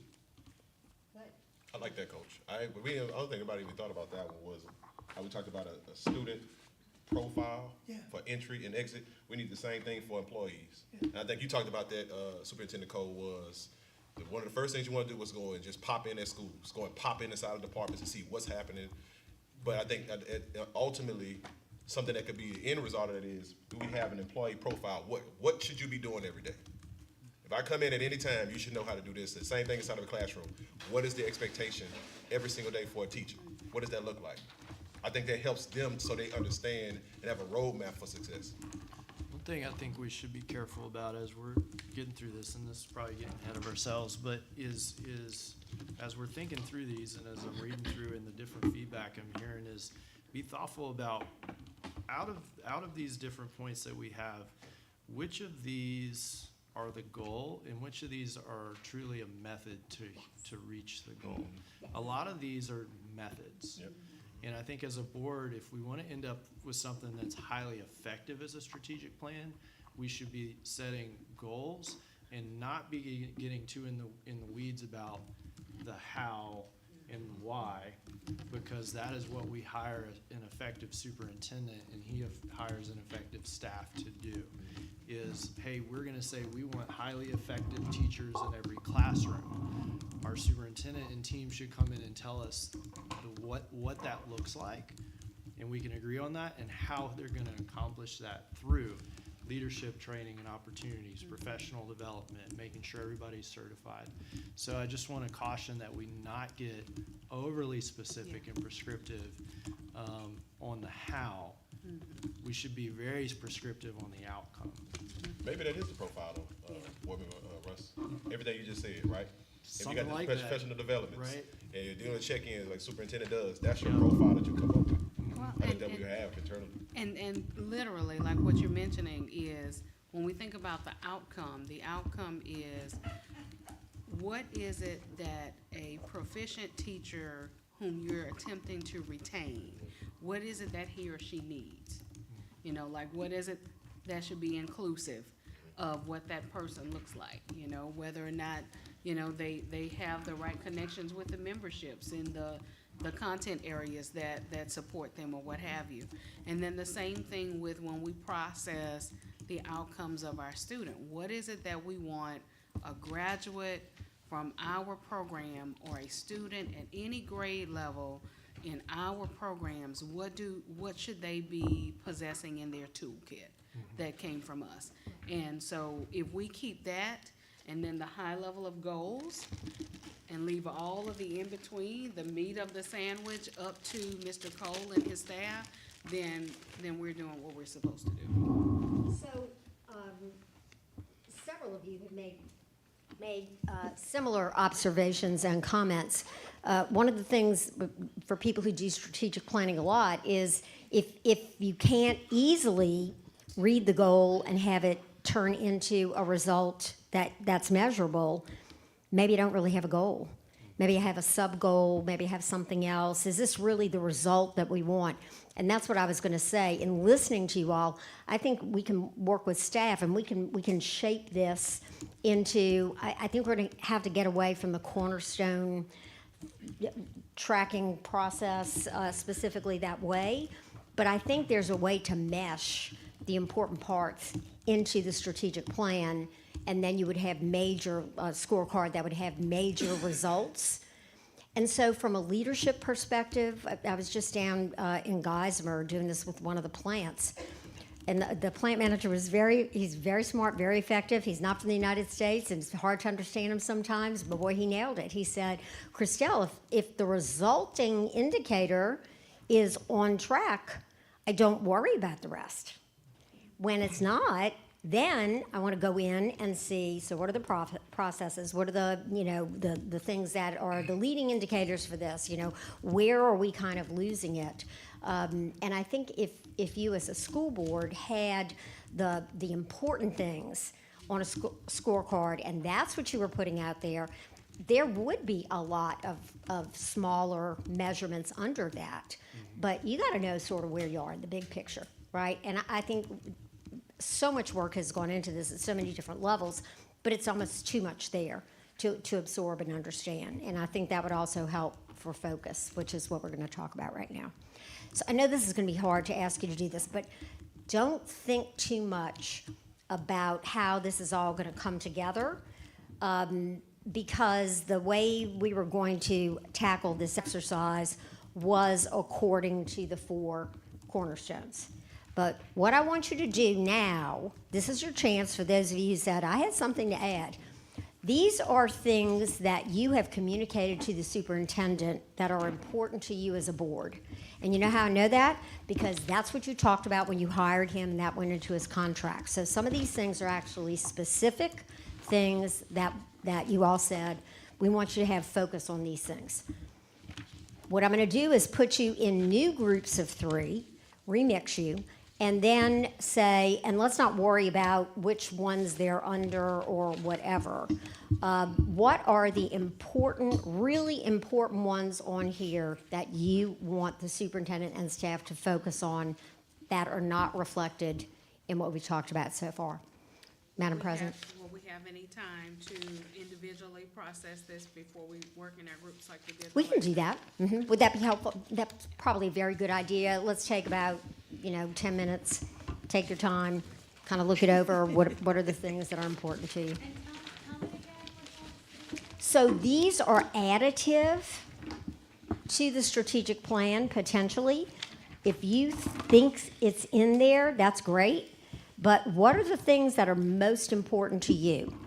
So at one point we said, pick out the top 3 under each one. Well, you sort of have 3 under most of them. So, are there some that are more important to you than others? Are there some that are seemingly already in the strategic plan or would remain in after your discussion? Or is there something on this screen that is really important to you as a board member and you say, I really want to focus on this? Okay? It's a fluid evaluation for sure. And it's just the things that are on the screen. Well, this is what was communicated to the new superintendent in your process of bringing him on board. So theoretically, you had a strategic plan already. There are things in there. If there is something that's not on here and not in anything we discussed, then you need to get that on the table too.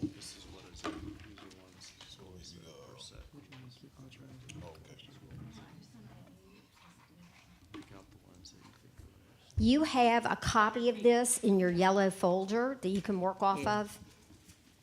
Okay, I'll give you about 10 minutes. Cut or keep or add? Cut or keep or add.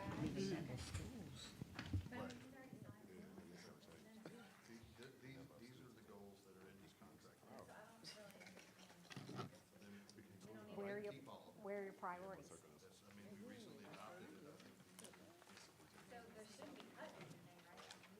Exactly. All right. Now's a good time to think about it and discuss it, Why don't you assign them A, B, or C? So everything that's up there is still up there, but what are your top priorities? I'll give that an A. Something medium, a B, and less important to you, a C. None of them go away.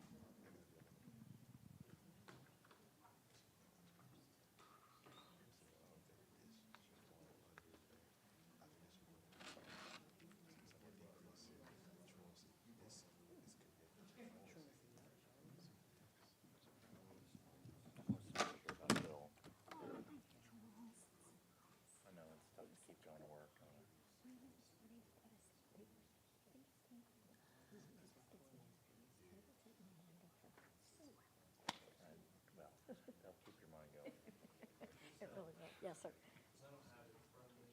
Is this all the performance objectives listed in this contract?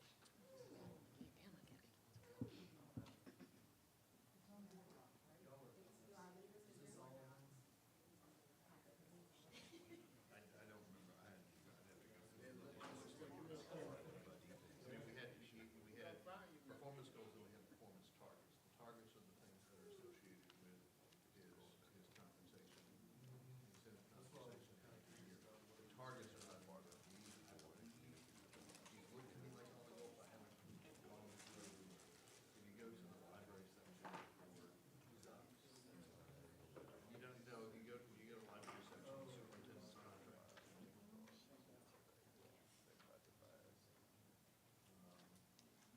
I'm on the way right now, hopefully.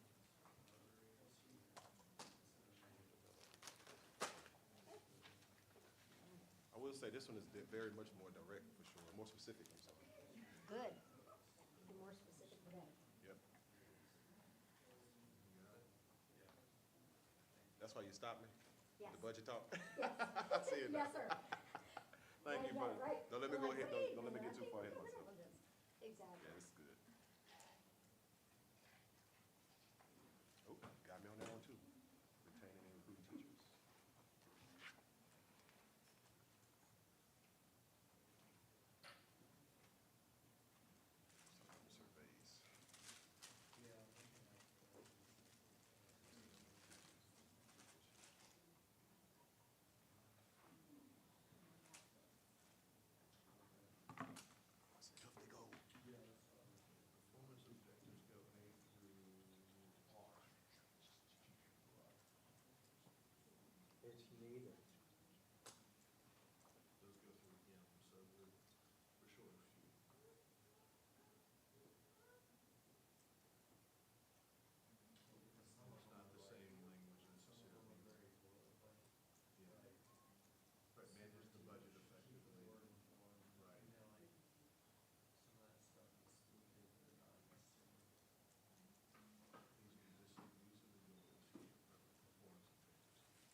I do too. You're going into different groups.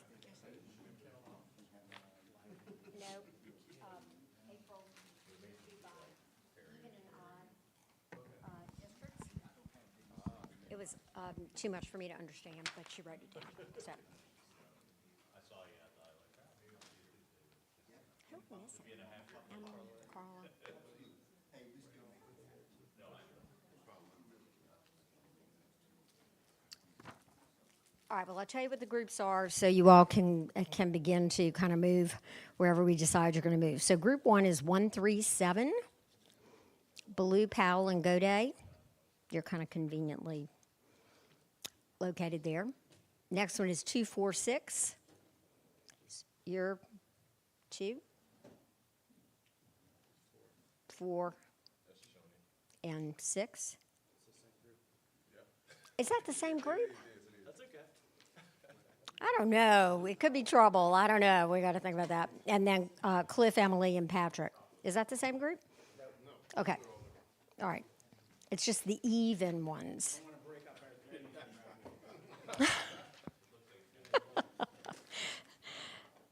So y'all are here.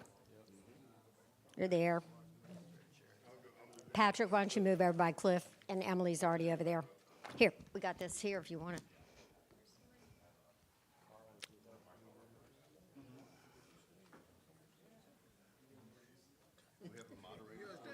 Yeah. Come.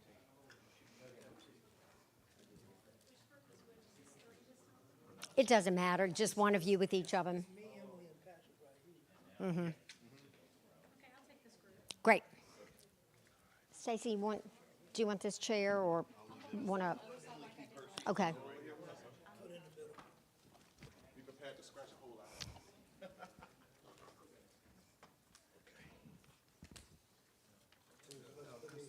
What's the, we're doing ABC? I think we ought to do ABC, don't you? ABC.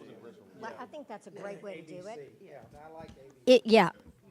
I can do it on the back. What you guys can do is take this and just put a number by each one of them. 1 through, how many are there? 13. And then ABC. A, highly important, top priority. Want to make sure the superintendent absolutely understands how important this is. B, medium, C. Yeah, I need to get it right out of there. I'm going back on the front part. Come on, weren't you a teacher? Right, I don't know what I'm thinking. You've lost your skills. I have. Much easier just to do it on the back. So you're rating like high, low, and medium? ABC. A priority, B priority, C priority. Okay.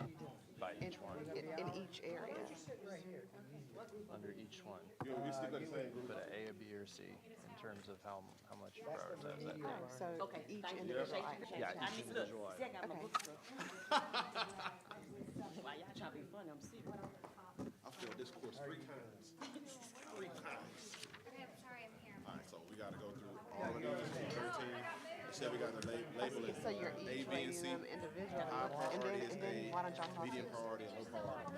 Yeah, I want us to be able to compare individually. Yeah. So look, And then put on there how Just like this. you did each one. Okay. And then we can Then we'll see talk about where the how it commonalities, aligns. yeah. Yeah. Okay. We can see where we So it's like that, so agree Nathan and just where put it all on we- one page, and And then then we'll talk we'll, about it then afterwards. we'll decide as a group how we want to do each one, Yeah. based on that consensus. We can talk it I out. like this system, man. Why you doing Come on, I just, no, yeah, you wanna go, come on. Let's just put together, Yeah, we we just do do that. it. Come on. Okay, the district will continue to expand access to ensure every child on a. Up to kindergarten. I agree, I think that's B. The number of students. So when you don't agree with none of them, what you do? So Make it a not just C. doing this- Oh, so C, that's- If C, you C, think lower, it's a like, lower yeah, priority. low. Okay, so that, what you want to do? Number of students. I'm gonna go with 'Cause I B want for to that. take- Okay. 3, the superintendent will have his safety. Yeah, that's A. You want your other thing that you had written? For all purposes under he'll take the same. That's hard. Yeah. Oh, C. what you want? Same academic standard, I wanna say C for that. Cause I think like we said last time, it's hard to do that. Right, Actually, I it just is. wanna, Number 4, yeah. that one, I don't think it's high. I think it needs to be modified the way Right. it's written. Let me say that. Okay, we can agree, we can all agree upon that. Look at it, we all just see. We did, we really did. So, okay. Okay. 5. You should have kept yours first, so you wouldn't influence. No, it ain't an influence. I'm gonna say what I want to say. Yeah, he following me just because he doing. We're just finding, It we're ain't just an finding influence. It just so commonality. happened. Yeah, when you talk it out, you get some context to it, it'll change your mind on it. I think that's A for me.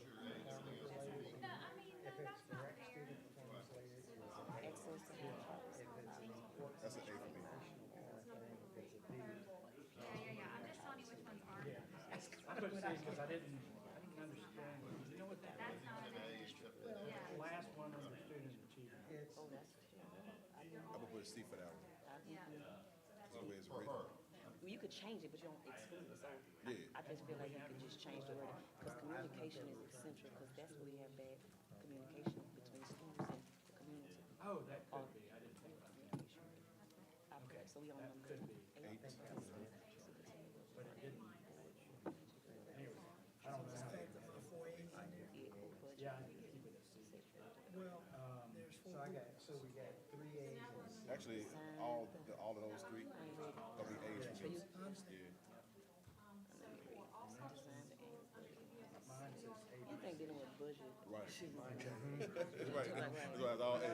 Well, the only reason I put C on the bottom one, first of all, I don't know how you measure it. I go with C. And Oh, I know that. I'm not really sure what it, You put A for that. what is underrepresented. Staff satisfaction. C for me. I think y'all have an agreement, because y'all already have a group home. Because y'all work together. A little bit. That's gonna be B for me. We do. That's how we're gonna The win. big thing is, we gotta get that in class. Okay, all right, so we're gonna see where we have agreements. So number one, we all agreed on B. Yeah. We gotta work on that one, we'll work on that one. We all agreed C there. A. Look at you. A, C, B. Okay, so, That's the first one with a non-competition. so the first one we're gonna talk about number 2. Okay. I had an A, y'all had as a B and a C, so we're real But number, great on wait, that which one it was? Number what? Two. The second one. The number of The students number of students, attended A and B rated schools would increase. I thought that was kind of, the wording of that kind of confusing me a lot. It says the number of students attending A and B schools will increase. Don't you think the number of A and B schools not need to increase? so I think not what that has to students? do is, I think the reason that they wrote it that way is because the number of schools might change, right? So if we just, it kind of helps prevent this metric. If you just said the number of students or the number of schools being A and B, you could concentrate a lot of resources on a small number of select schools. Yeah, but it's not we're not talking about consolidation, we're just talking in general about the. I agree. That one, increasing- the wording was just Yeah, too. you said wording, think about it. It's, You talk about increasing the number of students attending A and B schools. I want you to also think about this. You want to increase the number of A and B schools. Let's say you decrease not DNF schools. Students just want to go to A and B schools. The students that are attending DNF schools are not prepared to Go to the A and B to be schools. successful at A and B schools. so this It is, is. It is. this is Yeah, again, I'm talking- and this is why it's designed that way. Because you could say you want the number of A and B schools to increase and the number of DNF schools to increase. Well, you know how you do that? You just close 10 schools. But that's not the outcome we want. We want the number of students that are in a high-quality school to increase. What that does is it incentivizes raising the grade of schools, not just concentrating resources in select places. Not hearing it that way, that makes sense, Nathan. That's why it was Because the written. way I'm hearing it, the way I visualize it, internalize it is, you're saying that you're going to close DNF schools but then you're gonna shift kids from those DNF schools to A and B schools. I think now what you're saying is, Yeah. we're going to decrease DNF schools because we're gonna turn those schools into A and B schools. That makes perfect sense now. That's why it's written that way. Okay. Because the initial draft of that was about just schools. Schools rather than students? And what it was like, well, how do you prevent then somebody from being incentivized just to go and clean out a bunch of DNF schools? Right. Like, it's about raising schools, not eliminating DNF Gotcha, schools. gotcha. Right? That makes perfect To sense. me, that's an A. No, it is. Now that you explain it that way, We 'cause have it was to just, it raise was the just number of confusing. high-quality schools. So in that one would be an total. A for me. Then. I think the same thing for Shoshone. We were just confused on the wording. It is confusing. It is confusing. Okay. So would you put an A and a star in this category just to make sure Yeah. it's clear on That's the a good, yeah, that's what we'll do. Okay, so the next one would be 3. The superintendent will have a safety audit performed at each campus and establish comprehensive safety protocols and mental health resources. So I had that a B. Y'all both had that an A. I can go with an A. I do think it is important. I just didn't think it as important as some of the other things.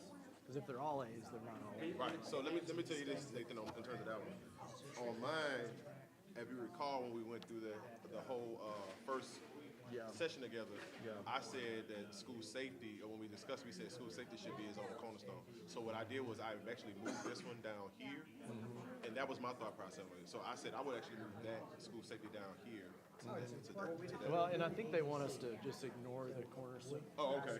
Okay. Cornerstones in this regard. We're not ranking them within each category. Okay, We're gotcha. ranking them in total. Okay. What are the most important ones for us? Okay. And what are a little bit less important? What are the least important out of these 13? Now, that makes sense again, because the way I looked at it was when I said the cornerstones, I was also aligning it to, well, does that really fit under student achievement? You see what I'm saying? Yeah. I think we're just ranking their Yeah, that's what he importance just right said. now. Yeah. Oh, okay. Yeah. Right out the door. Okay. forecasting that even though it's not a highest priority in this category, it is a big priority. So, But it still would be an A for me regardless, whether it's under that bucket. then I'm or okay another with, let's make it an A. And Okay. we'll put a star by that. I mean, it's still very important. The next one was number 5. Decrease truancy in direct run schools. I think I had that as an A or B. You both had that as an A, I had it as a B. Again, I can go with that. I don't think y'all have to have a complete consensus, but just like A, B would be fine. Right, that's Yeah, very A, B close is though. fine. I think it's just the difference when it was like an A or C. For me, We'll just put a truancy star on it. truancy affects student success, so that's the reason why I said that's an A. The 7, the district will broaden and deepen its communication with underrepresented community voices. I think we all had A's. We had a C, and Shoshone had an A. Oh, okay.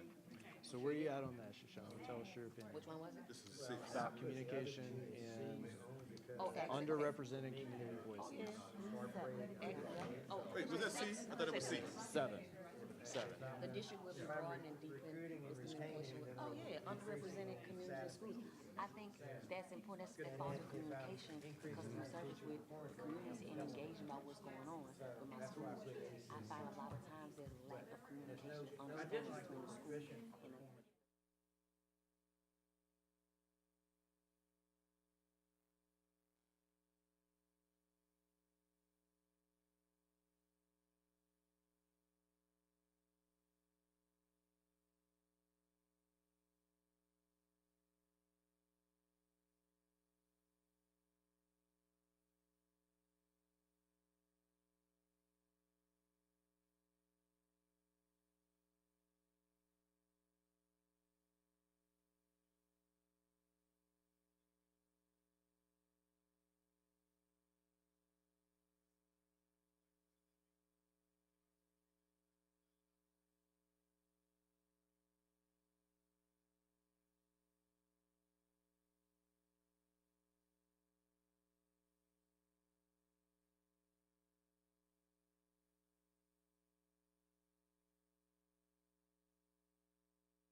Brilliant.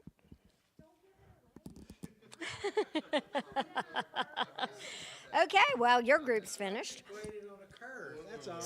We have plenty of comments.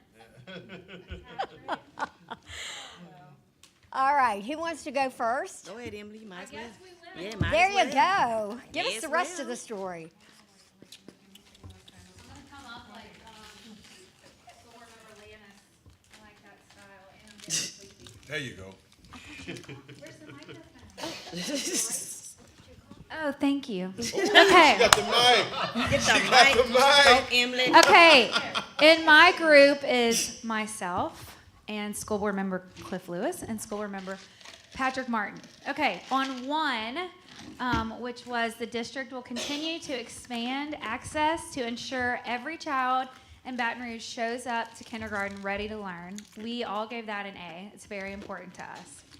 Number two, the number of students attending A and B rated schools will increase. The number of students attending D and F rated schools will, we wanted to say, not exist at all. And for Mr. Lewis and I, that was the most important thing on this sheet. It's actually one of the main reasons I ran for school board, because I want all kids to be in a good school. Number three, the superintendent will have a safety audit performed by each campus and establish comprehensive safety protocols and mental health resources. We had 2 A's and a B for that one. So average that grade for us. I don't know if that's an A- or, okay. Okay, number 4, all public schools are under EBR's authority, shall be held to the same set of academic standards. For number 4, we had 2 A's and a B.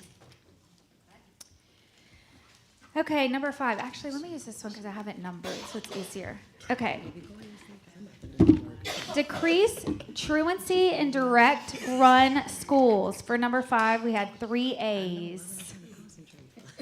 Okay, number 6. Access to high-quality school options will be streamlined and more equitable. Parents will be empowered to make informed decisions. Administrative steps to applying and enrolling will be minimized. We had 2 A's and a B, and we had a question with that one. It's more of like, how will we streamline? How will you streamline it? I think would help us to maybe get it all to the A's. Okay, number 7. The district will broaden and deepen its communication with underrepresented community voices. We all gave that a B. And here was why. What does this mean? Define who is underrepresented and how will this be measured? It's not one that's easy to measure. And so that's why it got a B from us. Okay, number 8. The superintendent will partner with the board and community to develop a transparent and accessible annual budget rooted in the strategic priorities gathered from the board that is tailored to the needs of students and schools. And for number 8, we all gave it an A, but we did say that the tricky part is partnering with the community. Because even this last time, we did offer a good amount of meetings and in different areas, different districts of town, but we still can't make people show up. And then also letting the community that doesn't have kids in the schools, knowing that it's still part of their investment too. So it's kind of hard to measure that, but we gave it all A's. It's important to us. Okay, number 9. So Mr. Lewis and I had said number 2 was the most important one to us. Number 9 was the most important to Mr. Martin, and that was design the annual budget around a set of 5 strategic priorities. Develop a budget that classifies spending via easy to understand school by school and district-wise categories. Mr. Martin's point was that if we are able to set this budget around that, then it's going to make everything else fall into place. That if we have a budget set well that shows our priorities. So that was most important to him. Okay, number 10, the district will develop a comprehensive plan for right-sizing, reorienting, and investing in a facilities footprint. Number 10 got all A's from us. Number 11, if Mr. Lewis could pick a second one to be most important, which I told him he couldn't, he had to only pick one. So this was his number 2, but also very important. Number 11, the district will develop a comprehensive plan for recruiting, retaining, and developing a skilled educator workforce. We gave it all A's. But again, very important to Mr. Lewis. Number 12, measure and increase staff satisfaction with their workplace environment annually via an anonymous survey. We all gave that B's. And then number 13, increase the number of teachers with a proficient performance rating by 5% annually. Got 1A and 2 B's. Thank you. It's almost like you have a job where you get up and Mic talk to drop. people. Y'all did realize there were 3 categories, right? A, B, and C?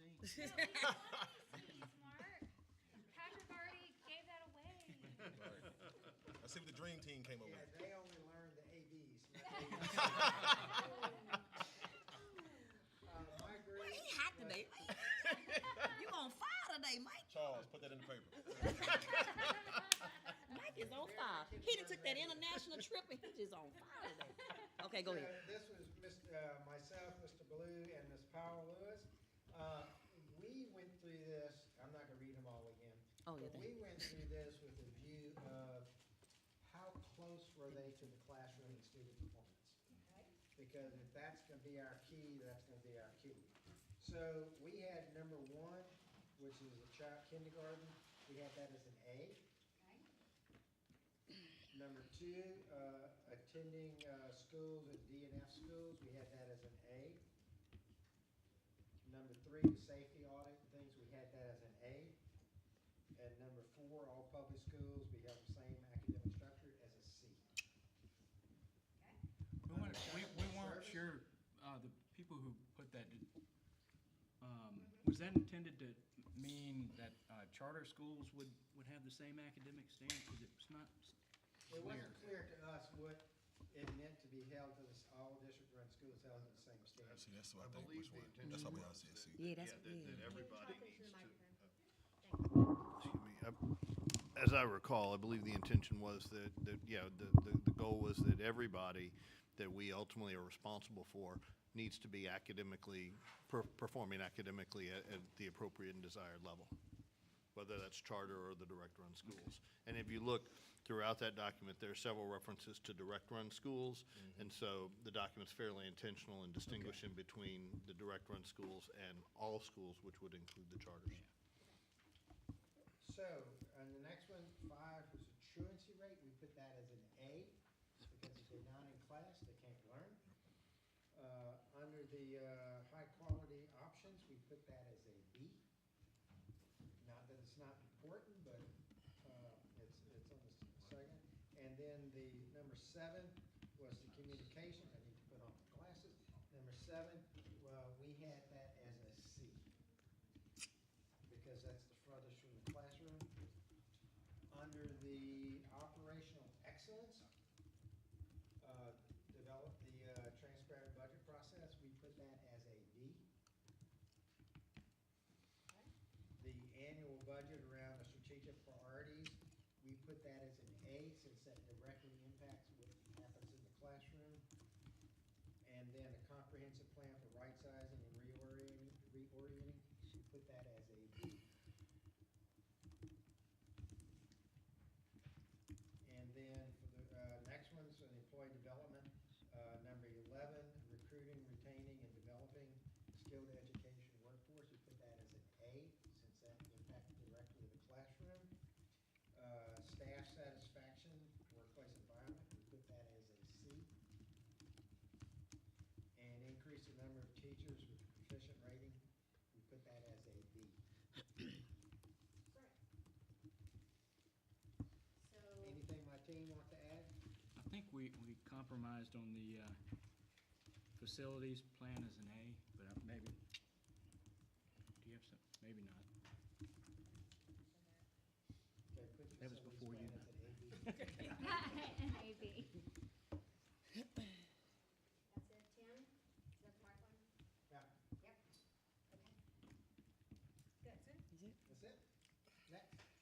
don't need a mic. Go ahead, Carl. All right, so, last group, last but not least, and we're not the reform group, Mike. So, number one, I'm just gonna kind of briefly go through. Number one, the team agree. I'm sorry, Mr. Russ, Mr. Landis, and myself. So number one, we all collectively decided on B. Number 2A. Number 3A. Number 4C. Number 5A. Number 6A. Number 7B. 8, 9, 10, 11, 8, as an apple. 12C. And 13B. There's a little context behind some of it, though. Yeah. So there's, it's going to give you a little context behind it. Okay. So for number one, the district will continue to expand access for every child in Baton Rouge that shows up to kindergarten ready to learn. It wasn't that wasn't a high priority for us. It's, I think, the way that it was written, it just gave us a bit of confusion. But for the most part, we all said B for that one. What was the other one? This is the one where Professor Russ went to work with us. He helped us to really understand this one. It said the number of students attending A and B rated schools will increase and the number of students attending DNF schools will decrease. Both myself and Ms. Stewart were a bit confused on the wording because we were like, wait a minute. We want to see the schools. I mean, yeah, we want to see students attend the schools where they are, but we looked at it like, are you saying that you're going to shut these schools down and we're going to shift those students all to A and B schools? Because then they won't be ready. But then he magnificently explained to us that no, what he's saying is when we are going through our realignment process with schools, we're going to transform these schools and make these DNF schools A and B schools. And it made a lot more sense to us. And then that's when we said, you know, that is an A for everybody. The other one was 3. The superintendent safety performance. Yeah, so the superintendent will have a safety audit performed on each campus and establish comprehensive safety protocols and mental health resources. That was an A for us. Whereas it was a BBA, but it was an understanding that in order for students to feel like they're ready to learn inside of the classroom, they have to be safe. And in order to do that, we have to allow the superintendent to perform these audits on every campus and create a comprehensive plan, because that's what a lot of our community has been asking for. The other one would have been 5. Decreased truancy. Decreased truancy in direct run schools. That one was a for us. Again, attendance inside of the classroom is thoroughly important if you want the student to learn and keep up and grow inside of the classroom. 7. Number 7 was the last one we had. I won't say contention, but we were kind of like in different places. The district will broaden and deepen its communication with underrepresented community voices. For that one, it's not that it wasn't important, we just didn't understand it. It's like, what does that mean? How do you specify that? What does that look like for us? And that one was a CCA. And so we came in the middle and said that will be a B. B, right. Nathan, you want to add something? Not really. Okay. I think on the majority of these, we all aligned Yeah, independently. it was only 1, 2, 3, 4 That he out just of went over, 13 that we just that we kinda- didn't align on. Kinda talked through And we it. weren't even really far off. It's like maybe a Compromise. 1 letter grade up. And I think the difficult thing is, if we're rating these, like, I think we agree that most of these are probably important. So it was just what's most important. Right. Versus less important to each, and to some of us, there was a little bit of disagreement on that. And then I'll say, like, I don't know what numbers they are, but the 2 at the budget, while I know why they're different in the contract, they're kind of almost 2 halves to a whole. So if you're gonna call, I would say if you care about one, you care about the other, because they're kind of the same thing. That was just an observation I had about that. The only other thing I personally wanted to add, there is a metric in the performance targets in this contract, but in these objectives, there is not one related to literacy. Oh, yeah, we talked about that. So that's interesting you say that, because we went through our last session. That's something that we actually wrote down, was literacy was not mentioned inside of it, just like the budget wasn't mentioned inside of the first initial one. So now to see it inside of this one, it makes sense, but you're absolutely correct. Literacy was not in But in the performance targets, there are a lot more very specific, very targeted objectives for the superintendent that we're not considering in campus that are a lot more student-oriented. And a lot of the thinking there was that that these goals here are somewhat less susceptible of measurement, and somewhat more kind of behind the scenes things, conceptual things that need to be done. Whereas the metrics that are, on which incentive compensation is based, were where we really needed hardcore KPIs. That, and they weren't it wasn't necessarily written so that each one of those target metric KPIs tied back to something in there. They really had to be read together to look at that. KPIs have to be read together? Yeah. Okay. So I'd like to ask one question though, because I think throughout today, you know, the subject of early childhood has come up several times, and I'm sensing a little bit of a, not a disconnect, but an area where we benefit from some clarity on thinking through what is the role of the district in early childhood education. You know, one group, you know, this morning said, well, the mayor's office controls funding. Well, they control the Head Start funding. We get, on the other hand, a lot of grant money from LDOE to provide early childhood. We have occasionally had members of the public come to the meeting and say, we're spending too much energy and money modifying our schools for pre-K when that's not really our function, or they maybe dislike the way in which we're carrying out that function. So I think at some point, not right now, but we need to have a conversation about what is really our strategic goal in this. Do we want to, as a board, say, hey, give us all the money, and our goal is to get, have 90% of economically disadvantaged kids enrolled in pre-K 2, or whatever. Is that a goal that we want to seek funding for ultimately, and modify our facilities for? Because even though we got a lot of unused facility space, not all of it's readily convertible, and we've seen it costs money to convert that to pre-K kind of room. So I think that's a discussion that we're gonna need to have at some point. Can I add to that? Yeah. I'm sorry. Because a lot of what you just, I mean, it's a lot of it. Everything you just said is extremely important. The way that I envision that, or the way that I conceptualized the conversation this morning, one of the things that the superintendent spoke on was we got to start from the hospital. Yes. And understand that you start from the hospital.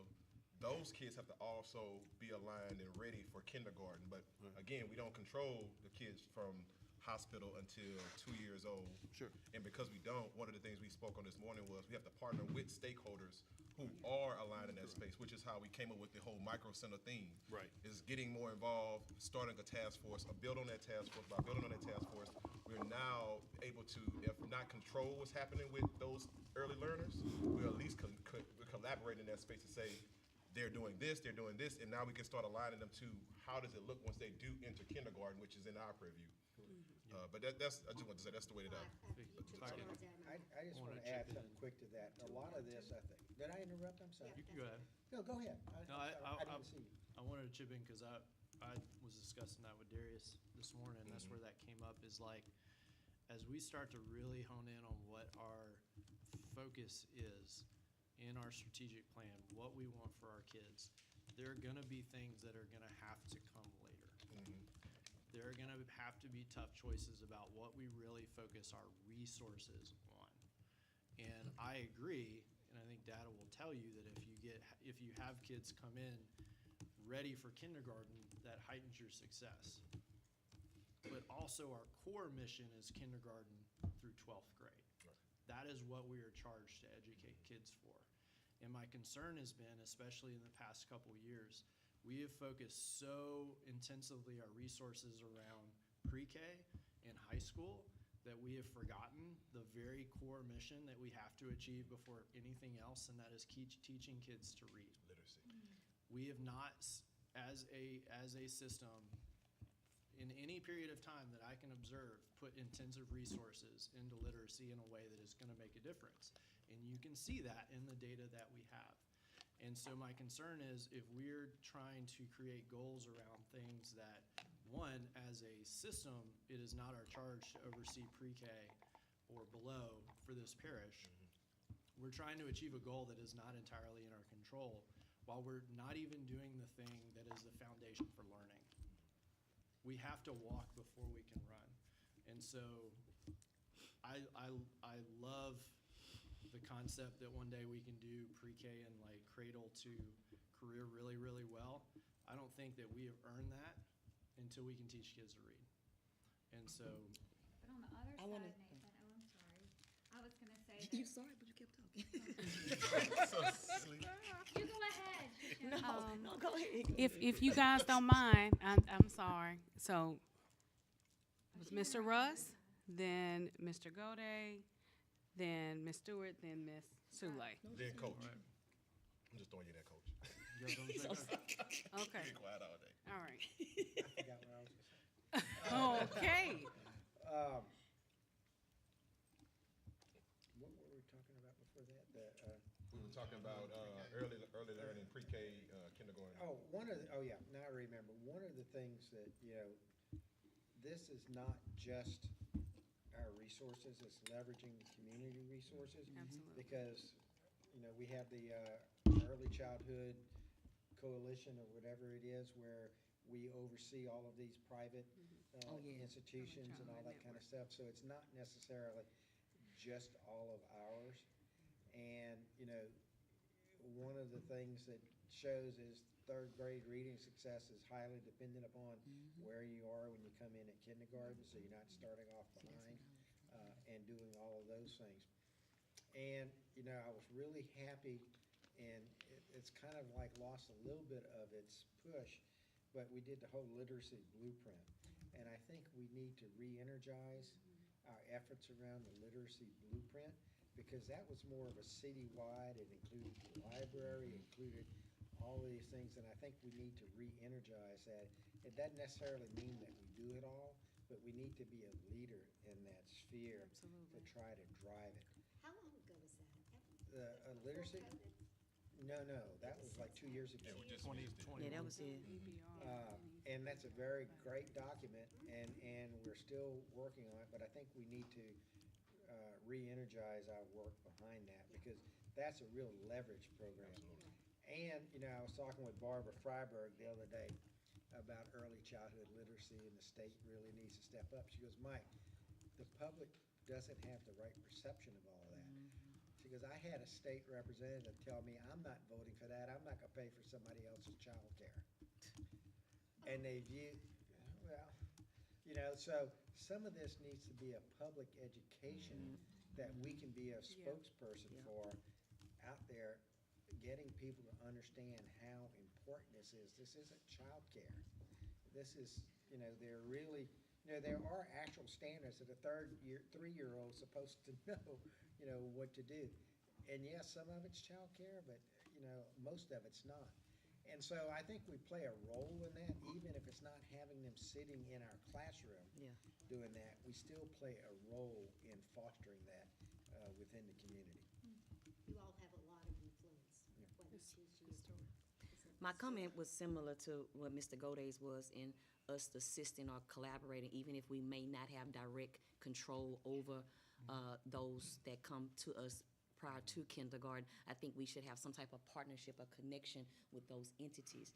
And if not, but rather making sure that that connection is made, because third grade, we all know that if a child isn't at that standard at third grade, they fall behind. So coming to us in kindergarten, lagging behind with limited, skill set, puts us at a disadvantage. It makes our job harder. And so ultimately, like I said, I just agree with some of the things that Mike said. I don't want to repeat them, but I just think that's important that we do have a hand in early childhood and, those children before they come to kindergarten. That was pretty much it. Even outside Of course, most, yeah. Ms. Sewell? Yeah, mine was similar, more in response, Nathan, to what you were saying is, yes, K through 12 is like our focus, but with the science of reading, it says that in order to be ready for kindergarten, you gotta start before that. And so, like, Shoshone worded it perfectly, but if they're lagging in kindergarten, it sets us up to not be able to do our job as well. Which is why I'm like so on board for the early childhood stuff, because I feel like it just helps kids once they enter school in the long run. I guess I'm gonna preach to the choir a little bit too. But, You have two speakers behind you, Mr. Lewis. Well, we'll just pass the collection plate. Y'all better not get coached. Right, don't get them started. Ms. Warren, how many kids did you say this morning, the number you gave me was 6,000? That, Yep, that are not even enrolled. I know. And eventually, those kids are gonna migrate Yep, into our system. Yes, sir. So they're going to come in as first graders, not being able to read Yes, at sir. all, if any. right. Then they're gonna be promoted, and then you're gonna end up on your Dibbles assessments or whatever tool we're using at the time. You're gonna have a third or fourth or fifth grader reading on a second or Right, third grade or first grade level. Right. And to what Ms. Sule said, it handcuffs us all the way down the line. Or Shoshone said. So, and we all know that third grade is when they start testing, which is ridiculous. Right. But we have to test them in third grade. So now, we're just constantly taking hits because kids were not exposed to pre-K or no early childhood Right. education. So it's almost like the system is pulling in two different directions. Yeah. So we've got to do something to prepare the kids for kindergarten or pre-K. You know, we just hadn't found that magic bullet yet. But if we're thinking about the profile of an East Baton Rouge High School graduate, we've got to find a way to start nurturing them before they actually come to us to become a part of that blueprint, if you know what I'm saying. Yeah. So it's a riddle. I mean, there's a lot of moving parts. But I think we have people on this board who understand that, and we're trying to figure out how to address it in a way that it works for everybody. And like Mr. Cole said earlier this morning, if we can do that in the time we have here, and Patrick, you said it in the past, when we're all gone, that's in place. Yeah. So we don't miss a beat. Yep. So this is 24? So, you know, we've already missed 2 or 3 generations of East Baton Rouge Parish graduates that weren't really ready to graduate because they couldn't read and write. So it's a riddle, but we've got to find a way to fix it. Thank you. You know, one of the things I come back to a lot on the board is I don't like having the same conversation over and over and over with no collective outcome, right? So every year, seems like every other month practically, we have some debate on the board about, you know, with oftentimes with members of the public, are we going to fund, you know, apply for and accept this grant for early childhood? Are we going to spend, you know, $200,000 to outfit these 3 rooms with pre-K bathrooms and whatnot? What I'd like us to do ultimately, as we continue the strategic planning process, is come to a decision. Are we in this or not, and how are we in this, right? Because we're not going to do it alone. We're never going to do it alone. And we need to build on work that's been done over the past several years, not just by the board, but by community groups like BRAC and Baton Rouge Area Foundation, who have really been trying to bring together all the stakeholders so that maybe our role is partly directly providing services, partly partnering with some of the private providers like Kids Carousel, partly by setting standards that Head Start programs, for example, will meet. And we tell them this is how you do it. And so I think we need to figure out exactly what that looks like so we can make the decision, kind of be done with it. And then we've given clear direction to the staff. We can make better informed budget allocation decisions as we move forward. I think, Mr. Russ, to your point, I think the key question, you're right. I mean, our core mission is kind of K through 12.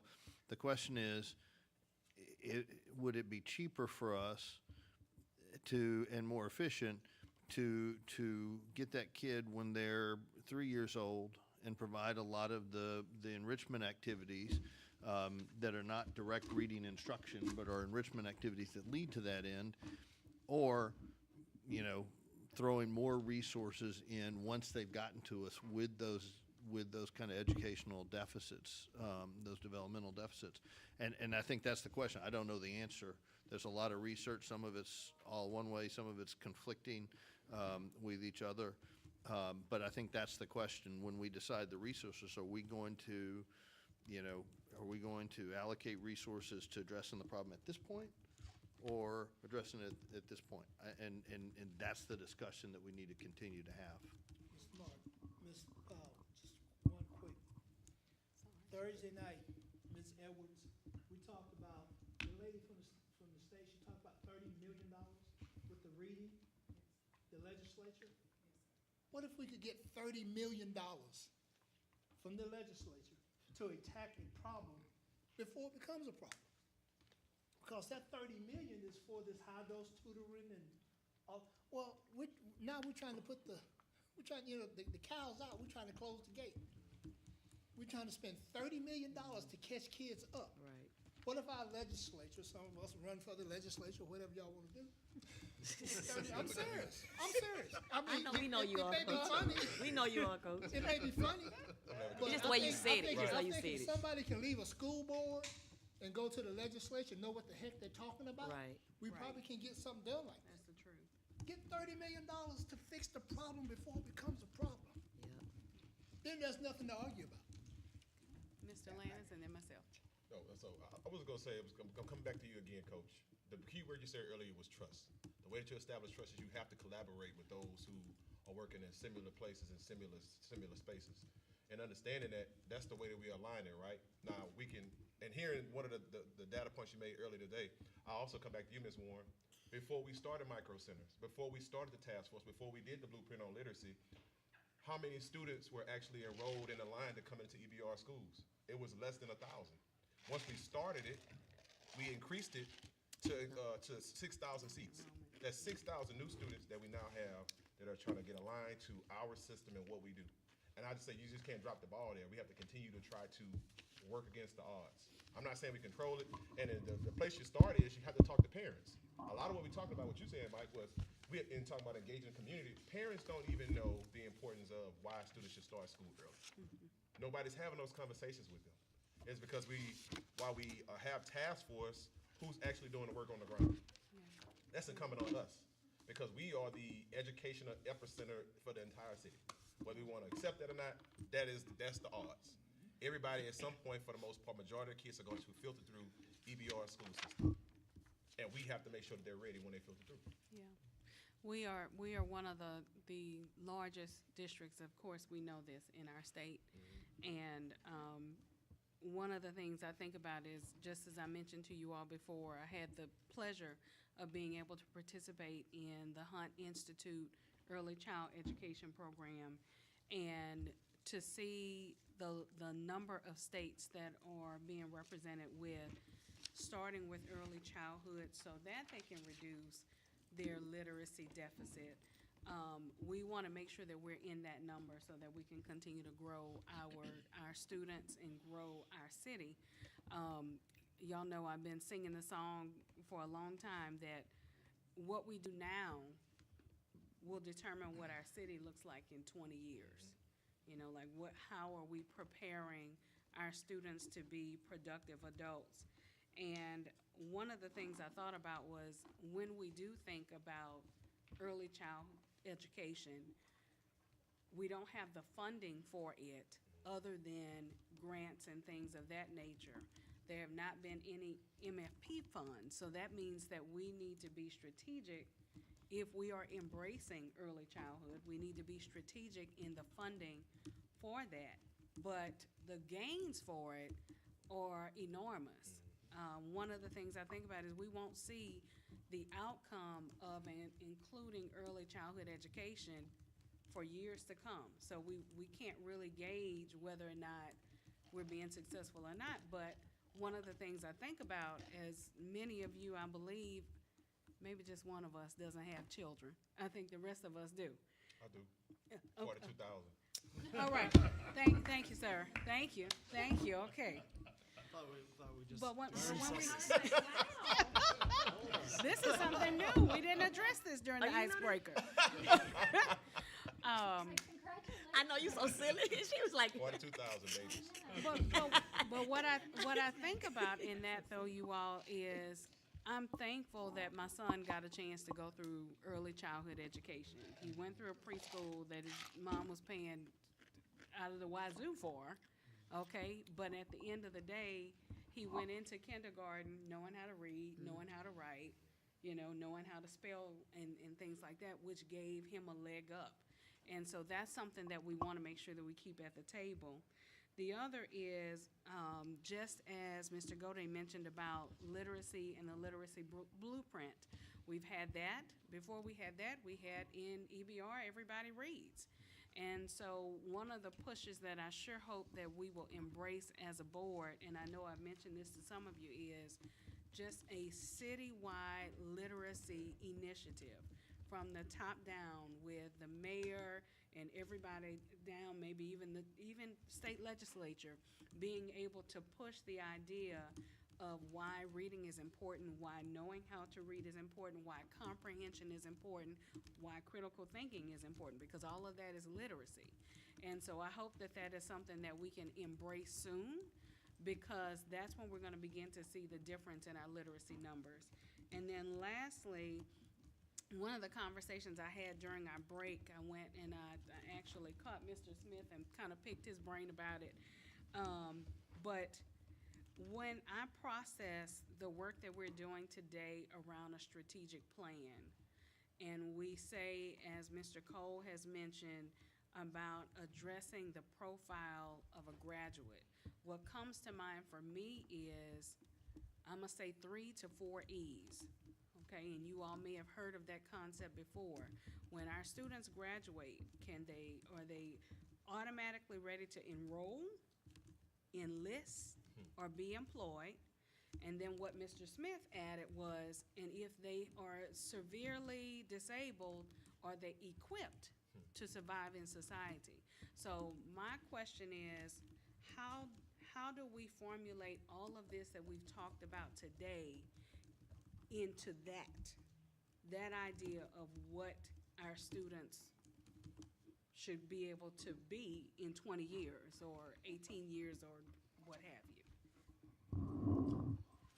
May I just add one quick thing? Mr. Gode, yes, and then Mr. Russ.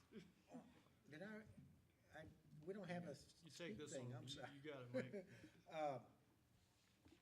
Early on, I said, don't let perfect get in the way of good or great. Yeah.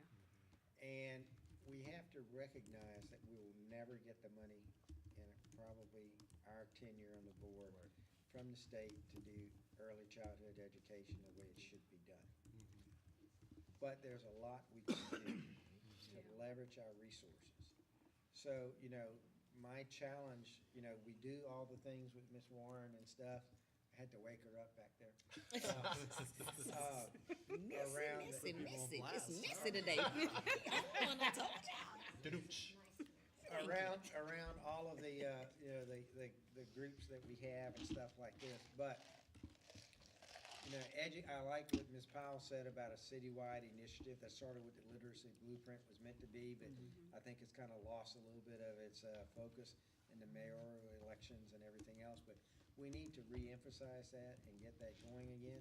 But not only that, to think outside of the box, because we're working with some of the daycare centers. We have these standards, but what can we do for the grandmom who's has 3 of her grandkids at her house? Can we supply them with materials? Can we tell them, a lot of these grandmothers and stuff, and I'm not picking on grandmothers because I'm married to one, but these things about, what should I be doing with my children right now? And things like that, because they don't know. Right.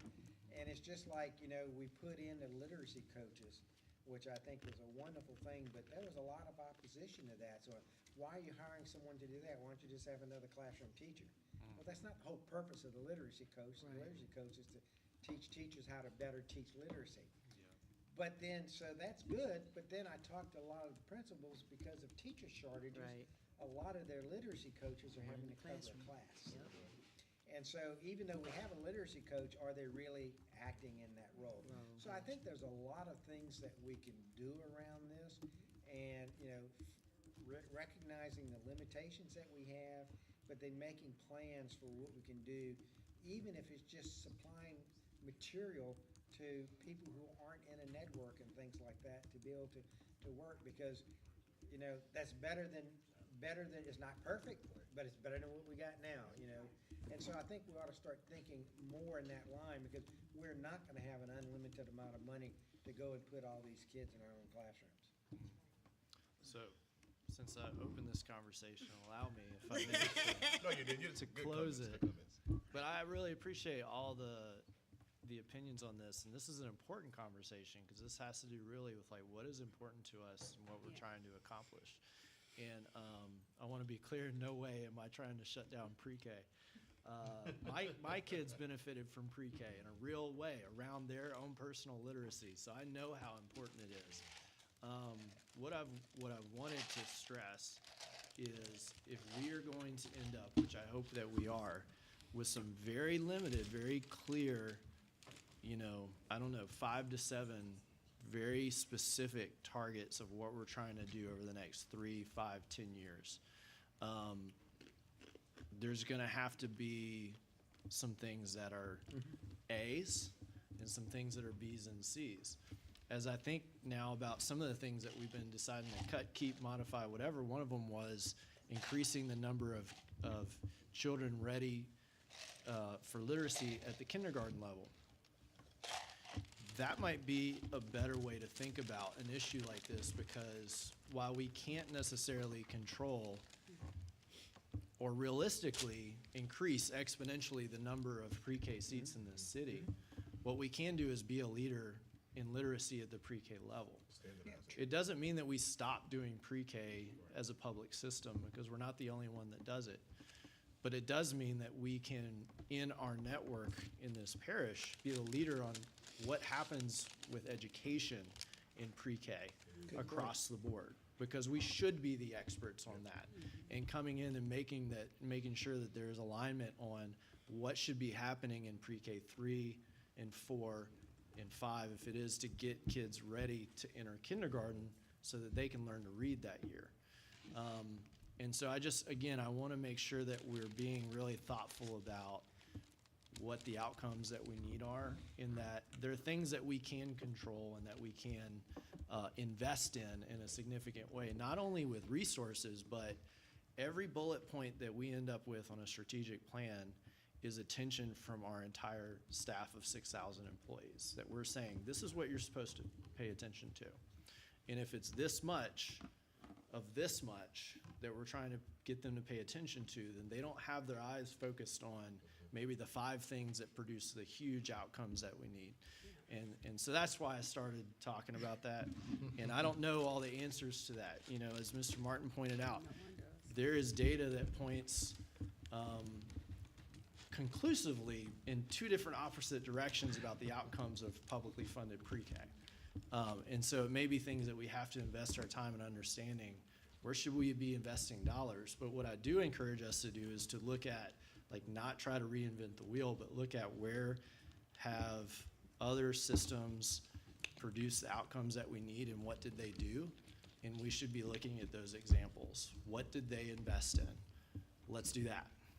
And I think to that point, just as you all are working and I was visiting with staff members, I think that you have the opportunity also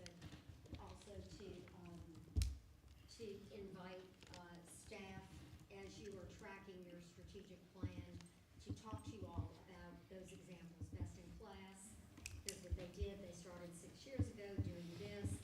Payoff didn't come. Whatever it is they've learned and that the path they're following.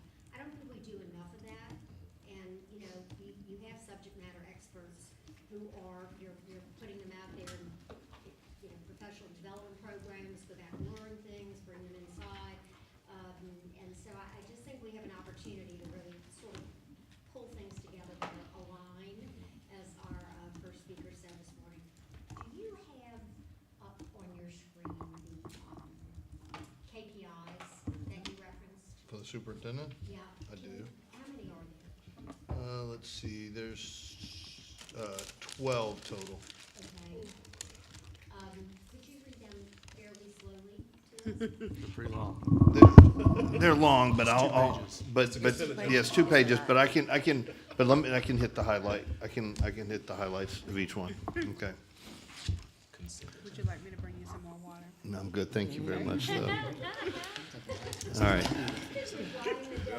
All right, number one was LEAP, 3% increase in percent of all students scoring Mastery Plus on LEAP in the content areas noted below. And the contents areas noted below are the ELA and the math.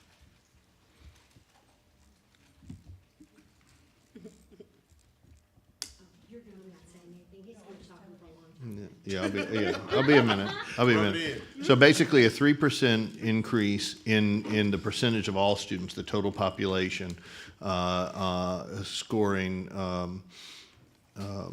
was it Mastery Plus, and that may be changing with the changes in the assessment system, on the ELA and math. And the reason we looked at, that has in there, looking at all students, is because we're not just trying to move the deck chairs around. We want to make sure that we're making a real difference in the total number of students who are reading it and doing math at grade level. So number two was ACT and work keys, a 3% increase in the percent of all students meeting college and career-ready ACT benchmarks in both ELA and math. And then we had specific targets for subgroup performance, 5% increase for each listed subgroup, which are Black, Hispanic, and economically disadvantaged students, and 3% for other students. Number three was to decrease the number of schools earning a D or F letter grade by 5 schools every year. And decrease the number of schools earning a C letter grade by 3 schools year over year. Now, making clear that means moving them up, not moving them down off of there. Number 4 was to increase the district's graduation rate by 3% annually as reported by LDOE on the official graduation rate reports. In schools earning letter grades of A or B, the increase should be at least 2% or be above 90% for the school. In schools earning letter grades of C, D, or F, the increase should be a minimum of 5% annually. Again, we want to target improvements of our schools with the lowest performance. Literacy, student scores on state-mandated district-wide standardized reading assessments to improve by 5%. And there's some details on how that's calculated. Number 6, college access. Increase the percent of college enrollment between 2023 and 24 by 3% for all students and by 5% for the listed subgroups, the Black, Hispanic, and economically disadvantaged students, using official Louisiana college enrollment reports. 7 is career access, a 3% increase in the percentage of high school students earning advanced placement, course credits, industry-based credentials, or passing dual enrollment courses with a C or better. And again, a 5% performance increase for the listed subgroups. Number 8, finance. Design the annual budget around a set of 5 strategic priorities and deliver a budget that classifies spending via categories that are easy to understand on a school-by-school and district-wide basis. And then, of course, as always, achieve an unqualified opinion in our annual audit. Workforce engagement, 3% increase in staff satisfaction, or 5% for classroom educators, with their workplace environment as measured via a nationally recognized employee engagement survey conducted in April or May of each year. Truancy, reduce the truancy rate in our direct run schools by 10% compared to the prior school year, as noted by the annual truancy reports reported by LDOE. Have a minimum of 1 additional EBR direct run school be recognized as a national blue or green ribbon school each year throughout the term of this contract, and increase the percentage of teachers with a proficient performance rating by 5% annually.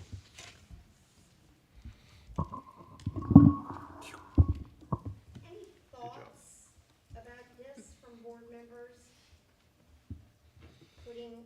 context what we've been talking about since about 11 o'clock this morning? I like the subcategory breakdown. Like, for instance, it says 3%, but then it also does a subcategory breakdown, which makes it even more specific. Mm-hmm. I like that a lot. Mm-hmm. We haven't seen that in any other, in the other contract. It wasn't broken down like that. For me, what stood out, and this was a goal of this, was that it's that of those 12, about 8 or 9 of them are direct measurements of student performance. Right. Direct measurements of student performance, which is our fundamental goal of all this. Only 2 or 3 are some specific targets about the means to that end, and so that was a key part of this, as well as making it clear that we need to improve performance, not at the high end. Our high end schools are fantastic already, right? Where the students need the most help is where we need to see the most rapid growth, which is why we have those higher growth targets for those subgroups which have historically underperformed. That's where our goals need to lie. Nate? I do like that the majority of them are SMART goals. Mm-hmm. There's a couple outliers. And as we're thinking about these are performance targets, but they are goals set for the superintendent with these all have a carrot, right? If he hits, if and when, each of these bring a performance bonus to the superintendent. So they're a little different as we start to think about our strategic goals in that some of these are continuous without a definitive target or end date. And I would hope that with some goals that we may set as a board, that they set definitive dates to achieve a performance by. Yeah. A problem that I have with some strategic plans that at times might be around student achievement is like, we want a 3% increase every year. Well, when you don't hit that increase that one year, you just say, oh, we didn't hit the goal. And you can kind of do this a little bit. Mm-hmm.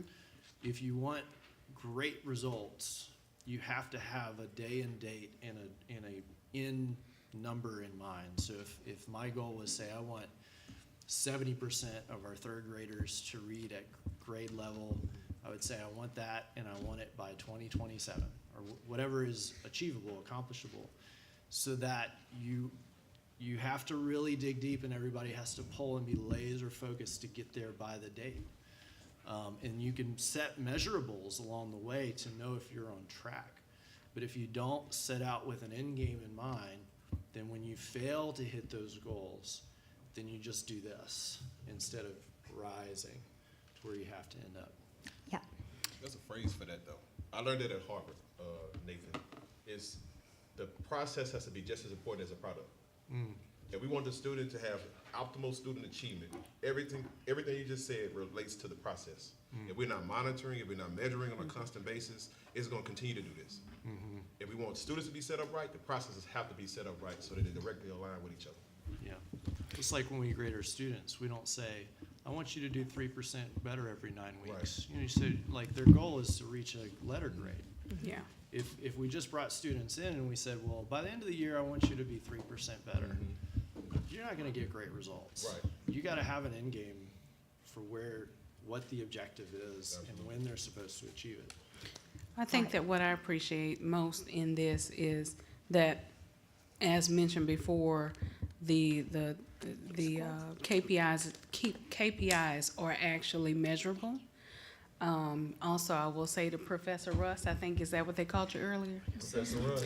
Yes. Last year it was Lawyer Russ, this year it's Professor Professor Russ. Mr. Godet, he's been reading his book too.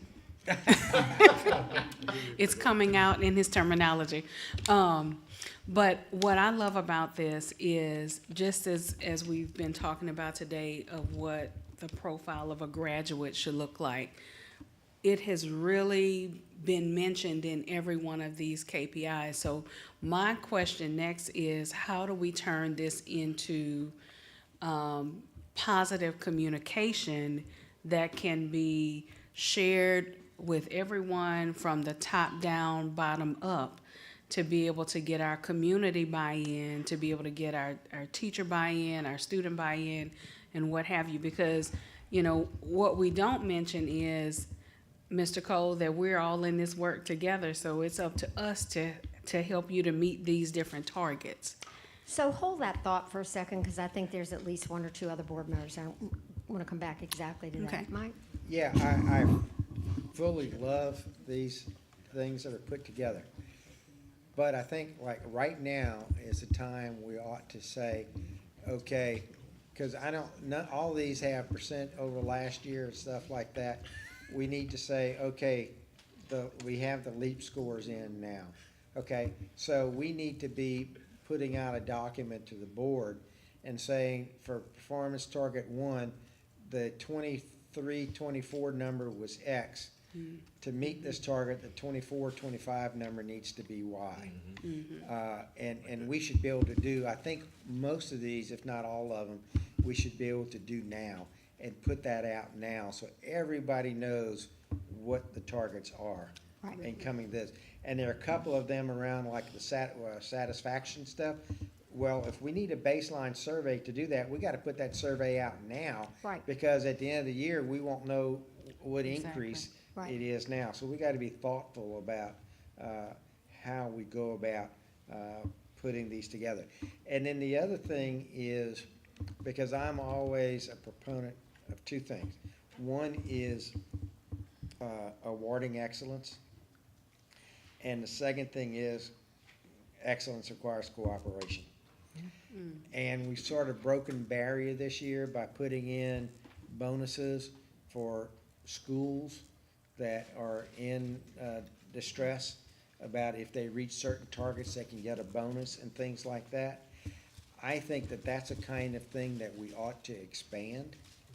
And we ought to expand it on a school-wide basis, because it's not just a superintendent meeting these goals. It's, he can't meet those goals if the other people aren't meeting those goals.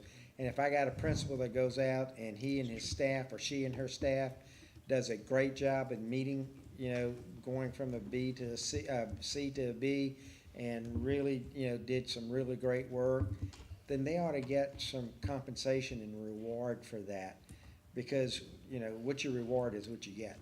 And so, you know, I think we ought to, it's really hard in this arena to give merit-based compensation, because it's so many people, the merit ratings are so ambiguous and subjective and things like that. But we can do things on a school-wide basis. And I think it's powerful that if everyone in the schools can get a $1,000 bonus if we meet these targets, that's motivating for a lot of people to do a lot of things. And I think we've been underutilizing that. And I'd like to see us go more and more into that. They actually call that a gain sharing system. And it immediately drops defensiveness, silos. Now, it's not going to take away everything, and it depends upon the reward, but everybody's pulling toward the same goal. The worst situation is the more money or incentive compensation you put on Shoshone going one way and me going the other way and Emily going the other way. Now you're incenting us to pull apart. And I know some of you in your careers have seen that. I really am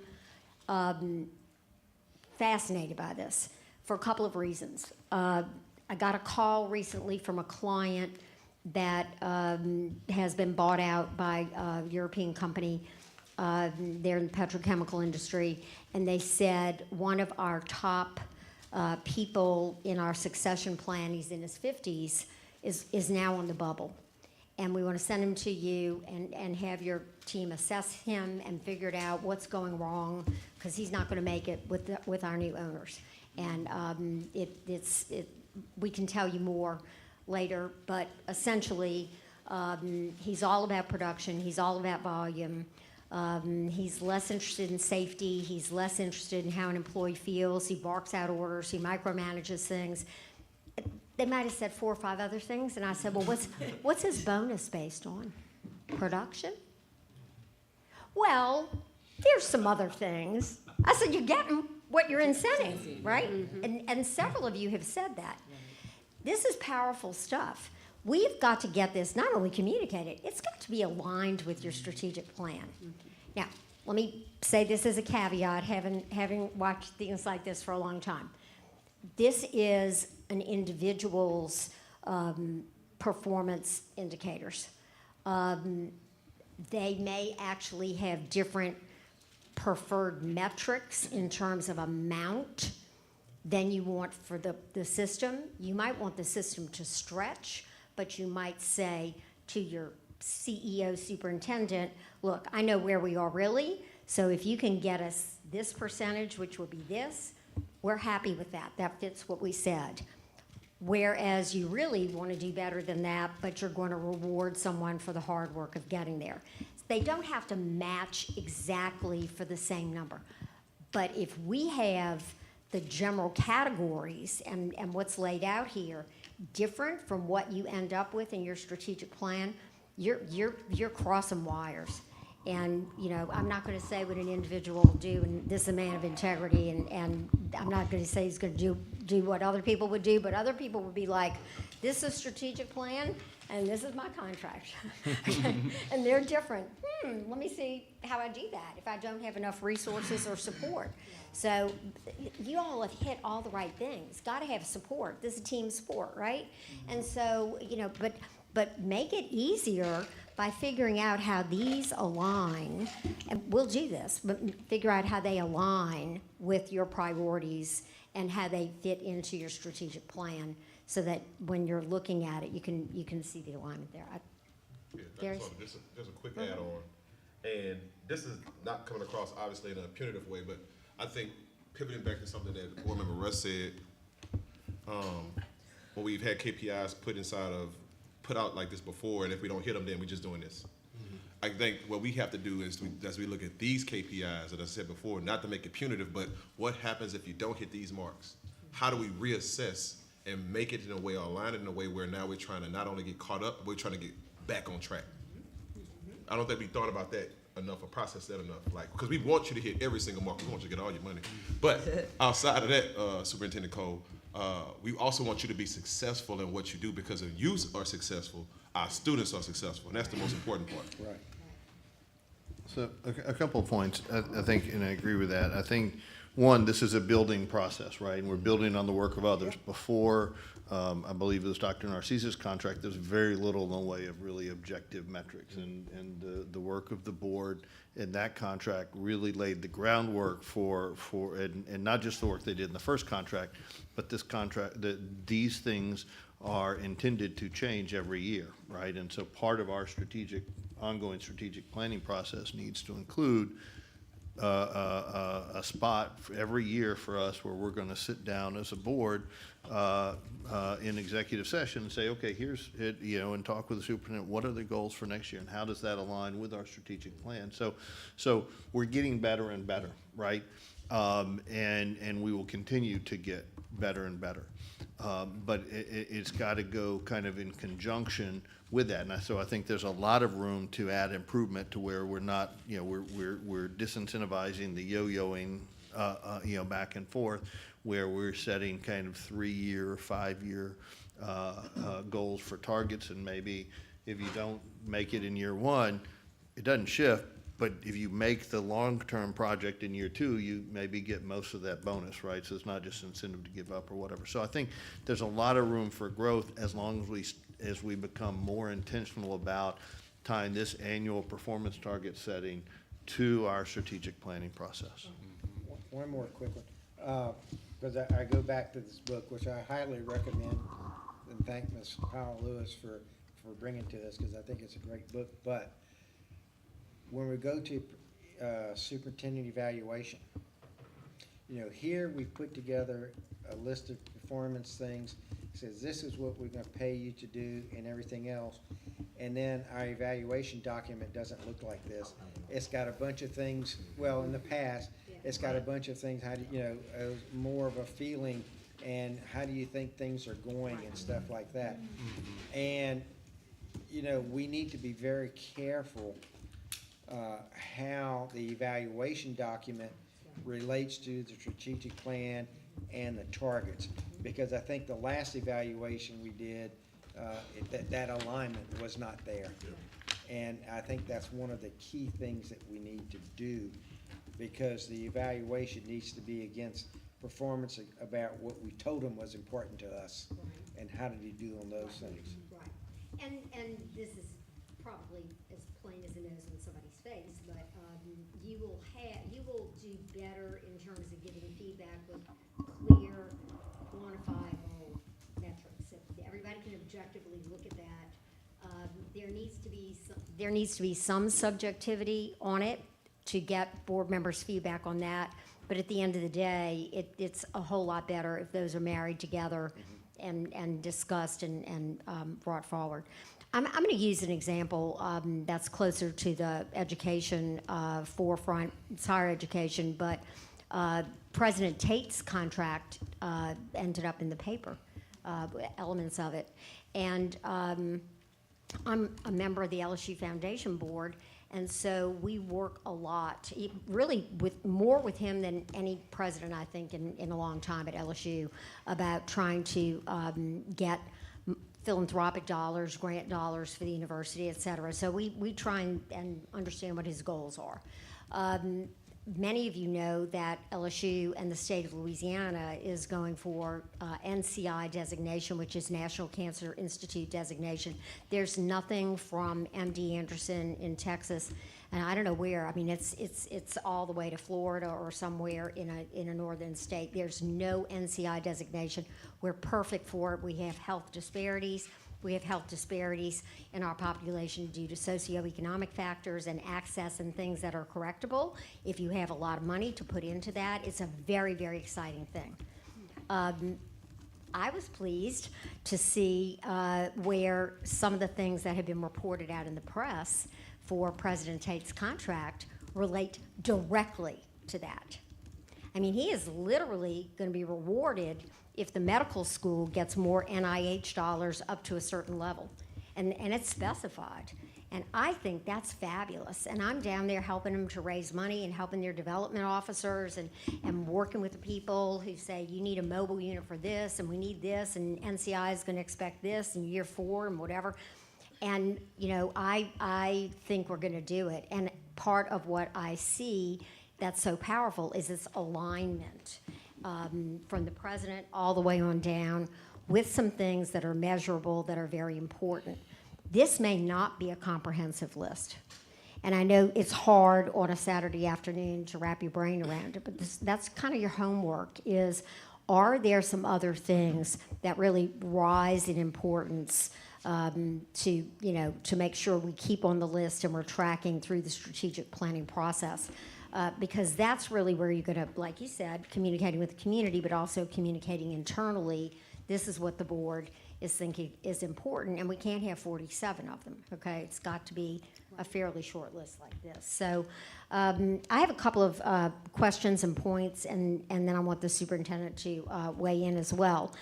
First of all, you realize that this has to come back to you all in some form or fashion for you to approve. In a subsequent month or whatever regular board meeting. So we're going to need people who will pull it together and who will kick the tires and maybe get input and look at drafts and things like that to get it in shape to come back to you all so that you can track it. But let's talk about that tracking for a minute, because I'm so pleased that that's come up as much as it has. Now that you all are thinking that, okay, our overarching mission and vision has to do with student outcomes, academic performance, et cetera, and these other things are means to an end. They're enhancements. They're important. Our facilities are important. Safety is important. Operational efficiency is important. Getting kids to school in our transportation systems is important, and they have tracking mechanisms for that too, but eventually it's all for this sort of overarching thing. How would you all like to track the strategic plan once we get it in the shape that you want and you adopt it? Imagine that you're going to have some goals and you'll have some KPIs And, you know, they may, let's just take early childhood education. You may have some embedded things under that. You may have reading at grade level. You may have LEAP scores, whatever. It's going to be too much to do in one meeting. You could have a special meeting, just look at the strategic plan, but it's a lot. It just sort of grows. So how would you like to do that? I don't have the answer to the question by no means, but I just wanted to share that, and it kind of goes back to the comment that I wanted to make before, is that we have a need for a level of uniformity. When we think about evaluating students and student success and what that leads to, it could lead to them, you know, being placed in an honors class or what have you. And then the same thing with teachers. Teachers are given the opportunity to have their learning targets, their student learning targets assessed and evaluated. And then from there, there's merit placed on that. And then, of course, we've just named that for our superintendent as well. So possibly taking a look at how the tools that we use to measure completion of those targets or fulfillment of those targets on either the teacher level or what have you, maybe we can work towards creating a tool that is similar, that allows us to be intentional with looking at the data that supports these targets that we will place in our strategic plan. So, yeah. Okay. So I know on our website now, we have a tool on the web that the system puts in data and we measure the KPIs that we have. I don't think there's anything wrong with that method. I just think that we don't utilize it or look at it. If we come up with something that we agree on, then hopefully that practice would continue so that it's publicly available in real time as data allows to track those things, but it would also come back and get reported to the board at every board meeting where we are on the KPIs that matter in some form or fashion. I have a question. So I'm looking at our agenda today. I know we're behind, and that's all of our fault. But we're a couple exercises behind. No, we're not. We're not, okay. We're at the end. Well, we haven't. Pull together is where we are now. Pull haven't- together is where we now. So, We haven't completed adding items. that is on my list, yes. Yes, I have not forgotten that. Thank you. Okay, good. Because I know there are a couple other people who have that as well. Mark?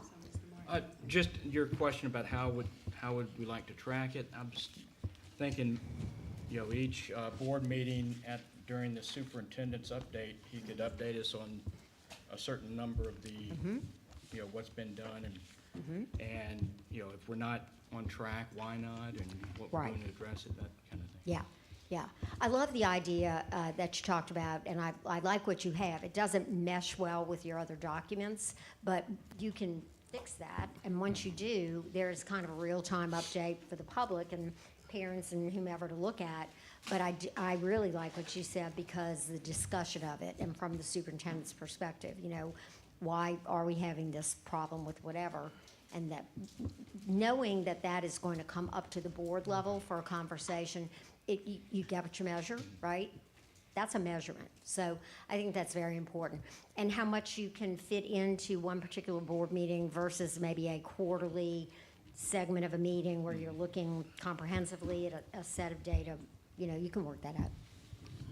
I think some of the KPIs that we have do change meaningfully and are measured like truancy, right? You can easily get kind of interim reports on truancy every quarter or every month, whichever it is. But some things, like how we do on the LEAP test, how we do on the ACT, that's once a year. And way later than we ought to get it in order to make timely data-driven decisions. But that's Bessie's business. But I think the other thing, to Mr. Russ' point, is on the website, the concept, the way the website is laid out, here's the metrics and here's what was projected, here's the goal, and here's where we actually are, is good.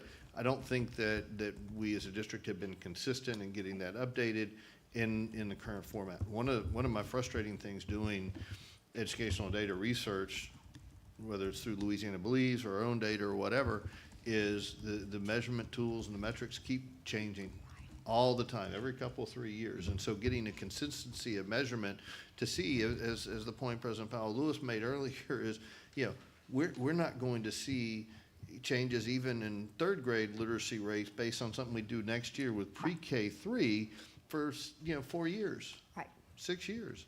And so if we change in the goalposts and the metric, how we measure things, so at any rate, so I would want to see two things. One is periodic, monthly or quarterly reports with discussion at regular meetings of the board on those things, because there's no point in repeating, okay, well, the LEAP test score from last year is the same as it was last month, right?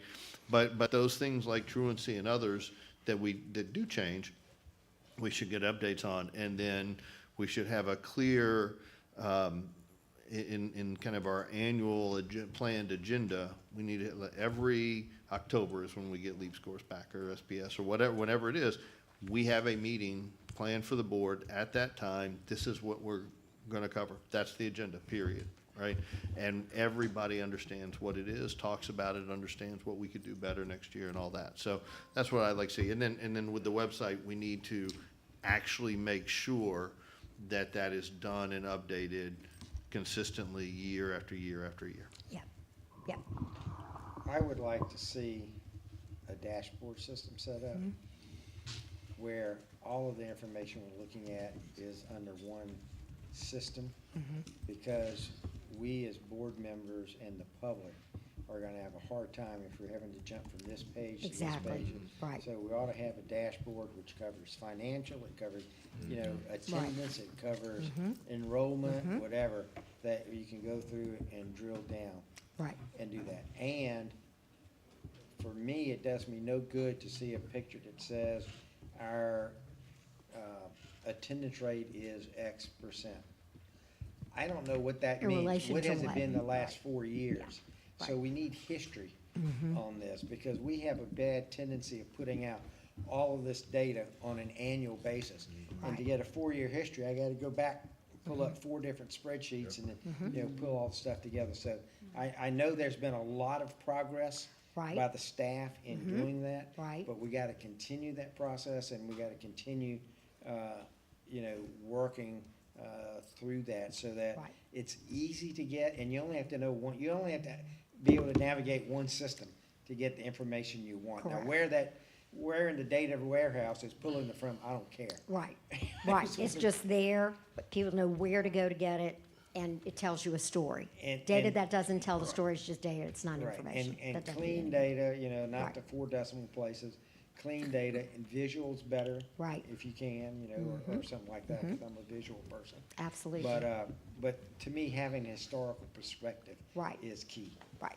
And in that dashboard, having the comparison of what is the KPI versus what is the actual data number that we're tracking. So that way we can always keep the goal before us Good of point. what we're working towards. Yeah, yeah. And also So, be able to spell out what that stuff means too.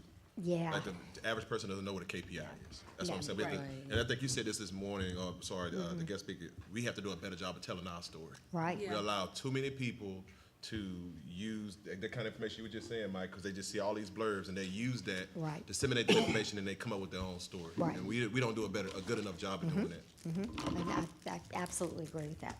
So, when we pull this all together, I think that we have a pretty clear idea of structure that will be different, a very good idea about the importance of student outcomes, academic achievement, and the inputs to that model, all the other things that maybe were even separate cornerstones in the current version.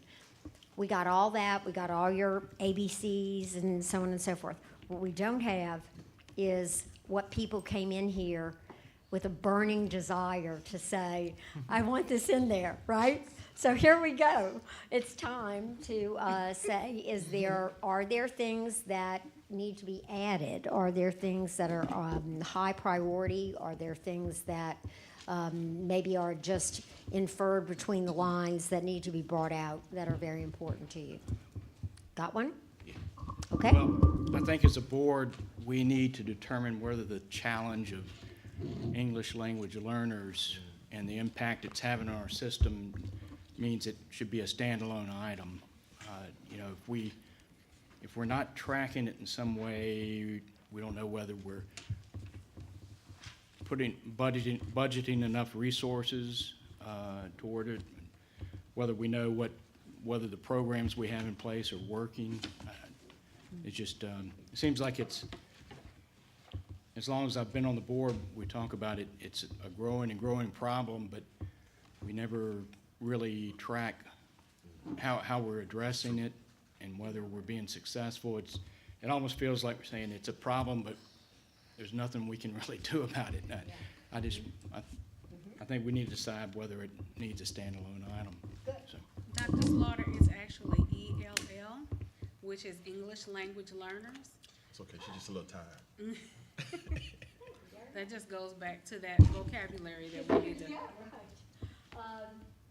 Yeah, and I like the way you talked about it, that, you know, we need a better handle on it, and there's questions and figuring out how that goes. Literacy intervention, I think Board Member Russ talked about that earlier. That's one of the main things that a lot of discussion has been placed around this today, but none of it was spelled out. Can I ask a question and clarify? In our existing strategic plan, a lot of the things that I feel are missing are things that we have talked about and listed in some of our superintendent's contract on expectations and goals. So if we're talking about things that we want to add, are we talking about just to the first part of what we did today where we cut and kept those pieces? Are we going to come up with some kind of? Yeah, if you had something that you walked in with, even if it is in, not what we talked about this morning, but here or in the KPIs or whatever, I still would like to hear it. Yeah. Because it's additive to the current plan, right? Mm-hmm. So can you articulate? Absolutely. Okay, great. Literacy. There you go. Good. Literacy. We have to, I believe very strongly we need to set a very clearly defined goal with a date and an objective if we are going to achieve the results that our kids desire, need, deserve. I also believe and we're in the process of doing a lot of these things, but I think we need to define a goal around our facilities master plan. Yes. Because ultimately, like, that's in some way, shape, or form the outcome of so many conversations we've had around school alignments, around enrollment policies, around what does the makeup of our schools look like, around how safe are our schools, around what should a school building look like and contain. There's so many things that contains, but it's going to be a huge project. It's going to probably take years to accomplish the outcome and then put it into motion. And so I think that would be something we need to look at as a goal in our strategic plan. Good. Can I add one Because thing to that? it does impact student outcomes. Yes, The it same thing that you said was, the only thing I would add to that is date and objective. Because I think for every realignment inside of the district, some schools or areas may have different objectives and goals. But we also need to just have a date aligned to it too, so we know that we're sticking to that date, we're not getting behind on that particular project. Right, like knowing what's the outcome and then what are the milestones along Yes. the way. We know what some of those are, but we gotta set days and dates to those so that we Yes. can all move along in the same direction to Yes. get to those goals. When it's, doing things with certain facilities and then what happens to those facilities after, when you build new schools and how do you plan the next tax plan, all those things kind of wrap into that conversation. Yes. And it makes the conversation easier when we have to go to the community and say, this is what it is, this is the plan, these are the dates, these are the objectives, this is why we're doing this, this is why this is important. And this work will continue past the tenure of this board. Yes. If we don't have it set out as something that will outlast us, because some of us will be here and some of us won't, then when that new board comes on, they're having to start from scratch again. Go ahead. Oh, I was just gonna say, the other importance of dates, what I've observed is you have to set the date by which you have to make decisions. And that helps drive the decision, Yes. right? These are thorny issues. Some people get what they want, some people don't get what they want. And that induces everybody kind of kick the can down the road. Yep. Let's not force that painful decision. And so as you go into it, you've got to say, nope, this is our schedule. Yep. We are going to make this decision at this meeting, period. Superintendent, get all the data we need ready for that framework so we can have this discussion. Plan out when the stakeholder's gonna go, all of that stuff, so that on this date, we're gonna make that decision. And without that, everything will just kind of go, oh, yeah, we'll get to it. Right. The pain and the inertia will kick the can down the road. Yeah, two comments. One, on the master's plan thing. If you look back under the tax plan we have today, that was a political document, and can become a political football. Because it wasn't based on a plan, it wasn't Right. based on a thing like Right. that, and it wasn't based upon justifications. So Yeah. what we end up arguing about is politics, not about substance. There was no overall strategy. There was no to overall strategy. What the end result looks like. The other key thing I think we need is, we need to totally relook at our compensation packages. Because in my mind, almost across the board, our employees are underpaid. But we have a salary schedule system that has been in place for 30-plus years, and the changes and imperfections and problems have just continued to multiply. So like right now, someone coming to apply for a job, they can't look at our salary schedules and understand what they're gonna make. Yeah. Because, it goes into HR and the black box spins, and I'm not criticizing HR, they have the rules that they're working under and stuff like that, but we need to basically clean out the whole thing and start off with almost a clean sheet of paper and then rework the whole thing, in order to do that, with a particular emphasis in my mind on better compensations for teachers, particularly in the early part of their careers. Yeah. Because we're not keeping them. But we need to look at the whole thing, start over from scratch. And that's not a quick process either. Coach? Two comments. Yes. Eventually, this is gonna lead to a new strategic plan. Or a new and improved version, however you wanna frame it. But inside of that, I'm gonna turn around and talk to some of the people back here too. Inside of that, we need to have almost, I don't wanna say, we need to have almost a separate strategic plan to address our underperforming schools.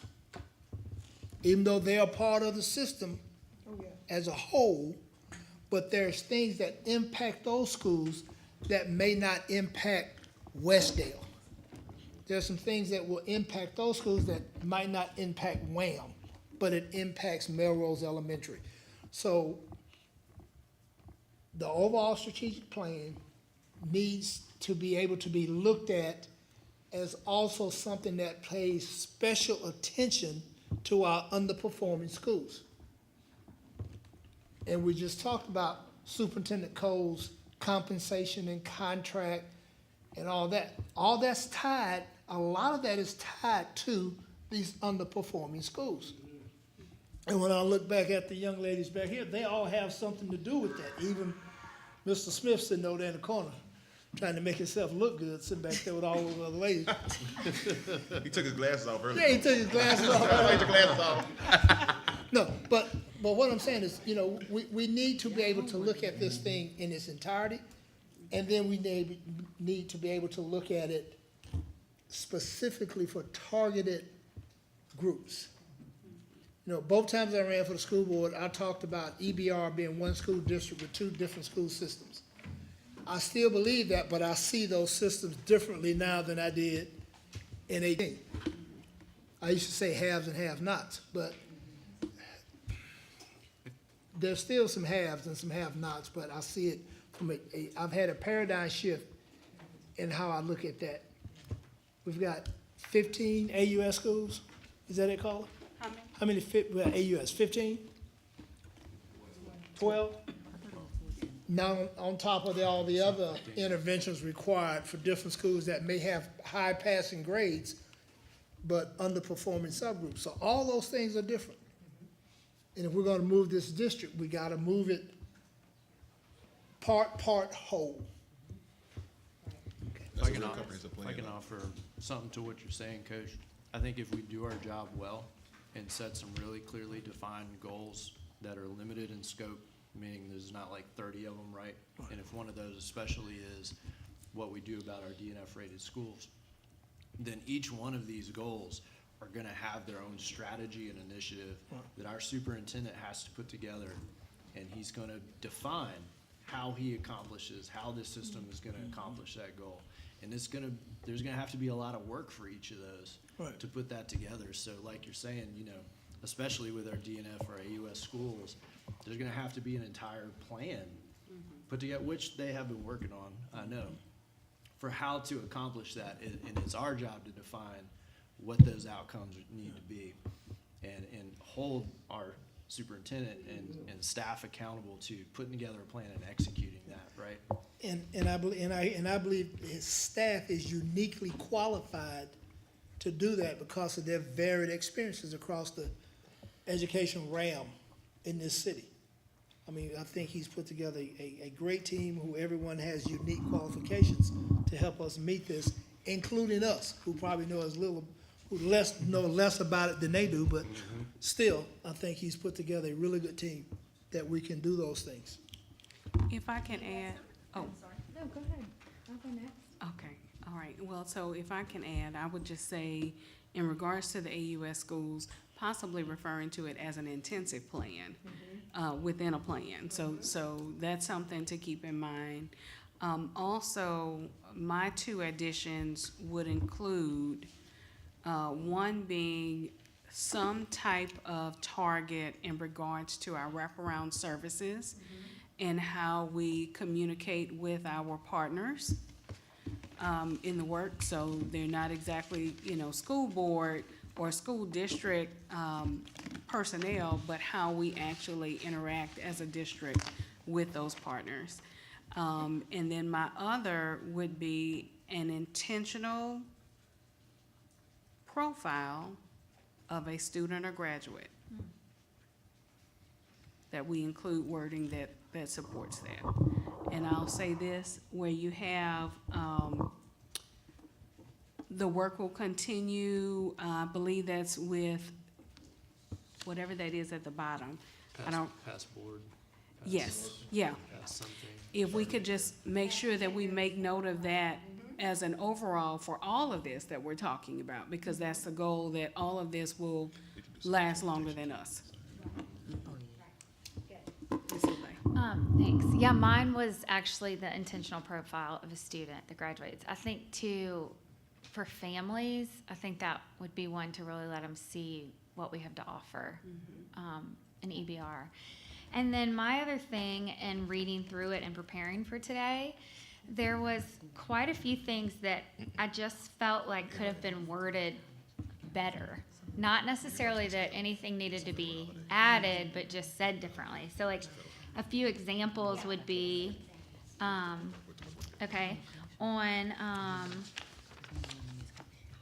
well, for exemplary customer service, I actually put reword entirely. I just am not a huge fan of the way that one's worded. But on operational excellence, the last one on that page is reduce the number of critical response incidences reported year over year.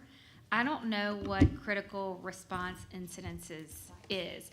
In my head, what I pictured was like physical safety things, but then like in talking with Mike, he was like, well, maybe they're talking about like flooding at the school or, and some of those things I feel like would be solved simply by doing other things well, but I just don't even know what that means, critical response incidences.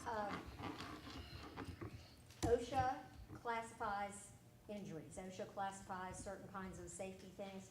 There are very clear definitions of that. So in a good strategic plan, you might have an addendum that has a glossary of terms. Mm. Yeah. And so if you have something. That like would be it's helpful. fine, right? Yes. Yeah. That's what I was trying to say. Yeah. I'd like a glossary. Yeah. Thank you. There you go. Thank Teamwork, you. teamwork. Yeah. Can I add one more, Dr. Slaughter? Yes, sir. Transportation realignment. We did not talk very well. It didn't really have much, anything really spelled out in that, but that's one of the most important things that we deliver service with. If a kid can't get to school, they're not learning. If a kid can't be found, the parent is now concerned. And that's a lot of the things that we've heard constantly. I won't even say in the last year, we've heard this for far too long, let me say that. I prayed and crossed my fingers and toes every day for the first week of schools. I've watched the superintendent on the morning news, and then I would like, just wait, you know, and gosh, bravo. But you're right, you need the sustainability and consistency of that.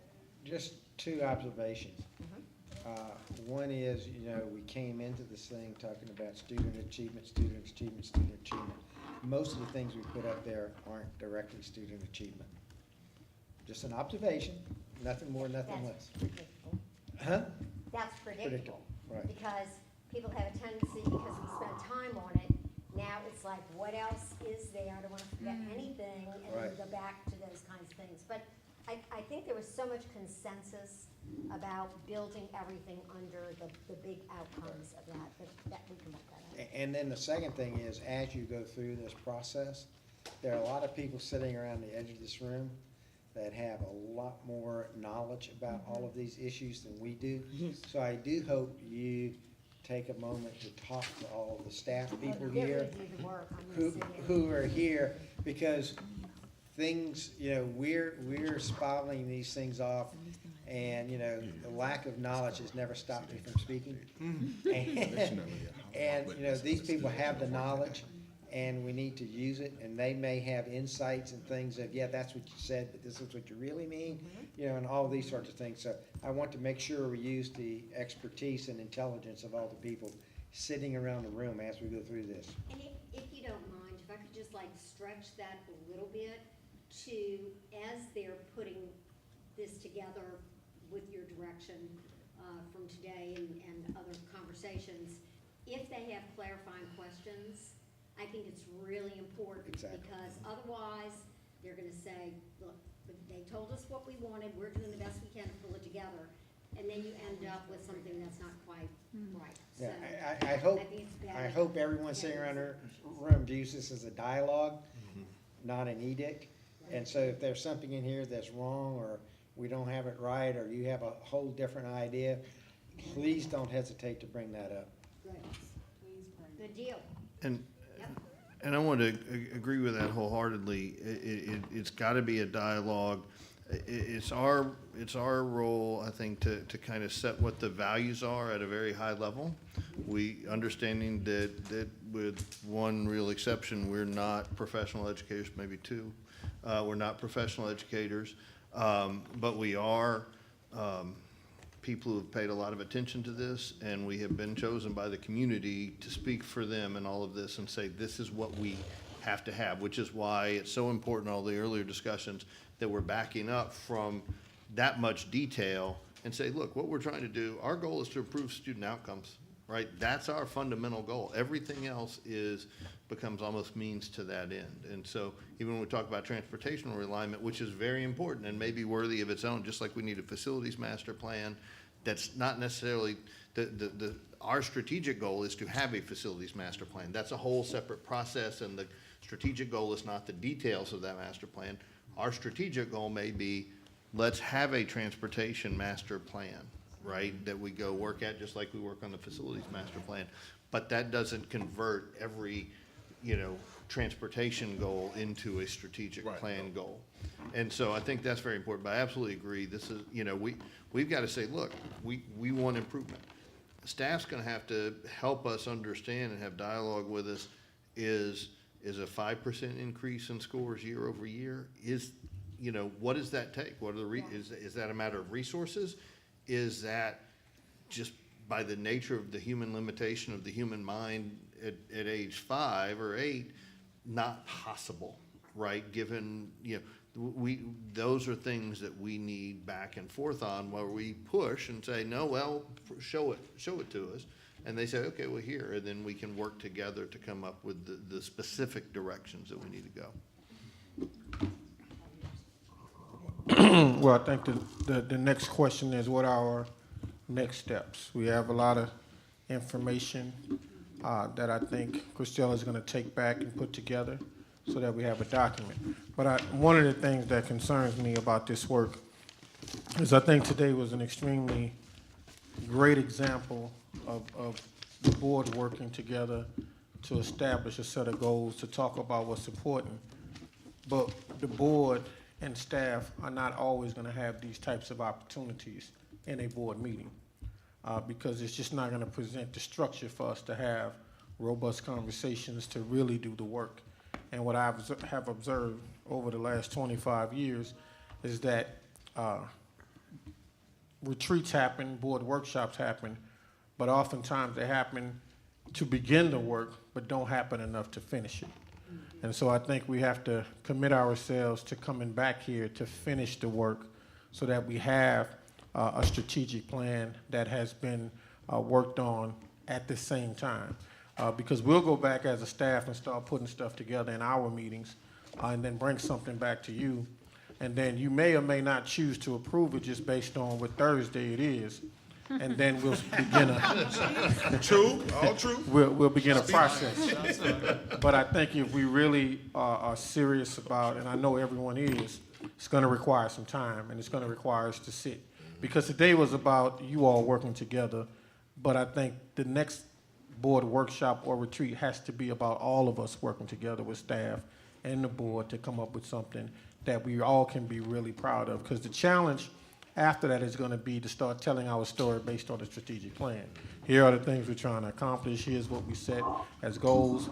This is what's going to happen. Here are the timelines, and here's how we're going to proceed and how we're going to implement these things in our schools. And it has to be a living, breathing document for our school leaders and teachers to understand. Right now, there is no alignment. When we go in different schools, they have their own personality. And that's fine for schools to have an individual personality, but that personality has to be part of a family, right? And it has to mean that we all are working towards the same thing. So while I'm extremely proud of what took place today, it is for naught if we just throw a document together, you all approve it, but we really hadn't done the work.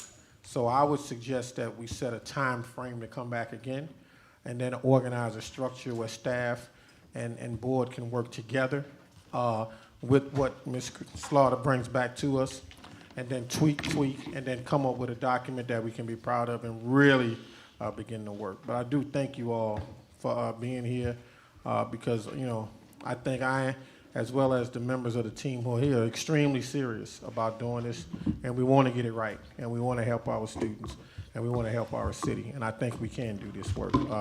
So hopefully Don't we can give do the that. benediction yet. Oh, no. I was about to say, hopefully we can do that. So I think, A, Ms. Slaughter, give us a timeline on when you'll have that prepared. B, based on that timeline, when can we come back and do this again? And then have some input from staff as we move forward. And then C, set a date to announce or present the strategic plan. And I think we should do that in a press conference in front of the school board, invite our community partners, and just simply say, we need your support. As a community, we need your support to help us do this work. I don't know in my years if that's happened in that way before, but I think it's important that we chart a new path and do it in a way that says to everybody, they're serious, we need to get behind them and as serious as they are and support the work they're doing. So go ahead, Madam President. Okay, well, yeah, thank you. So I think you kind of tapped on a couple of the questions that I have.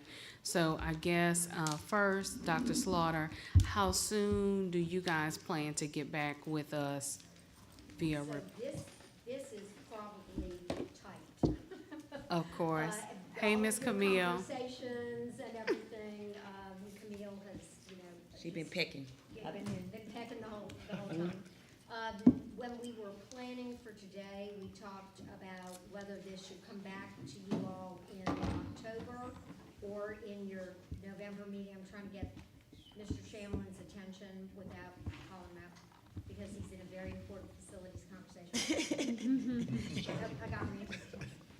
Do you think this could come back to the board as a finished product in October or November? Do you have a thought? Anything's possible in October, that would be the regular, has been to put things through the committee of the whole first.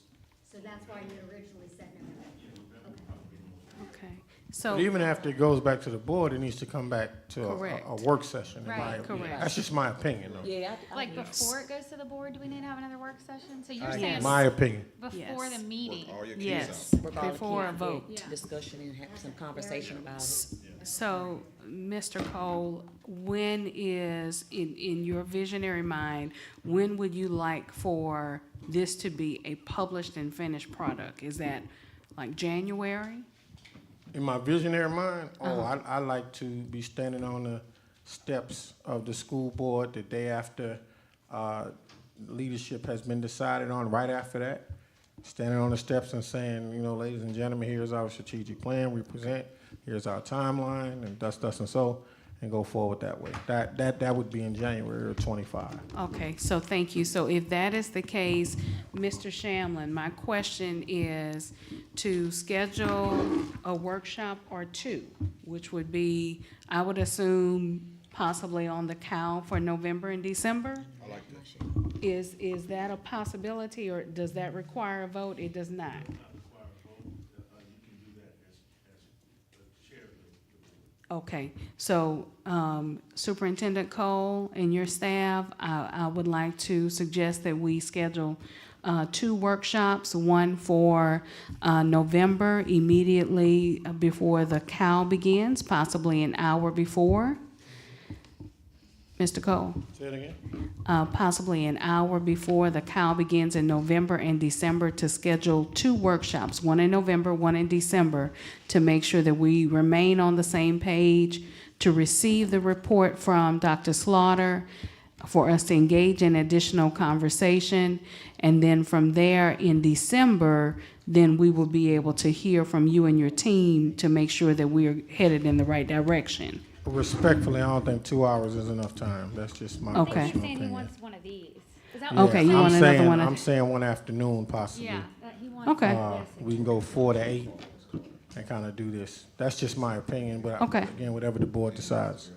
Okay, well, if that is the case, then we I guess we can send out a poll of what date works best, very Yes, ma'am. similar to what we did this time. Yes, ma'am. And Okay. I'm suggesting the next one be during the week in the evening, maybe, Okay, you know.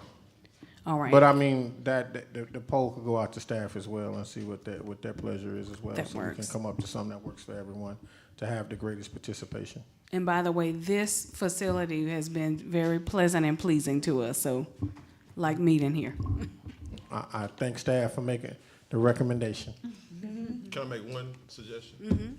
Jason's Deli out, Blue Store in. Okay. Yes. Let's go. I They can have second Limbo that. Beds. I second that. Thank you. I love Blue Sword. Thank you, everybody. I love it. Oh, And it has Southern to is the be- best one. Thank you. Thank you. I have Oh, it's gonna be actually hot. tried quite a few of them. Mark said he needs it hot, just for the record. Needs to be piping Red hot. beans and rice. Oh, red beans and rice, The shrimp fried rice. shrimp fried rice, Come on, I come do on, Carla, what you really got? like What you the got? Come shrimp on. sweet Hawaiian rolls. Yes. What you got, Carla? Come on. I've never eaten. Potato wedges. He's like, Your life gonna be changed. nothing at all. You saw what I said, Jason's out. Last thing I would ask board member Elena to take us out with a word of prayer, if you don't mind. Church. If that's Stand on okay. up, Y'all know he's If that's okay. touch. Hold up. First of all, I want to thank Dr. Slaughter for coming inside of our congregation and helping us, leading us across this wave of comprehensive planning, ladies and gentlemen. Reach out and touch someone, everybody. Let me see if I get my elbow over here by Mike. I'm trying to get that mic. There we go. Oh, he said no hips, y'all. I'm gonna put my hip up. All right, y'all. Here we go. All right, all seriousness. Father God, we thank you for allowing us to come here today and do this amazing work. We thank you for allowing us to put differences aside, put opinions aside, and do what is right on behalf of our students, our employees, our school system, and most importantly, our community. We ask that you allow us to continue to meet amongst each other, come up with a comprehensive plan that builds a level of success that we have never seen before. In Jesus' name that I pray. Amen. Come on now. Pass the collection plate around on that side, Coach. Coach, you go ahead and fill it up. Colleagues, The collection plate, colleagues, please. one more statement. One more statement. One more statement, please, ma'ams, and please, sir, check your email. I just sent you some updates, just kind of closing out our year. And I want to thank all staff for coming and spending your Saturday with us. Didn't miss the LSU game, Amy. Didn't have to miss the LSU game today, so it all works out. All right, thank you everybody for coming. Sincerely appreciate it. All right, let's help break it down, ladies and gentlemen, so we can go.